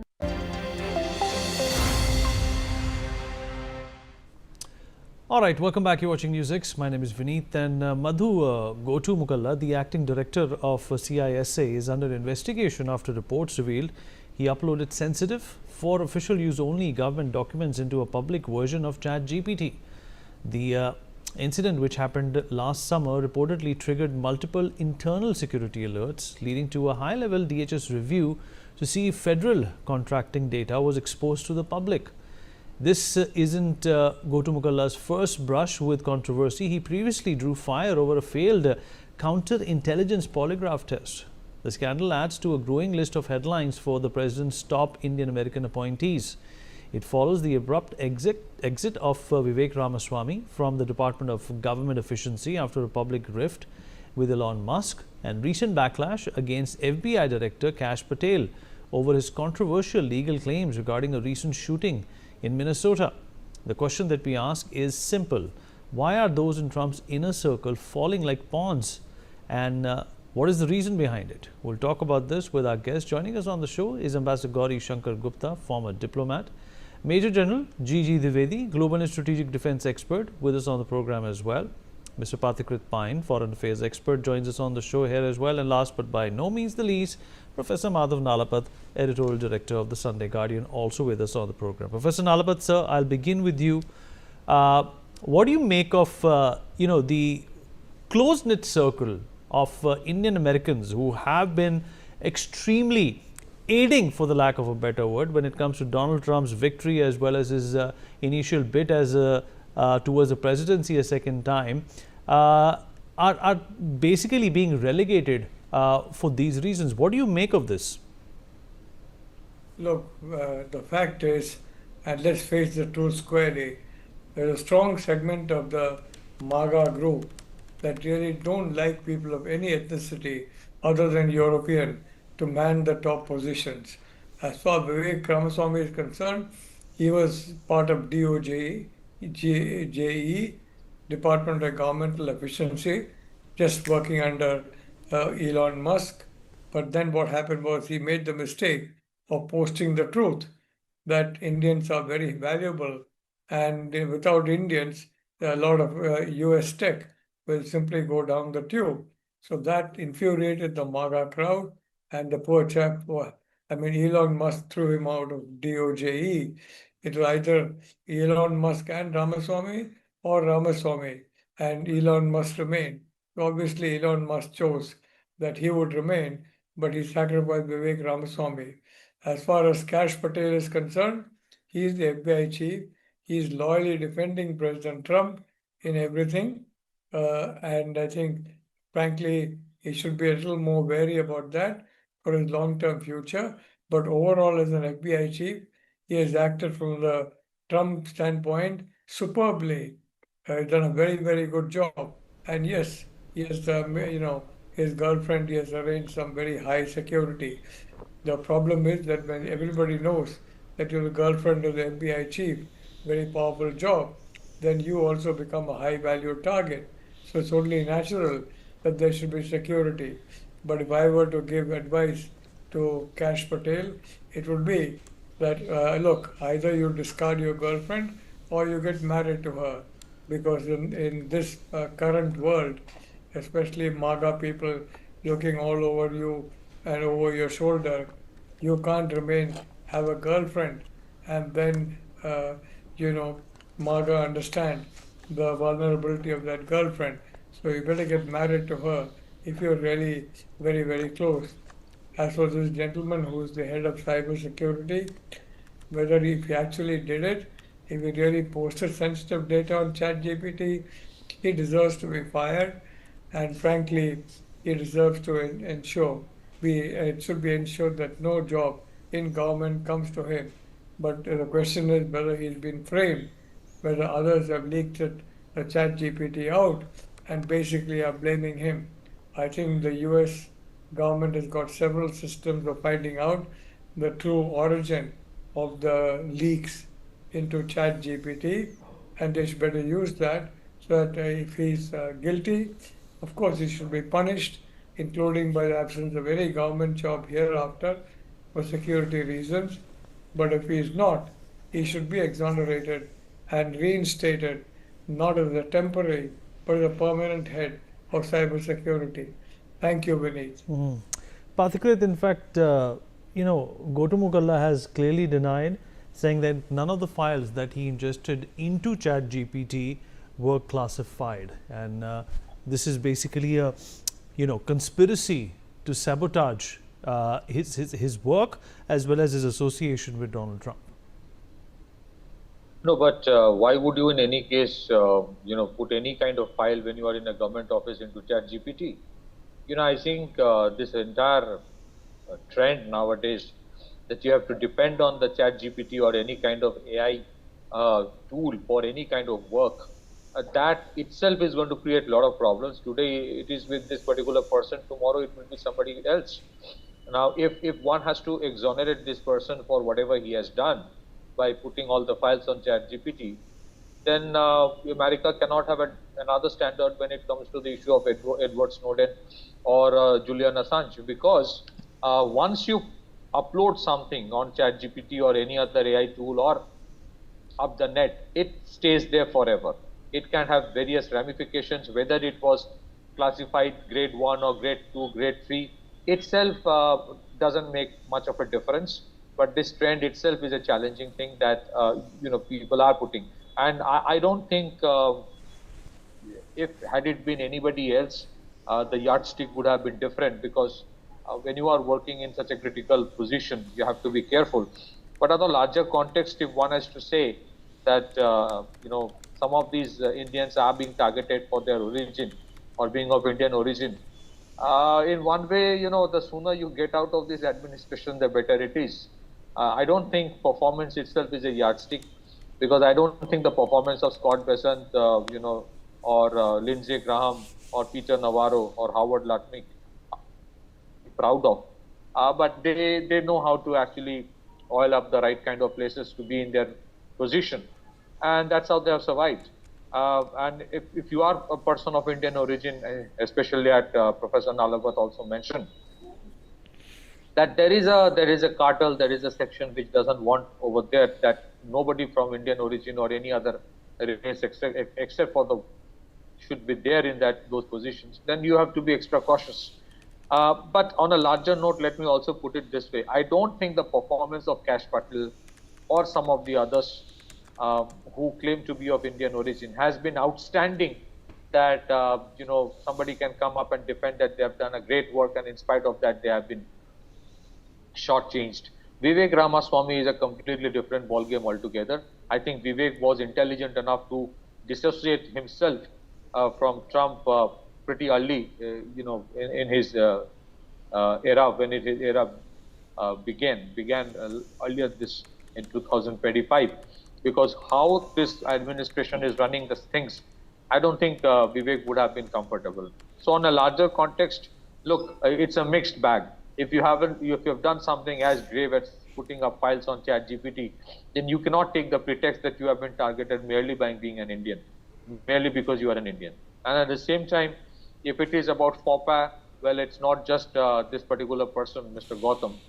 There are many others, including the president himself, who has been responsible for many such foot in the mouth syndrome. So many such things are happening in the US administration which are beyond any kind of explanation. So, the circus continues. Back to you.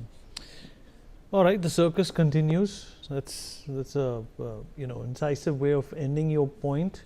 Ambassador Gauri Shankar Gupta, what do you make of this, sir? There is obviously this cutting-edge competition between Russia and China as well when it comes to modernizing AI and how the government uses the AI in the United States as well. So obviously, all of this means a lot if it's being done by such an official.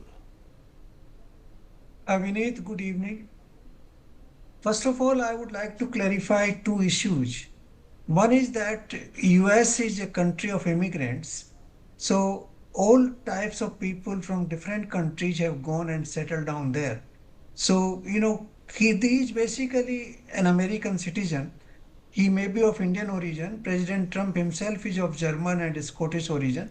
So it doesn't matter which origin they are from. But basically, he is a US citizen. And he has been given the job as US citizen, not because of his Indian origin. The second point I feel after traveling in US in many different occasions, there is still some sort of discrimination against the non-whites. This is absolutely true. It cannot be denied. It is much more in UK, but it is also in existence in USA.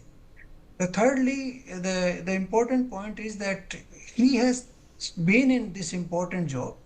He should have been very careful, and I'm sure after such a experience of 24 years, he would have been careful before putting the file on ChatGPT. I don't think he would willingly do it or he would knowingly do it. It could have happened by mistake, or it may have been projected in such a way that he has done the mistake. It's quite a possible option, and the MAGA activists are quite agitated against the people of Indian origin there. So it is quite possible that he has been framed and the target would be to have him removed. That is possibility, but it has to be investigated, and the conditions of how it happened should be found out before any action is taken. But so far as India is concerned, we are not associated with this whole process. It is basically a US exercise. It is the US, he is the US citizen. And if he has done a mistake, yes, he should be punished. If he has not done a mistake, he should be reinstated with complete honor. That is what I believe. But, these 2 points which I mentioned, that MAGA activists are actually to some extent are racist. There's no denying that fact. And secondly, that Indians have become an object of target now, because Indian society is very prominent. They are the richest people in the country, and President Trump has made on so many occasions it clear that we should not employ many Indians in big companies and in critical places. So obviously Indian origin people have become the target, and he could be one of those targets. It's quite possible, but everything has to be investigated. It's not an speculative assessment. It has to be a assessment based on the facts of the situation. Over to you, Vineet. All right, Jalal Dwivedi, what are your inputs here? Obviously the security of such highly sensitive documentation is always a priority. But why are we looking at this, from the lens of somebody who's of an Indian origin? This is obviously got to do a lot with MAGA. Even the ambassadors said they are racist to a large degree. So whenever something like this is done by somebody who's non-white, it will create ripples. Well, Vineet, first and foremost, a captain always selects people who are aligned to his own personality and persona. So President Trump is a very colorful personality, always surrounded by a lot of controversies, and possibly he likes people who are fit into their frame. So therefore, these three Indian origin people you are identified for the today's panel discussion. Somehow they have a very checkered personality. You know, when you take about Vivek Ramaswamy, in fact, he ran for the nomination of the Republicans, but he was trailing, so he fell out. And then, of course, he was taken for the Dodge experiment, you know, DOGE. But here the point was that there were two co-equals, Trump and, Ramaswamy and Elon Musk. So Elon Musk has, he almost funded about $500 million to President Trump's election. So therefore, I don't think he could have had a better off, as far as Elon Musk is concerned. The second point is most of his team members of Trump are not don't have in-depth exposure as to how the government functions. You imagine this Pete Hegseth. He is the defense secretary. He was just a half colonel in the that also in the Reserve Coast Guard, and he calls a meeting of these four-star generals, about couple of hundred of them, and to give a lecture on what should be the physical fitness and not addressing strategic issues. So the point is, of most of them, they lack the experience and that kind of maturity. In fact, Pete Hegseth, he put a operation plan on the WhatsApp group, and there was a lot of roar on that issue. So the point is that yes, there is a discrimination. I have personally spent a lot of time in US, and my own kids, a lot of my own relatives are there. The point is, yes, that is inherent, that there is certain degree of discrimination. But the point is, one has to handle that. One has to be aware of that. And these lapses of security, well, I think they cannot be overlooked, because they happen mostly because of the lack of insight into how the government system function. And my last point is that let's not pick India or MAGA, because it so happens that a lot of Indians, in fact 55 of them, are currently in the administration of the government of the day. Some are holding very important positions, some are in the tier 2, and also about 25 of top Indians are in the CEO positions. So it so happens that a large number of Indians are at the helm, and some of them do get identified, but I don't think this is a very personal discrimination. It happens that some controversies are glaring and certain lapses are also glaring, but I think on the whole, Indians are doing very well, and some exceptions, or I think some aberrations could be there, but on the whole, I think India is today, if you see as an Indian, I think we have a good image in America, we have a good standing, but then discrimination is inherent in any society, not only in America. Even in our country, there is a discrimination, but then that has to be accepted as part of the culture, but should not be taken as someone who is finger pointing at a particular community. But on the whole, I think Indians are doing a great job in America. They earned it. They are no charity. They have proved themselves. They work harder than the others, and that's why I think we have the kind of image or standing. But then these aberrations are there, and one has to accept them. But my only point is, most of them are because people on top in Trump administration do not have a very long or experience in running the government. Most of them are running as a corporate culture. That's why a lot of the problems do come up, Vineet. Professor Nalapat, what does this mean for Donald Trump? The midterms are coming. His reputation, even in red states, has taken a hit, considering what ICE has been doing, in Minnesota. How do you think, this damage control is going to last for Donald Trump? And by the time the midterms come, do you think he is in no position to defend anything untoward towards his administration? Look, Vineet, I want to point out a broader fact, and that is that the US loss is Europe's opportunity. And the fact of the matter is that several countries, the European Union, have opened their doors to Indian citizens who are highly trained. Let's face it, the fact is Indian citizens are in terms of ethnic groups, those of Indian ethnicity are among the best behaved, the least amount of lawlessness, and in fact they pay probably about the same high taxes, let's say Japanese Americans and Jewish Americans pay. So I'd like to say that Germany, for example, has welcomed Indian citizens, especially young citizens, to live and work in Germany.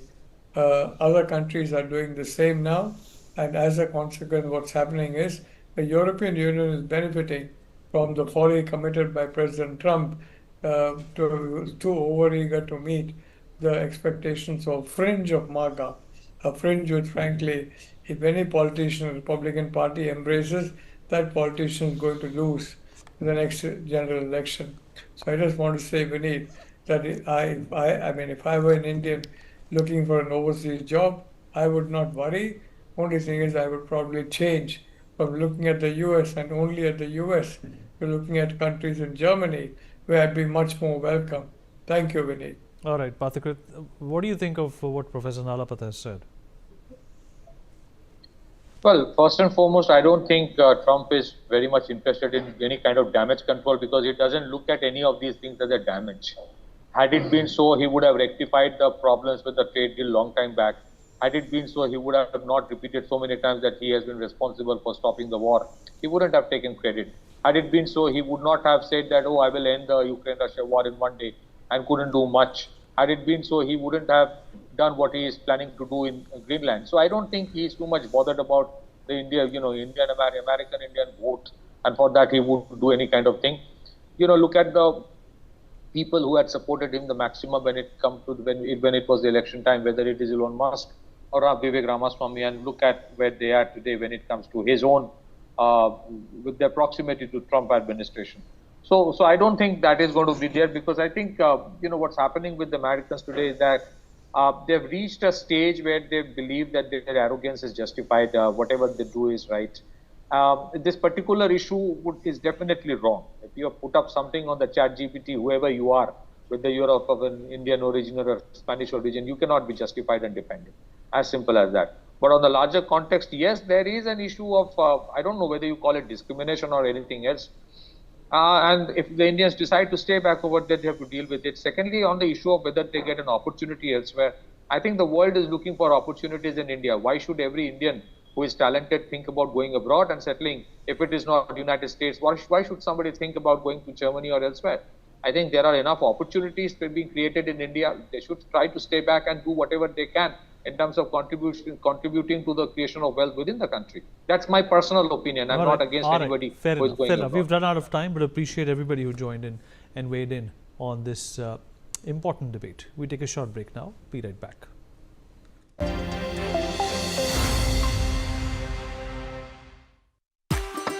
MDH कसूरी मेथी लाजवाब है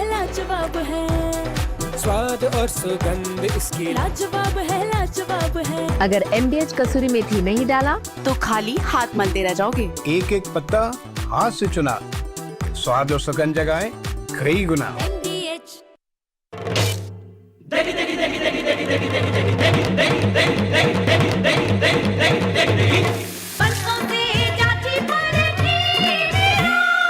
MDH की देगी मिर्च, देगी मिर्च का तड़का, अंग अंग फड़का। MDH की देगी मिर्च। इसको तो फुटबॉल खेलना भी आ गया और इसे तो पियानो बजाने भी आ गया। चंद्रयान भी उतर गया चांद पर हमें अब तक टेस्टी राजमा बनाना नहीं आया। बिना MDH राजमा मसाला के टेस्टी राजमा कैसे बनेगा? स्वादिष्ट राजमा के लिए MDH राजमा मसाला। क्या स्वादिष्ट राजमा बनाए? MDH। कभी खेलों के मानचित्र पर उत्तर प्रदेश सिर्फ संभावनाओं का नाम था, पर 2017 के बाद संभावनाएं संरचना बनी। जनपदों में स्टेडियम, ब्लॉकों में मिनी स्टेडियम और गांव में मैदान। खेल अब शहरों तक सीमित नहीं रहे। लखनऊ से मेरठ, वाराणसी से अयोध्या, ग्रेटर नोएडा से गोरखपुर, मैदानों पर सिर्फ खिलाड़ी नहीं, अंतर्राष्ट्रीय इवेंट्स उतरे। खेलो इंडिया, यूनिवर्सिटी गेम्स, मोटो जीपी, डेविस कप, बैडमिंटन से लेकर खो खो तक उत्तर प्रदेश अब मेजबान भी है और दावेदार भी। प्रतिभाओं को मिला मंच, प्रशिक्षण, और सम्मान। आज उत्तर प्रदेश खेलों में सिर्फ भाग नहीं लेता, दिशा तय करता है। यह है बदलाव की कहानी, मेहनत की पहचान और भविष्य की स्वर्णिम उड़ान। यह है आत्मविश्वास, लगन और विजय का गूंजता संदेश। ये है नया Uttar Pradesh.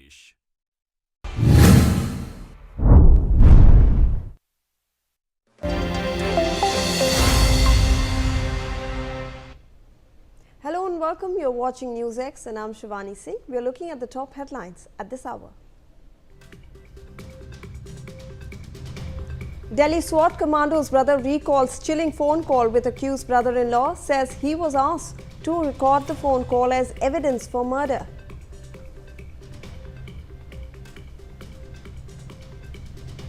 Canada's Prime Minister Mark Carney responds to reports that American officials met an Alberta-based separatist group, says he expects the US administration to respect Canadian sovereignty. Reports claim that plain-clothed Iranian security forces have rounded up thousands of people in a campaign of mass arrests in Iran to deter further protests after crushing the bloodiest unrest since the 1979 Islamic Revolution. Pakistan's former Commerce Minister says that the India-EU FTA has put employment of over 10 million people in Pakistan at risk.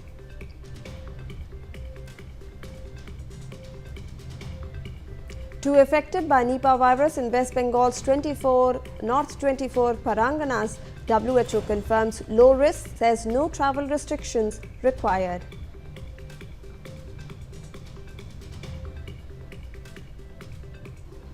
Around 15 Pakistani drones spotted along the LOC in Jammu and Kashmir's Keran sector. Officials respond with warning fires, massive search operation launched.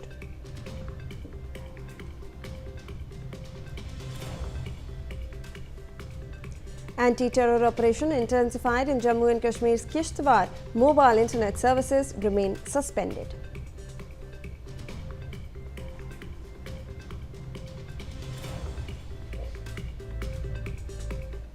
All right, the biggest story that we are tracking for you comes in regarding the Baramati airplane crash. The 28th January 2026 airplane crash in Baramati led to the tragic death of Maharashtra's Deputy Chief Minister Ajit Pawar. However, along with the Deputy Chief Minister, died 5 others who were also in the same flight. Let's take a look at one of them, flight attendant Pinky Mali. Pinky Mali was a 29-year-old flight attendant who tragically died in the chartered Learjet 45 crash that also claimed the life of Maharashtra Deputy Chief Minister Ajit Pawar. She was serving as cabin crew on the VSR Aviation operated flight attempting to land at the Baramati airport. Originally from Bhensa village in Kirakhat Tehsil, Jaunpur district of Uttar Pradesh, Pinky belonged to a modest family. Her father, Shiv Kumar Mali, worked as a cab driver and was associated with the NCP Ajit Pawar faction, while the family had been living in Mumbai's Worli Prabhadevi area for years. Pinky completed her schooling in Thane and Prabhadevi, Maharashtra, where she was deeply attached to her roots. She visited her village annually during festivals like Durga Puja and was married about 3 years ago to Somvirkar Saini.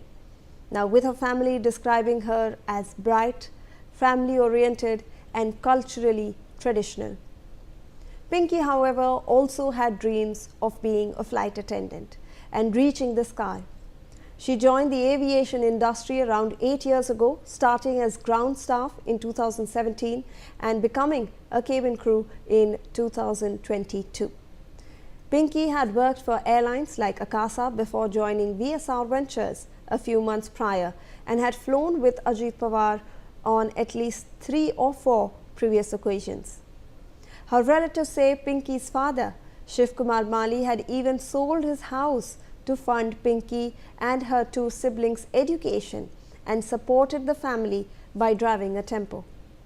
He had previously worked in the textile factory, and Pinky's other sister works in the medical field, but Pinky was the most promising member of the family. She initially worked as a cabin crew member on international flights as well. Later, she was assigned to duties involving VIP movements for a company. In her final call home the night before the crash, Pinky told her father, and I quote here, "Papa, I'm flying to Baramati with Ajit Dada. After dropping him, I'll speak to you tomorrow." Now, her family learned of her death through TV breaking news, with her father recalling, "When my daughter's name flashed on the breaking news, we realized that we had lost her." Pinky's family was inconsolable, with her mother Maya demanding a thorough investigation into the cause of the crash, saying, and I quote here, "I want to know the cause of her death. My daughter has left. She won't come back."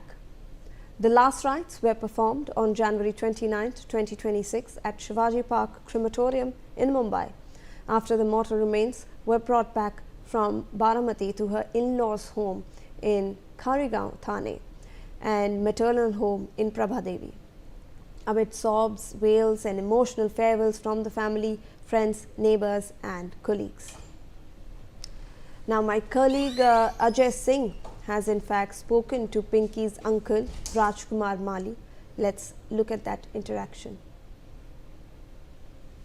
इस वक्त हम मौजूद हैं जौनपुर के किराकत थाना क्षेत्र के भैंसा गांव में और हमारे साथ मौजूद है पिंकी माली के चाचा जो छोटे चाचा हैं। इनसे बात करेंगे कि जो महाराष्ट्र के पुणे जिले के बारामती में हुए विमान हादसे में अजीत दादा पवार के साथ जो पांच सहयात्रियों की दर्दनाक मौत हुई और उसमें पिंकी माली भी मौजूद थी, उनके साथ क्रू मेंबर के रूप में काम उस फ्लाइट में मौजूद थी। आइए हम जानते हैं कि किस प्रकार से घटनाक्रम कैसे इनको जानकारी हुई और पहली बार कब आपको पता चला कि ये बेटी के साथ इतनी बड़ी घटना हो गई। ऐसा है कि कल सुबह ही जब मैं खेत से आया, घर पर गया था मतलब नाश्ता करने के लिए, तो वहाँ मेरी पत्नी आई तो वो रो रही थी। शायद मेरे आने से पहले इन लोगों को खबर थी, मुझे नहीं था। तो जब वो रो रही थी तो मैंने पूछा क्या हुआ, किसी ने कुछ कहा क्या? तो कहे नहीं आप खा लीजिए तो बोलो। लेकिन कुछ मुझे अजीब लगा, चेहरा उनका थोड़ा सूजा हुआ था।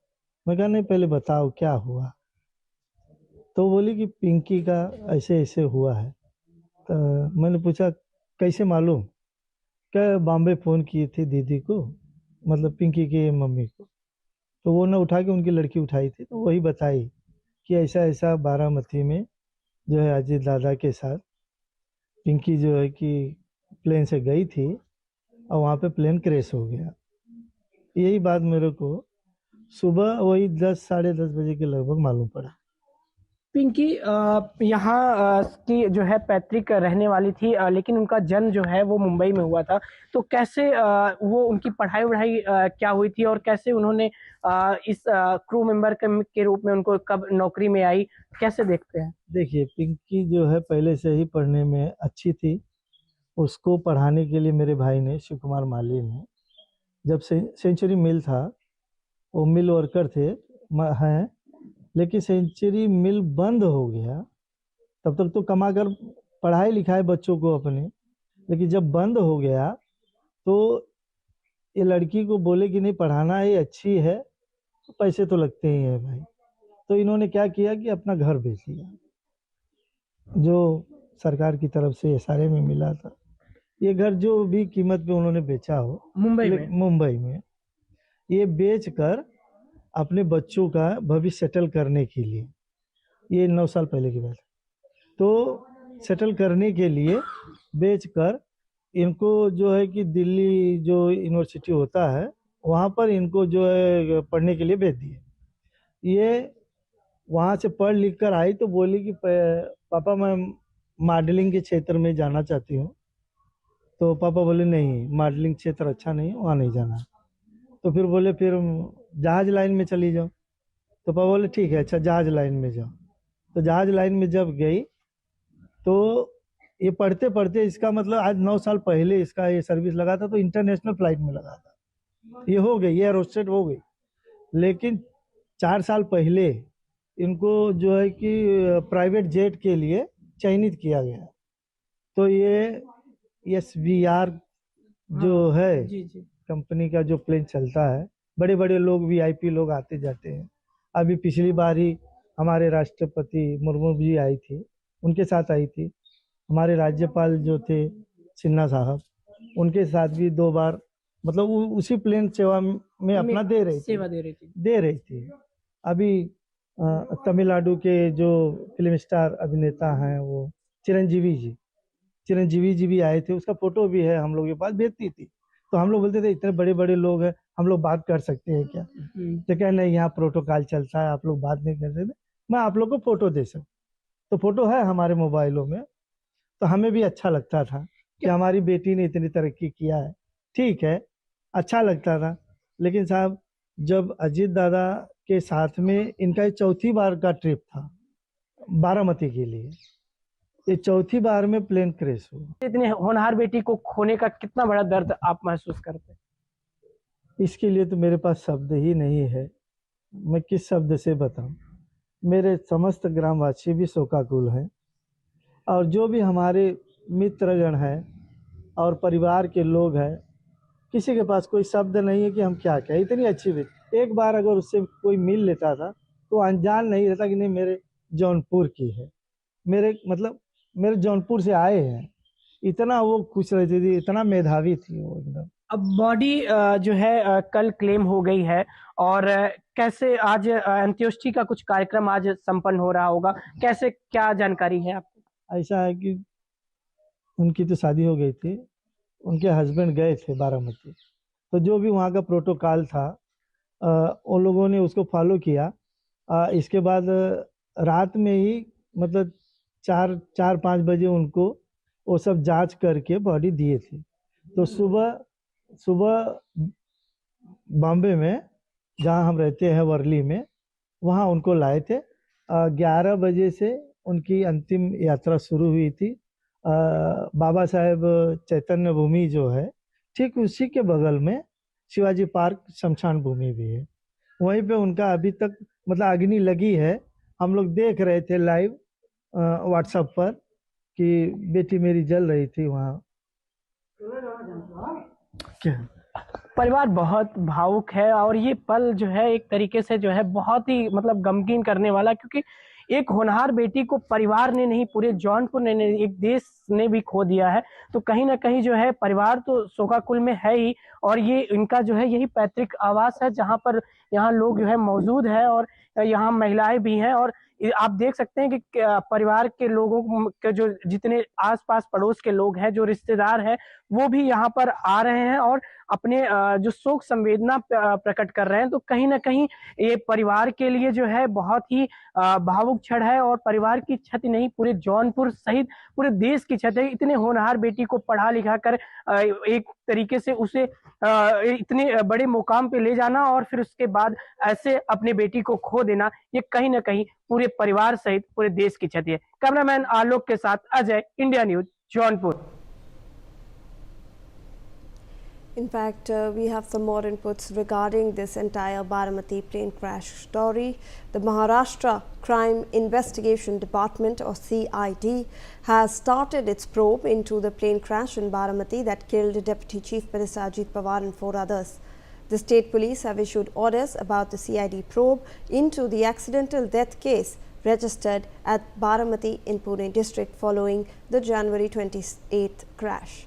Pawar, 66, who had taken off from Mumbai, and 4 others who were on board a Learjet 45 plane died after it crashed barely 200 meters from the edge of the tabletop airstrip at Baramati, his hometown in Pune district, on Wednesday morning.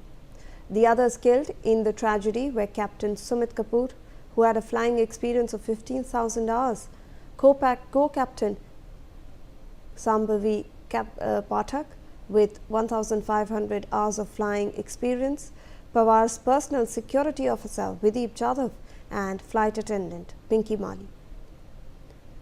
Joining us on the broadcast is my colleague Rumi Mishra with more on this. Rumi, now we know that the CID has started investigation into this entire incident. What more could you tell us on that front, please? The stove into the plane crash in Baramati that killed Deputy Chief Minister Ajit Pawar and 4 others. The state police have issued orders about the CID probe into the accidental death case registered at Baramati in Pune district following the January 28 crash. The Pune Rural Police has registered a case of accidental death registered at Baramati, remember, under the BNSS, which has now been transferred to the CID. Remember, those killed in the tragedy also included Captain Sumit Kapoor, who had 15,000 hours of flying experience, co-pilot Captain Shambhavi Pathak with 1,500 hours of experience, Pawar's personal security officer, and flight attendant Pinky Mali. Now, the official has said that a team of CID personnel has begun its work and will collect relevant documents from the Pune Rural Police. The team will also visit the crash site near the Baramati airstrip. And the probe aims to rule out any sabotage to the aircraft before Pawar began his journey from Mumbai to Baramati. Meanwhile, the AAIB, functioning under the Civil Aviation Ministry, has also initiated a formal investigation into the crash. Over to you, Shivani. All right. Thank you so much, Rumi, for all those updates on that story. With that, we are shifting our attention now towards other news that's coming in. In a major breakthrough, Amritsar Rural Police have busted a cross-border narco smuggling network, arresting 2 operatives and recovering a massive consignment of 51.5 kilograms of heroin packed in 103 packets. Preliminary investigations show that the accused were in active contact with a Pakistan-based handler and were involved in cross-border drug trafficking. Examination of their mobile phones has also revealed multiple communication trails and other incriminatory digital evidence. An FIR has been registered at the Garinda police station under the NDPS Act, and further investigation is currently underway to trace both forward and backward linkages of the network.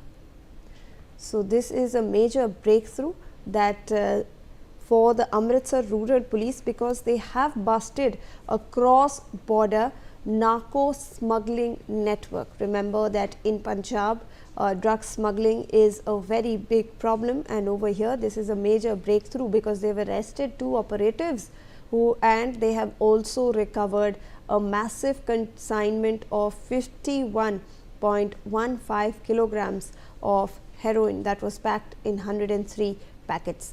Now, remember that preliminary investigations are also pointing towards a Pakistan link with the accused, and hence these people were involved in cross-border drug trafficking.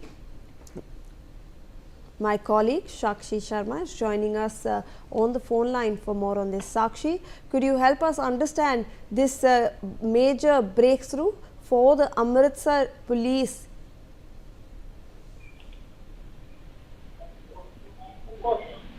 साक्षी, अगर आपको हमारी आवाज़ सुनाई दे रही है, हम अमृतसर में जो ड्रग बस्ट हुआ है उसके बारे में बात कर रहे हैं। जी बिल्कुल, देखिए हाँ जी आपकी आवाज़ मिल रही है। जी तो बात है, अमृतसर में बड़ा ब्रेक थ्रू जो है वो अमृतसर रूरल पुलिस को मिला है, जहाँ पर एक cross border narco smuggling network को जो है रिकवर किया गया है वहाँ पर, और यहाँ से एक बहुत बड़ा कंसाइनमेंट जो है, जो कि लगभग 51 किलो का हेरोइन है, जिसके 103 पैकेट्स हैं, ये वहाँ पर पुलिस ने बरामद किया है। और जो शुरुआती जांच है, शुरुआत की इन्वेस्टिगेशन में ये सामने आया है कि एक पाकिस्तान बेस्ड हैंडलर है जो इस पूरे क्रॉस बॉर्डर ड्रग ट्रैफिकिंग में इन्वॉल्व है, और फिलहाल इस पूरे मामले की डिटेल एग्जामिनेशन जो है, इन्वेस्टिगेशन है, वो पुलिस के द्वारा चल रही है। जिन आरोपियों को इस पूरे जो ये जो क्रॉस पुलिस बस हुआ है और जो स्मगलिंग हो रही थी इसमें गिरफ्तार किया है, उस पर FIR भी दर्ज हुई है NDPS एक्ट के अंदर, और एक डिटेल्ड एग्जामिनेशन जो गिरफ्तार आरोपी हैं उनकी की जा रही है और उनके मोबाइल फोन्स भी जब्त किए गए हैं और कई सारे और डिजिटल एविडेंसेस जो हैं वो भी पुलिस के हाथ लगे हैं और इस इन्वेस्टिगेशन में आगे की जो पूछताछ है ये की जा रही है। और इसी के साथ आपको ये भी बता दें कि पुलिस फिलहाल इस मामले में और कोई जानकारी उनके द्वारा साझा नहीं की जा रही है, लेकिन जरूर पंजाब में जो एक ड्रग फ्री कैंपेन चल रहा है, युद्ध नशे के विरुद्ध जो कैंपेन पंजाब में लगातार चल रहा है, उसके अंतर्गत लगातार छापेमारियां की जा रही हैं। खासतौर से बॉर्डर इलाकों में लगातार छापेमारी की जा रही है और इसी कड़ी में, इसी दृष्टि में ये एक बड़ा एक ब्रेक थ्रू जो है ये पंजाब पुलिस के हाथ लगा है और एक बड़ी मात्रा में जो कंसाइनमेंट है वो भी पुलिस के द्वारा बरामद किया गया है। जी साक्षी, धन्यवाद आपका। All right, let's look at some international news now. According to a semi-official Iranian news agency, Iran has deployed 1,000 new strategic drones across the 4 branches of its armed forces as it prepares for possible US strikes. This comes as US President Donald Trump has sent what he described as an armada of warships to the Middle East and has warned of military action against the clerical regime in Tehran. Joining us on the broadcast is my colleague Aditya Vadhavan with more on this. Aditya, we are learning that Iran has now deployed over 1,000 drones across its forces in order to counter a possible strike by the US. Yes, absolutely, Shivani. Indeed, Iran has this heavy deployment of drones. Definitely, Iran is now preparing to defend any prevent any attack if it is done by the United States and other 7 nations. So completely, at this juncture, the Iranian forces and the IRGC are in full, alert mode. Considering the fact, there are several Iranian drones that are operating in the Gulf of Oman, and at this juncture, there are concerns whether United States of America will do a limited military strike or a large-scale strike. This needs to be seen. At this juncture, it needs to be seen. Nothing can be calculated at this factor. What will be the Iran's response? Will it target the American bases in the Middle East? Or it needs to be seen. It is already warned that it will also attack Israel if America attacks Iran. So completely at this juncture, there are concerns of a full-blown conflict in the Middle East. Right, Aditya. If I can request you to please stay on with us. We have some more inputs regarding this. Iran's chief diplomat, Abbas Araghchi, has arrived in Istanbul for talks as Turkey prepared to offer its support in easing tensions with the United States, which has raised the prospect of a possible military strike. During the trip, Araghchi is expected to meet Turkish Foreign Minister Hakan Fidan and also hold talks with President Erdogan, Iran's foreign ministry has said in a statement confirming his arrival. The visit took place hours after US President Donald Trump said that he hoped to avoid military action against Iran, which has warned it would target American bases and aircraft carriers if it comes under attack. So Aditya, now we are seeing this fresh round of negotiations that Turkey is trying to mediate between the US and Iran. It's hosting Iran's top diplomat. What more details could you give us on that front, please? Well, absolutely, Shivani. Indeed, Turkey is playing the role of mediator, as far as the tensions between the US and Iran are concerned, and definitely, Turkey is hosting time and again, for quite some time we have seen how Turkey has, offered to mediate in several conflicts. Recently, when the conflict between Saudi and UAE happened, then also Turkey wanted to play a role of mediator. So at this juncture, it is very apparent that whether it needs to be seen whether this mediation role by Turkey is instrumental in diffusing the tensions between Iran and US, or it will, or otherwise the situation is, or the situation will escalate to the next level. This needs to be seen, Shivani. Aditya, if I can request you to please stay on with us. According to an Israeli media report, a US Navy destroyer has arrived at the port of Eilat as tensions between Washington and Tehran continue to rise. The report said that the vessels stopped at the southern port of on the Gulf of Aqaba, close to Israel's border. Crossings with Egypt and Jordan have been planned in advance and was part of an ongoing cooperation between the Israeli and US armed forces. So Aditya, what more details could you share with us regarding this deployment of a US destroyer over there? Completely, it's all about, this deployment of the US destroyer there completely means that, US is preparing for a full action against Iran, and definitely, Iran is also taking all its steps, to prevent any attack from the United States. So clearly at this juncture, it needs to be seen how much damage will the US be able to inflict upon Iran, and what will be the Iranian retaliatory steps. So all these things will need to be seen, and it needs to be seen how things unfold in this scenario. Shivani. All right, Aditya. In fact, please do stay on with us. We are tracking some more stories. Ukrainian President Zelensky has announced that he is not going to Moscow for talks. Responding to journalists, Zelensky said that it was impossible for him to meet with Russian President Putin. Earlier, Russian presidential aide Yuri Ushakov had confirmed the invitation to Zelensky to come to Moscow if he wishes to meet with Putin in person. The diplomat stressed that Moscow has never refused such contacts and is ready to provide Zelensky with security and the necessary working conditions. So Aditya, on this front, Zelensky has now outright, all right, I believe we've lost the connection with my colleague Aditya Vadavan, but we will try to reconnect with him. This is the latest bit of information that we are getting now. Ukrainian President Vladimir Zelensky has announced that he is not going to go to Moscow for talks. Remember that there was a trilateral meet that was held earlier, but that failed to discuss upon the territorial issues. That was the thorn that has always been there between Russia and Ukraine in these peace talks. And now we are learning that Ukrainian President Vladimir Zelensky is not going to Moscow for the talks. In fact, Zelensky has said that it was impossible for him to meet with the Russian President Putin.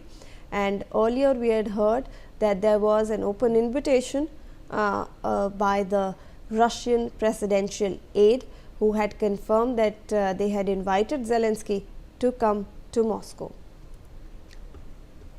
Meanwhile, the head of the Zaporizhzhia military administration said that a Russian drone attack killed 2 women and a man in the Vilniansk in Ukraine's frontline region. The attack also destroyed houses after fires broke out. Additionally, Russian forces launched a total of 841 attacks on 34 settlements across the region in the past day. I believe my my colleague Aditya is back on the line with us. Aditya, we're learning of Russian attacks on the eastern Ukrainian regions. Could you give us some more details on that front, please?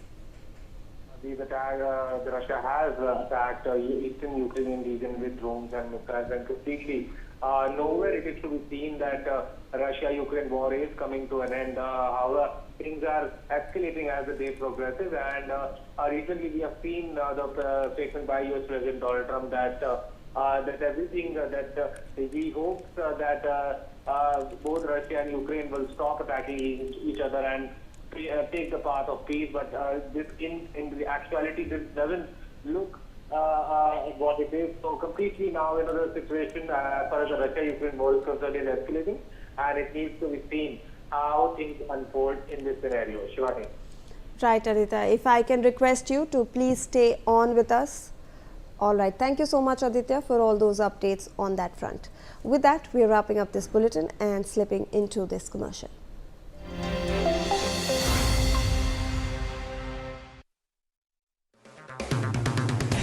अगर आप बनना चाहते हैं anchor, या फिर आप में है जुनून एक तेज तर्रार न्यूज रिपोर्टर बनने का, तो आप ज्वाइन करें ITV और इंडिया न्यूज न्यूज़x का media school. ITV next media international school का कोर्स आपको मौका देता है देश के दिग्गज एंकर्स के साथ काम करने का। ITV next media international school में आप बेहद नजदीकी से देख पाएंगे किस तरह से ITV नेटवर्क के दिग्गज पत्रकारों की टीम दिन रात खबरों पर काम करती है। इस कोर्स के दौरान आप सीखेंगे एंकरिंग की एक एक बारीकी उन एंकर्स के साथ जो देश को रखते हैं हर खबर से बाखबर। ITV next media international school का ये कोर्स आपके एंकरिंग स्किल्स को करेगा इतना सशक्त मजबूत जिससे आप बनेंगे पत्रकारिता की दुनिया का वो चमकता चेहरा जो दुनिया देखेगी और पसंद करेगी।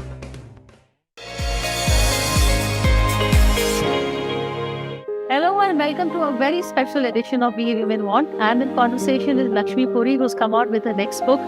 It is about the sari called The Sari Eternal. What made you write this book?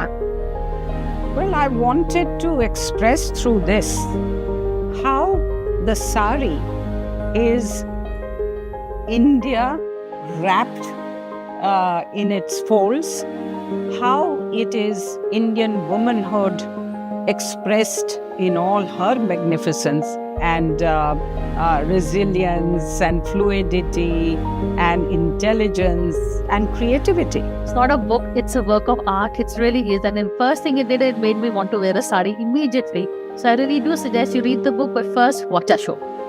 Watch We Women Want at these times on Newsx.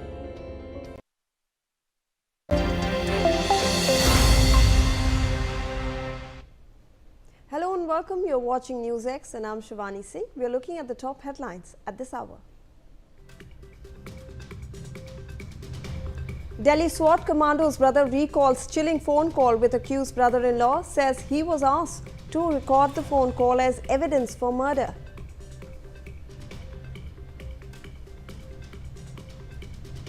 Canada's Prime Minister Mark Carney responds to reports that American officials met an Alberta-based separatist group, says he expects the US administration to respect Canadian sovereignty. Reports claim that plain-clothed Iranian security forces have rounded up thousands of people in a campaign of mass arrests in Iran to deter further protests after crushing the bloodiest unrest since the 1979 Islamic Revolution. Pakistan's former Commerce Minister says that the India-EU FTA has put employment of over 10 million people in Pakistan at risk.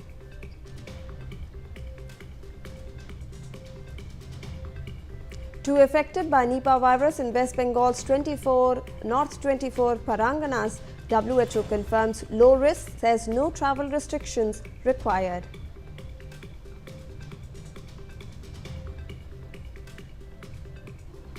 Around 15 Pakistani drones spotted along the LOC in Jammu and Kashmir's Keran sector. Officials respond with warning fires, massive search operation launched.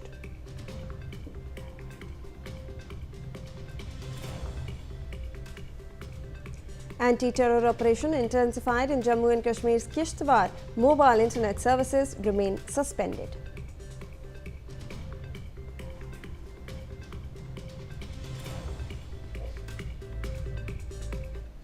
All right, the biggest story that we are tracking for you comes in regarding the Baramati airplane crash. The 28th January 2026 airplane crash in Baramati led to the tragic death of Maharashtra's Deputy Chief Minister Ajit Pawar. However, along with the Deputy Chief Minister, died 5 others who were also in the same flight. Let's take a look at one of them, flight attendant Pinky Mali. Pinky Mali was a 29-year-old flight attendant who tragically died in the chartered Learjet 45 crash that also claimed the life of Maharashtra Deputy Chief Minister Ajit Pawar. She was serving as cabin crew on the VSR Aviation operated flight attempting to land at the Baramati airport. Originally from Bhensa village in Kirakhat Tehsil, Jaunpur district of Uttar Pradesh, Pinky belonged to a modest family. Her father, Shiv Kumar Mali, worked as a cab driver and was associated with the NCP Ajit Pawar faction. While the family had been living in Mumbai's Worli Prabhadevi area for years.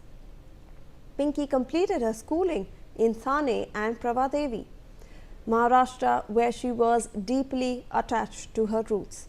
She visited her village annually during festivals like Durga Puja and was married about 3 years ago to Somvirkar Saini. Now, with her family describing her as bright, family oriented and culturally traditional.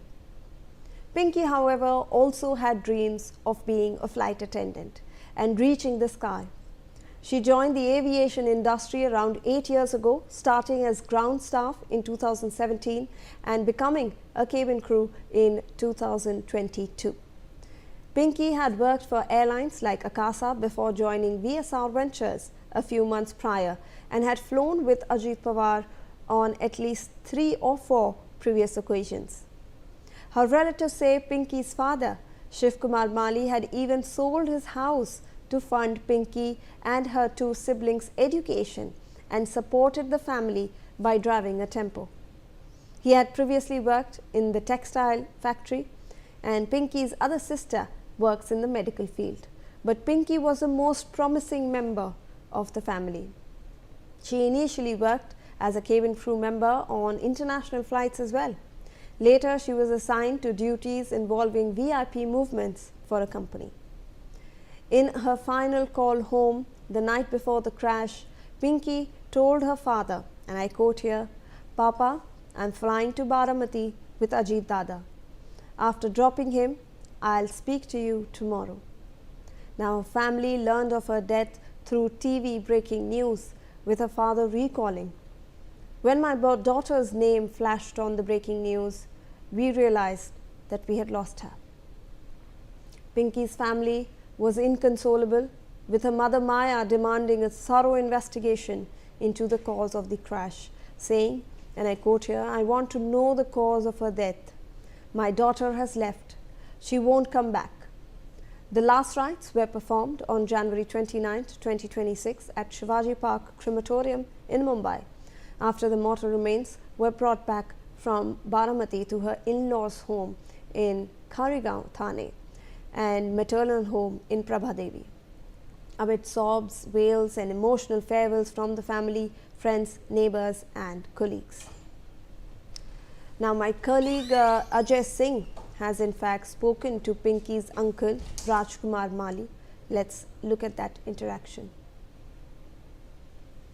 इस वक्त हम मौजूद हैं जौनपुर के किराकत थाना क्षेत्र के भैंसा गांव में और हमारे साथ मौजूद है पिंकी माली के चाचा जो छोटे चाचा हैं। इनसे बात करेंगे कि जो महाराष्ट्र के पुणे जिले के बारामती में हुए विमान हादसे में अजीत दादा पवार के साथ जो 5 सहयात्रियों की दर्दनाक मौत हुई और उसमें पिंकी माली भी मौजूद थी, उनके साथ क्रू मेंबर के रूप में उस फ्लाइट में मौजूद थी। आइए हम जानते हैं कि किस प्रकार से घटनाक्रम कैसे इनको जानकारी हुई और पहली बार कब आपको पता चला कि ये बेटी के साथ इतनी बड़ी घटना हो गई? ऐसा है कि कल सुबह ही जब मैं खेत से आया, घर पर गया था मतलब नाश्ता करने के लिए, तो वहाँ मेरी पत्नी आई तो वो रो रही थी। शायद मेरे आने से पहले इन लोगों को खबर थी, मुझे नहीं था। तो जब वो रो रही थी तो मैंने पूछा क्या हुआ, किसी ने कुछ कहा क्या? तो कहे नहीं आप खा लीजिए तो बोलो। लेकिन कुछ मुझे अजीब लगा, चेहरा उनका थोड़ा सूजा हुआ था। मैं कहा नहीं पहले बताओ क्या हुआ। तो बोली कि पिंकी का ऐसे ऐसे हुआ है। तो मैंने पूछा कैसे मालूम? क्या बॉम्बे फ़ोन की थी दीदी को, मतलब पिंकी की मम्मी को, तो वो ना उठा के उनकी लड़की उठाई थी, तो वही बताई कि ऐसा ऐसा बारामती में जो है अजीत दादा के साथ पिंकी जो है कि प्लेन से गई थी और वहाँ पे प्लेन क्रैश हो गया। यही बात मेरे को सुबह वही 10 साढ़े 10 बजे के लगभग मालूम पड़ा। पिंकी यहाँ की जो है पैतृक रहने वाली थी, लेकिन उनका जन्म जो है वो मुंबई में हुआ था। तो कैसे वो उनकी पढ़ाई वढ़ाई क्या हुई थी और कैसे उन्होंने इस क्रू मेंबर के रूप में उनको कब नौकरी में आई, कैसे देखते हैं? देखिए, पिंकी जो है पहले से ही पढ़ने में अच्छी थी। उसको पढ़ाने के लिए मेरे भाई ने, शिव कुमार माली ने, जब सेंचुरी मिल था, वो मिल वर्कर थे हैं, लेकिन सेंचुरी मिल बंद हो गया। तब तक तो कमा कर पढ़ाई लिखाए बच्चों को अपने, लेकिन जब बंद हो गया तो ये लड़की को बोले कि नहीं पढ़ाना है, अच्छी है, तो पैसे तो लगते ही है भाई। तो इन्होंने क्या किया कि अपना घर बेच लिया, जो सरकार की तरफ से SRA में मिला था।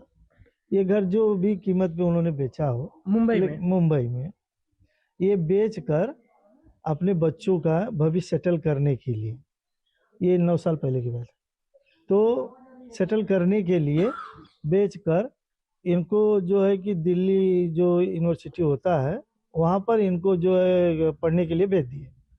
ये वहाँ से पढ़ लिख कर आई तो बोली कि पापा मैं मॉडलिंग के क्षेत्र में जाना चाहती हूँ। तो पापा बोले नहीं, मॉडलिंग क्षेत्र अच्छा नहीं है, वहाँ नहीं जाना। तो फिर बोले फिर जहाज लाइन में चली जाओ। तो पापा बोले ठीक है, अच्छा जहाज लाइन में जाओ। तो जहाज लाइन में जब गई तो ये पढ़ते पढ़ते, इसका मतलब आज 9 साल पहले इसका ये सर्विस लगा था, तो इंटरनेशनल फ्लाइट में लगा था, ये हो गई, ये एरोस्टेट हो गई। लेकिन 4 साल पहले इनको जो है कि प्राइवेट जेट के लिए चयनित किया गया। तो ये SVR जो है कंपनी का जो प्लेन चलता है, बड़े बड़े लोग VIP लोग आते जाते हैं। अभी पिछली बार ही हमारे राष्ट्रपति मुर्मू जी आई थी, उनके साथ आई थी। हमारे राज्यपाल जो थे सिन्हा साहब, उनके साथ भी 2 बार, मतलब उसी प्लेन सेवा में अपना दे रही थी। अभी तमिलनाडु के जो फिल्म स्टार अभिनेता हैं वो चिरंजीवी जी भी आए थे, उसका फोटो भी है हम लोग के पास, भेजती थी। तो हम लोग बोलते थे इतने बड़े बड़े लोग हैं, हम लोग बात कर सकते हैं क्या? तो क्या नहीं, यहाँ प्रोटोकॉल चलता है, आप लोग बात नहीं कर सकते, मैं आप लोग को फोटो दे सकता। तो फोटो है हमारे मोबाइलों में। तो हमें भी अच्छा लगता था कि हमारी बेटी ने इतनी तरक्की किया है, ठीक है, अच्छा लगता था। लेकिन साहब, जब अजीत दादा के साथ में इनका 4थी बार का ट्रिप था बारामती के लिए, ये 4थी बार में प्लेन क्रैश हुआ। इतने होनहार बेटी को खोने का कितना बड़ा दर्द आप महसूस करते हैं? इसके लिए तो मेरे पास शब्द ही नहीं है, मैं किस शब्द से बताऊं। मेरे समस्त ग्रामवासी भी शोकाकुल हैं, और जो भी हमारे मित्रगण हैं और परिवार के लोग हैं, किसी के पास कोई शब्द नहीं है कि हम क्या कहें। इतनी अच्छी बेटी, एक बार अगर उससे कोई मिल लेता था तो अनजान नहीं रहता कि नहीं मेरे जौनपुर की है, मेरे जौनपुर से आए हैं।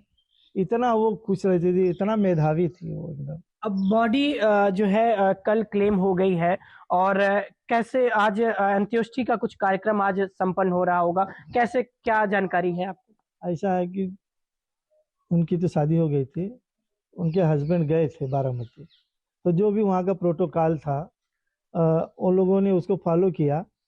इसके बाद रात में ही, मतलब 4-5 बजे उनको वो सब जांच करके बॉडी दिए थे। तो सुबह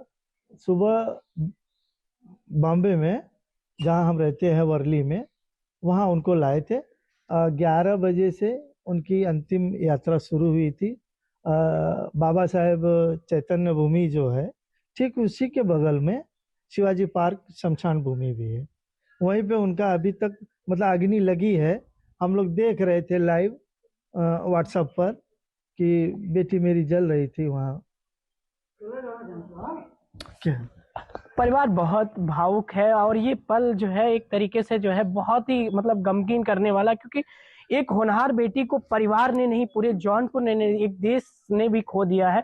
तो कहीं ना कहीं जो है परिवार तो शोकाकुल में है ही, और ये इनका जो है यही पैतृक आवास है, जहाँ पर यहाँ लोग जो है मौजूद है, और यहाँ महिलाएं भी हैं, और आप देख सकते हैं कि परिवार के लोगों के जो जितने आसपास पड़ोस के लोग हैं, जो रिश्तेदार हैं, वो भी यहाँ पर आ रहे हैं और अपने जो शोक संवेदना प्रकट कर रहे हैं। तो कहीं ना कहीं ये परिवार के लिए जो है बहुत ही भावुक क्षण है और परिवार की क्षति नहीं, पूरे जौनपुर सहित पूरे देश की क्षति है। इतने होनहार बेटी को पढ़ा लिखा कर एक तरीके से उसे इतने बड़े मुकाम पे ले जाना और फिर उसके बाद ऐसे अपने बेटी को खो देना, ये कहीं ना कहीं पूरे परिवार सहित पूरे देश की क्षति है। कैमरामैन आलोक के साथ Ajay, India news, Jaunpur.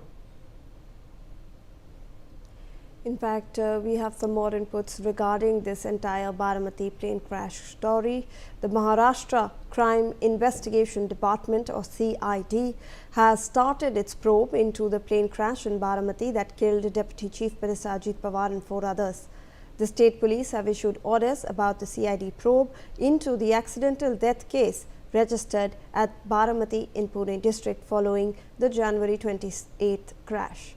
Pawar, 66, who had taken off from Mumbai, and 4 others who were on board a Learjet 45 plane died after it crashed barely 200 meters from the edge of the tabletop airstrip at Baramati, his hometown in Pune district, on Wednesday morning.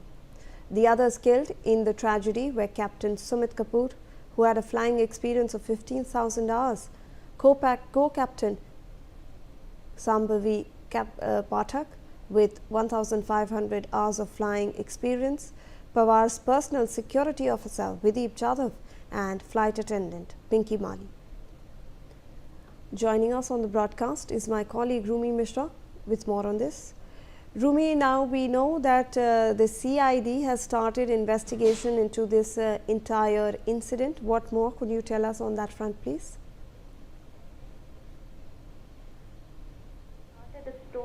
Into the plane crash in Baramati that killed Deputy Chief Minister Ajit Pawar and 4 others. The state police have issued orders about the CID probe into the accidental death case registered at Baramati in Pune district following the January 28 crash. The Pune Rural Police has registered a case of accidental death registered at Baramati, under the BNSS, which has now been transferred to the CID. Remember, those killed in the tragedy also included Captain Sumit Kapoor, who had 15,000 hours of flying experience, co-pilot Captain Shambhavi Pathak with 1,500 hours of experience, Pawar's personal security officer, and flight attendant Pinky Mali. Now, the official has said that a team of CID personnel has begun its work and will collect relevant documents from the Pune Rural Police. The team will also visit the crash site near the Baramati airstrip. And the probe aims to rule out any sabotage to the aircraft before Pawar began his journey from Mumbai to Baramati. Meanwhile, the AAIB, functioning under the Civil Aviation Ministry, has also initiated a formal investigation into the crash. Over to you, Shivani. All right. Thank you so much, Rumi, for all those updates on that story. With that, we are shifting our attention now towards other news that's coming in. In a major breakthrough, Amritsar Rural Police have busted a cross-border narco smuggling network, arresting 2 operatives and recovering a massive consignment of 51.5 kilograms of heroin packed in 103 packets. Preliminary investigations show that the accused were in active contact with a Pakistan-based handler and were involved in cross-border drug trafficking. Examination of their mobile phones has also revealed multiple communication trails and other incriminatory digital evidence. An FIR has been registered at the Gharinda police station under the NDPS Act, and further investigation is currently underway to trace both forward and backward linkages of the network. So, this is a major breakthrough that for the Amritsar Rural Police, because they have busted a cross-border narco smuggling network. Remember that in Punjab, drug smuggling is a very big problem, and over here this is a major breakthrough because they have arrested 2 operatives and they have also recovered a massive consignment of 51.15 kilograms of heroin that was packed in 103 packets. Now, remember that preliminary investigations are also pointing towards a Pakistan link with the accused, and hence these people were involved in cross-border drug trafficking. My colleague Sakshi Sharma is joining us on the phone line for more on this. Sakshi, could you help us understand this major breakthrough for the Amritsar police?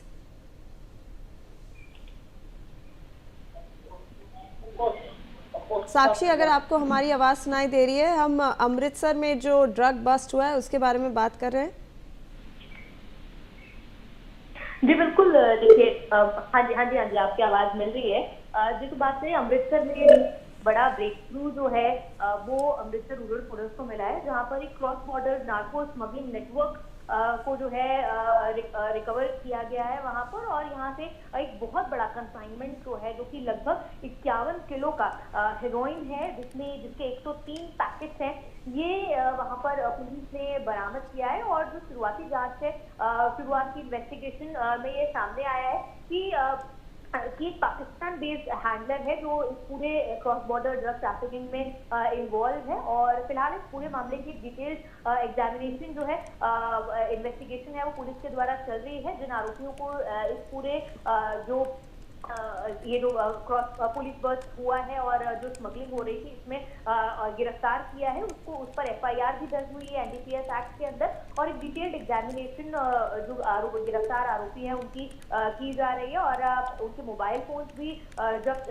किए गए हैं, और कई सारे और digital evidences जो हैं वो भी पुलिस के हाथ लगे हैं। और इस इन्वेस्टिगेशन में आगे की जो पूछताछ है ये की जा रही है। और इसी के साथ आपको ये भी बता दें कि पुलिस फिलहाल इस मामले में और कोई जानकारी उनके द्वारा साझा नहीं की जा रही है, लेकिन जरूर पंजाब में जो एक ड्रग फ्री कैंपेन चल रहा है, युद्ध नशे के विरुद्ध जो कैंपेन पंजाब में लगातार चल रहा है, उसके अंतर्गत लगातार छापेमारियां की जा रही हैं, खासतौर से बॉर्डर इलाकों में लगातार छापेमारी की जा रही है। और इसी कड़ी में, इसी दृष्टि में ये एक बड़ा एक ब्रेक थ्रू जो है ये पंजाब पुलिस के हाथ लगा है, और एक बड़ी मात्रा में जो कंसाइनमेंट है वो भी पुलिस के द्वारा बरामद किया गया है। जी साक्षी, धन्यवाद आपका। All right, let's look at some international news now.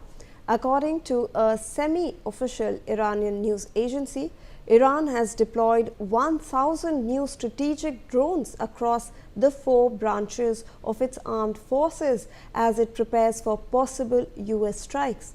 This comes as US President Donald Trump has sent what he described as an armada of warships to the Middle East and has warned of military action against the clerical regime in Tehran.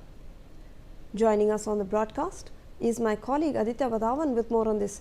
Aditya, we are learning that Iran has now deployed over 1,000 drones across its forces in order to counter a possible strike by the US.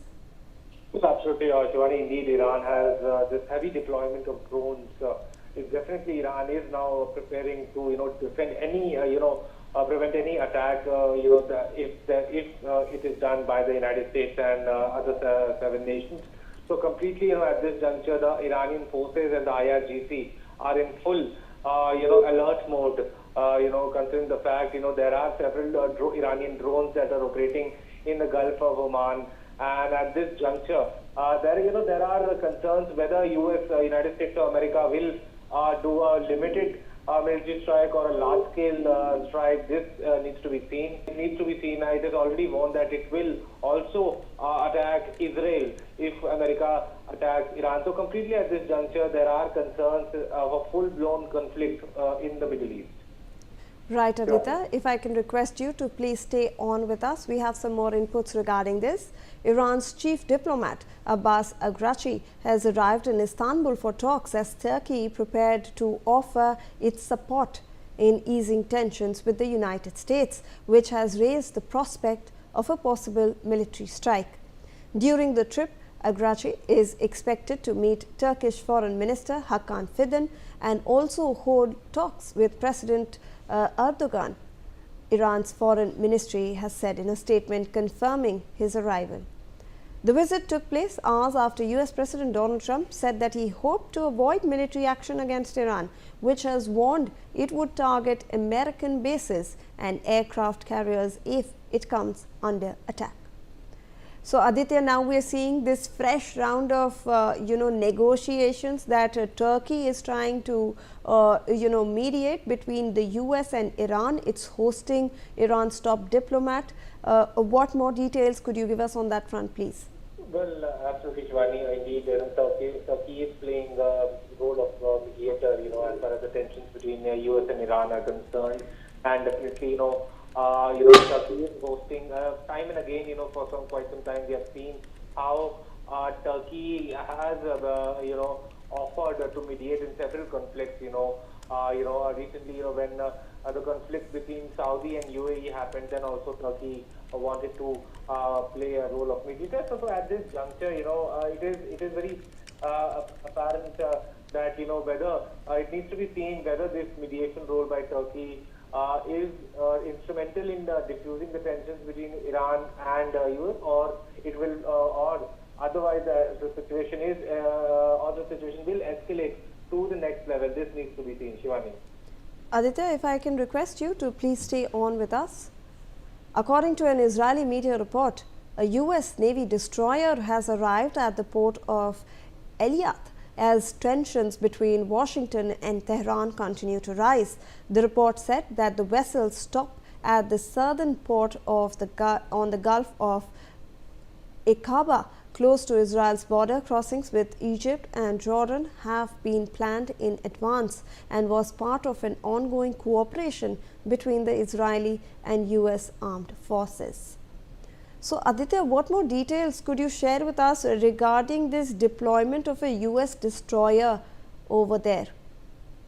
Completely, it's all about this deployment of the US destroyer. There completely means that US is preparing for a full action against Iran, and definitely Iran is also taking all its steps to prevent any attack from the United States. So clearly at this juncture, it needs to be seen how much damage will the US be able to inflict upon Iran, and what will be the Iranian retaliatory steps. So all these things will need to be seen, and it needs to be seen how things unfold in this scenario. Shivani. All right, Aditya. In fact, please do stay on with us. We are tracking some more stories. Ukrainian President Zelensky has announced that he is not going to Moscow for talks. Responding to journalists, Zelensky said that it was impossible for him to meet with Russian President Putin. Earlier, Russian presidential aide Yuri Ushakov had confirmed the invitation to Zelensky to come to Moscow if he wishes to meet with Putin in person. The diplomat stressed that Moscow has never refused such contacts and is ready to provide Zelensky with security and the necessary working conditions.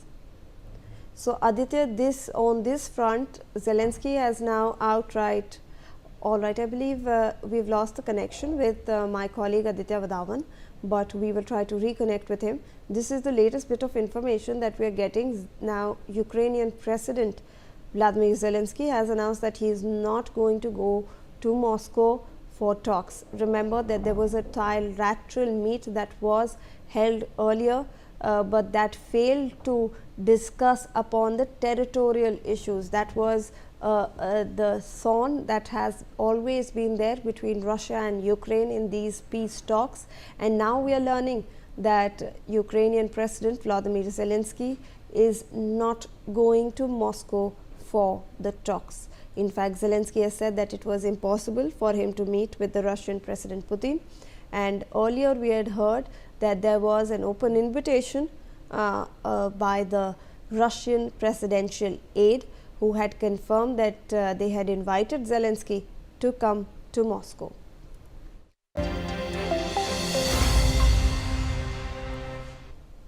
Hello and welcome. You are watching Newsx and I'm Shivani Singh. We are looking at the headlines at this hour.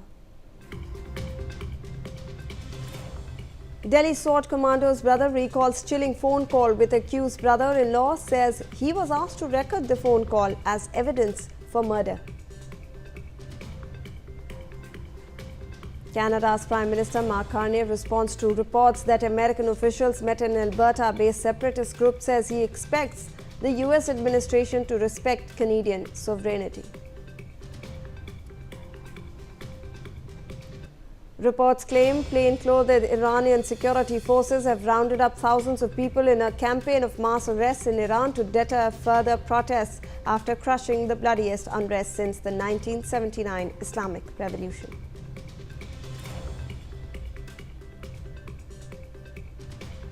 Pakistan's former Commerce Minister says the India-EU FTA has put employment of over 10 million people in Pakistan at risk. Two affected by Nipah virus in West Bengal's North 24 Paranganas, WHO confirms low risk, says no travel restrictions required. Around 15 Pakistani drones spotted along the LOC in Jammu and Kashmir's Keran sector. Officials respond with warning fires. Massive search operation launched. Anti-terror operation intensified in Jammu and Kashmir's Kiswar. Mobile internet services remain suspended.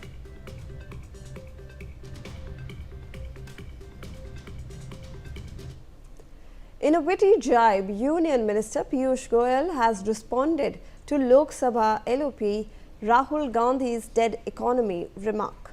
In an interview, the Union Minister highlighted how there was a lot of enthusiasm among the European Commission to improve relations with India. Slamming leader of opposition Rahul Gandhi and senior Congress leader Jairam Ramesh, the Union Minister said, and I quote, "Angur khatte hain."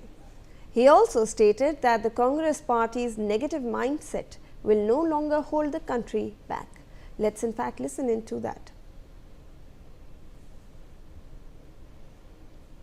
All right, joining me right now on the broadcast is my colleague Shikha Salaria with more on this. Shikha, we have seen that dead economy jibe create a lot of controversy in the political world, but now we have the Union Minister come back with a very witty jibe. Clearly, the Union Minister of Commerce has targeted the Congress leadership, including the LOP, Rahul Gandhi and Jairam Ramesh of the Congress, both very senior leaders, saying that in fact it is the Congress that is going to be, that is going to be taken to task by the people of India, because according to the Commerce Minister, he's clearly said that he's quoted statements from the EU Commission and EU Council Presidents and said that there's a lot of enthusiasm in them for improving relations with India. The Commerce Minister has also said that there are people within the country, taking names of the LOP Rahul Gandhi and Jairam Ramesh, whom he said that belittle their own country and view its achievements with a negative mindset, and the Congress party's negative mindset will no longer hold the country back. In fact, Goyal has also said that this very mindset has kept the country backwards for decades, and now no sensible person in India will fall for the Congress's... Shikha, if I can request you to please stay on with us. We have RP Singh, the BJP spokesperson, joining us on the broadcast. Thank you so much, sir, for talking to us. Sir, we have a very witty remark by the Union Minister over here. Sir Piyush Goyal has stated that our economy is something that the European Commission is looking forward to engage with, and they are looking forward to a lot of trade with India. Well, there's no doubt that this latest trade deal is a landmark in the world history, where 27 countries India has made a trade deal, and it's almost a population of 190 crore people which will be affected by this trade deal. But you can't help Rahul Gandhi. He suffered from a partial lobe syndrome, which is that brain can't understand numerics and can't crunch the numbers. So that's how it is, and then we don't blame him, because he can't understand numbers. He doesn't know the relationship. He can't see people progressing in country. He can't see that 25 crore people have been brought out of the poverty line. He can't see that how many toilets have been built in the country, how many people, almost 42 crore people have got the Mudra Yojana loan. How our economy is the best economy in the world. The world is looking toward our economy. All world organizations are praising our economy. But anyhow, and then we have done a trade deal with almost 8 nations, eight trade deals till now. So So I don't blame Mr. Rahul Gandhi. You really feel pity on him for raking up these sort of bogeys. Thank you so much, sir, for joining us on the broadcast with that perspective. In fact, we have that statement from Piyush Goyal. Let's listen in to that.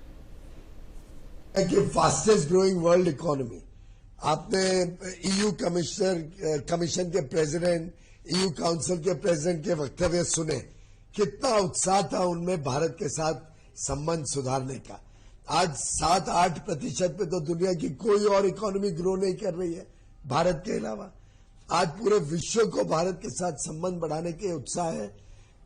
ये तो मैं मानता हूं एक प्रकार से देश के अंदर ही लोग ऐसे बैठे हुए हैं, राहुल गांधी जी जैसे, जयराम रमेश जी जैसे, जो अपने ही देश को नीचा दिखाते हैं और अपने ही देश की उपलब्धियों को नकारात्मक सोच के साथ देखते हैं। ये नहीं देख पाते हैं कि देश कैसे आगे बढ़ रहा है, कैसे 25 करोड़ लोग गरीबी की रेखा से बाहर निकले, कैसे आज देश का युवा युवती उत्साह के साथ नए स्टार्टअप में जॉब क्रिएटर बन रहे हैं। All right, let me in fact go across to my colleague Shikha for more on this. Shikha, you were talking about how Piyush Goyal has highlighted the various improvements in the economy, how the Indian economy is growing at 7 to 8%, which no other country in the world has been, been able to do that in such, a geopolitical scenario right now. Yes, clearly this is in the aftermath of the LOP, Rahul Gandhi, taking a jibe at the BJP government. Shikha, I apologize for interrupting you, but we have Congress spokesperson Arshpreet Khadial with us on the broadcast. Thank you so much, sir, for joining us.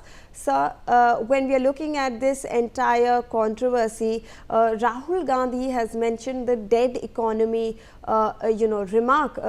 Referring to Indian economy. However, we have the EU FTA on one hand, sir. There are other 15 countries that have signed free trade agreements. Do you believe that this is... When the Congress party had left in 2014, the debt was around 55 lakh crores.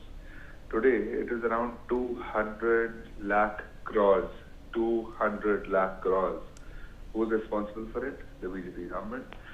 The economy of the country is in shambles, and because we are having to pay so much interest, this mounting debt over us, our generations are going to be in debt.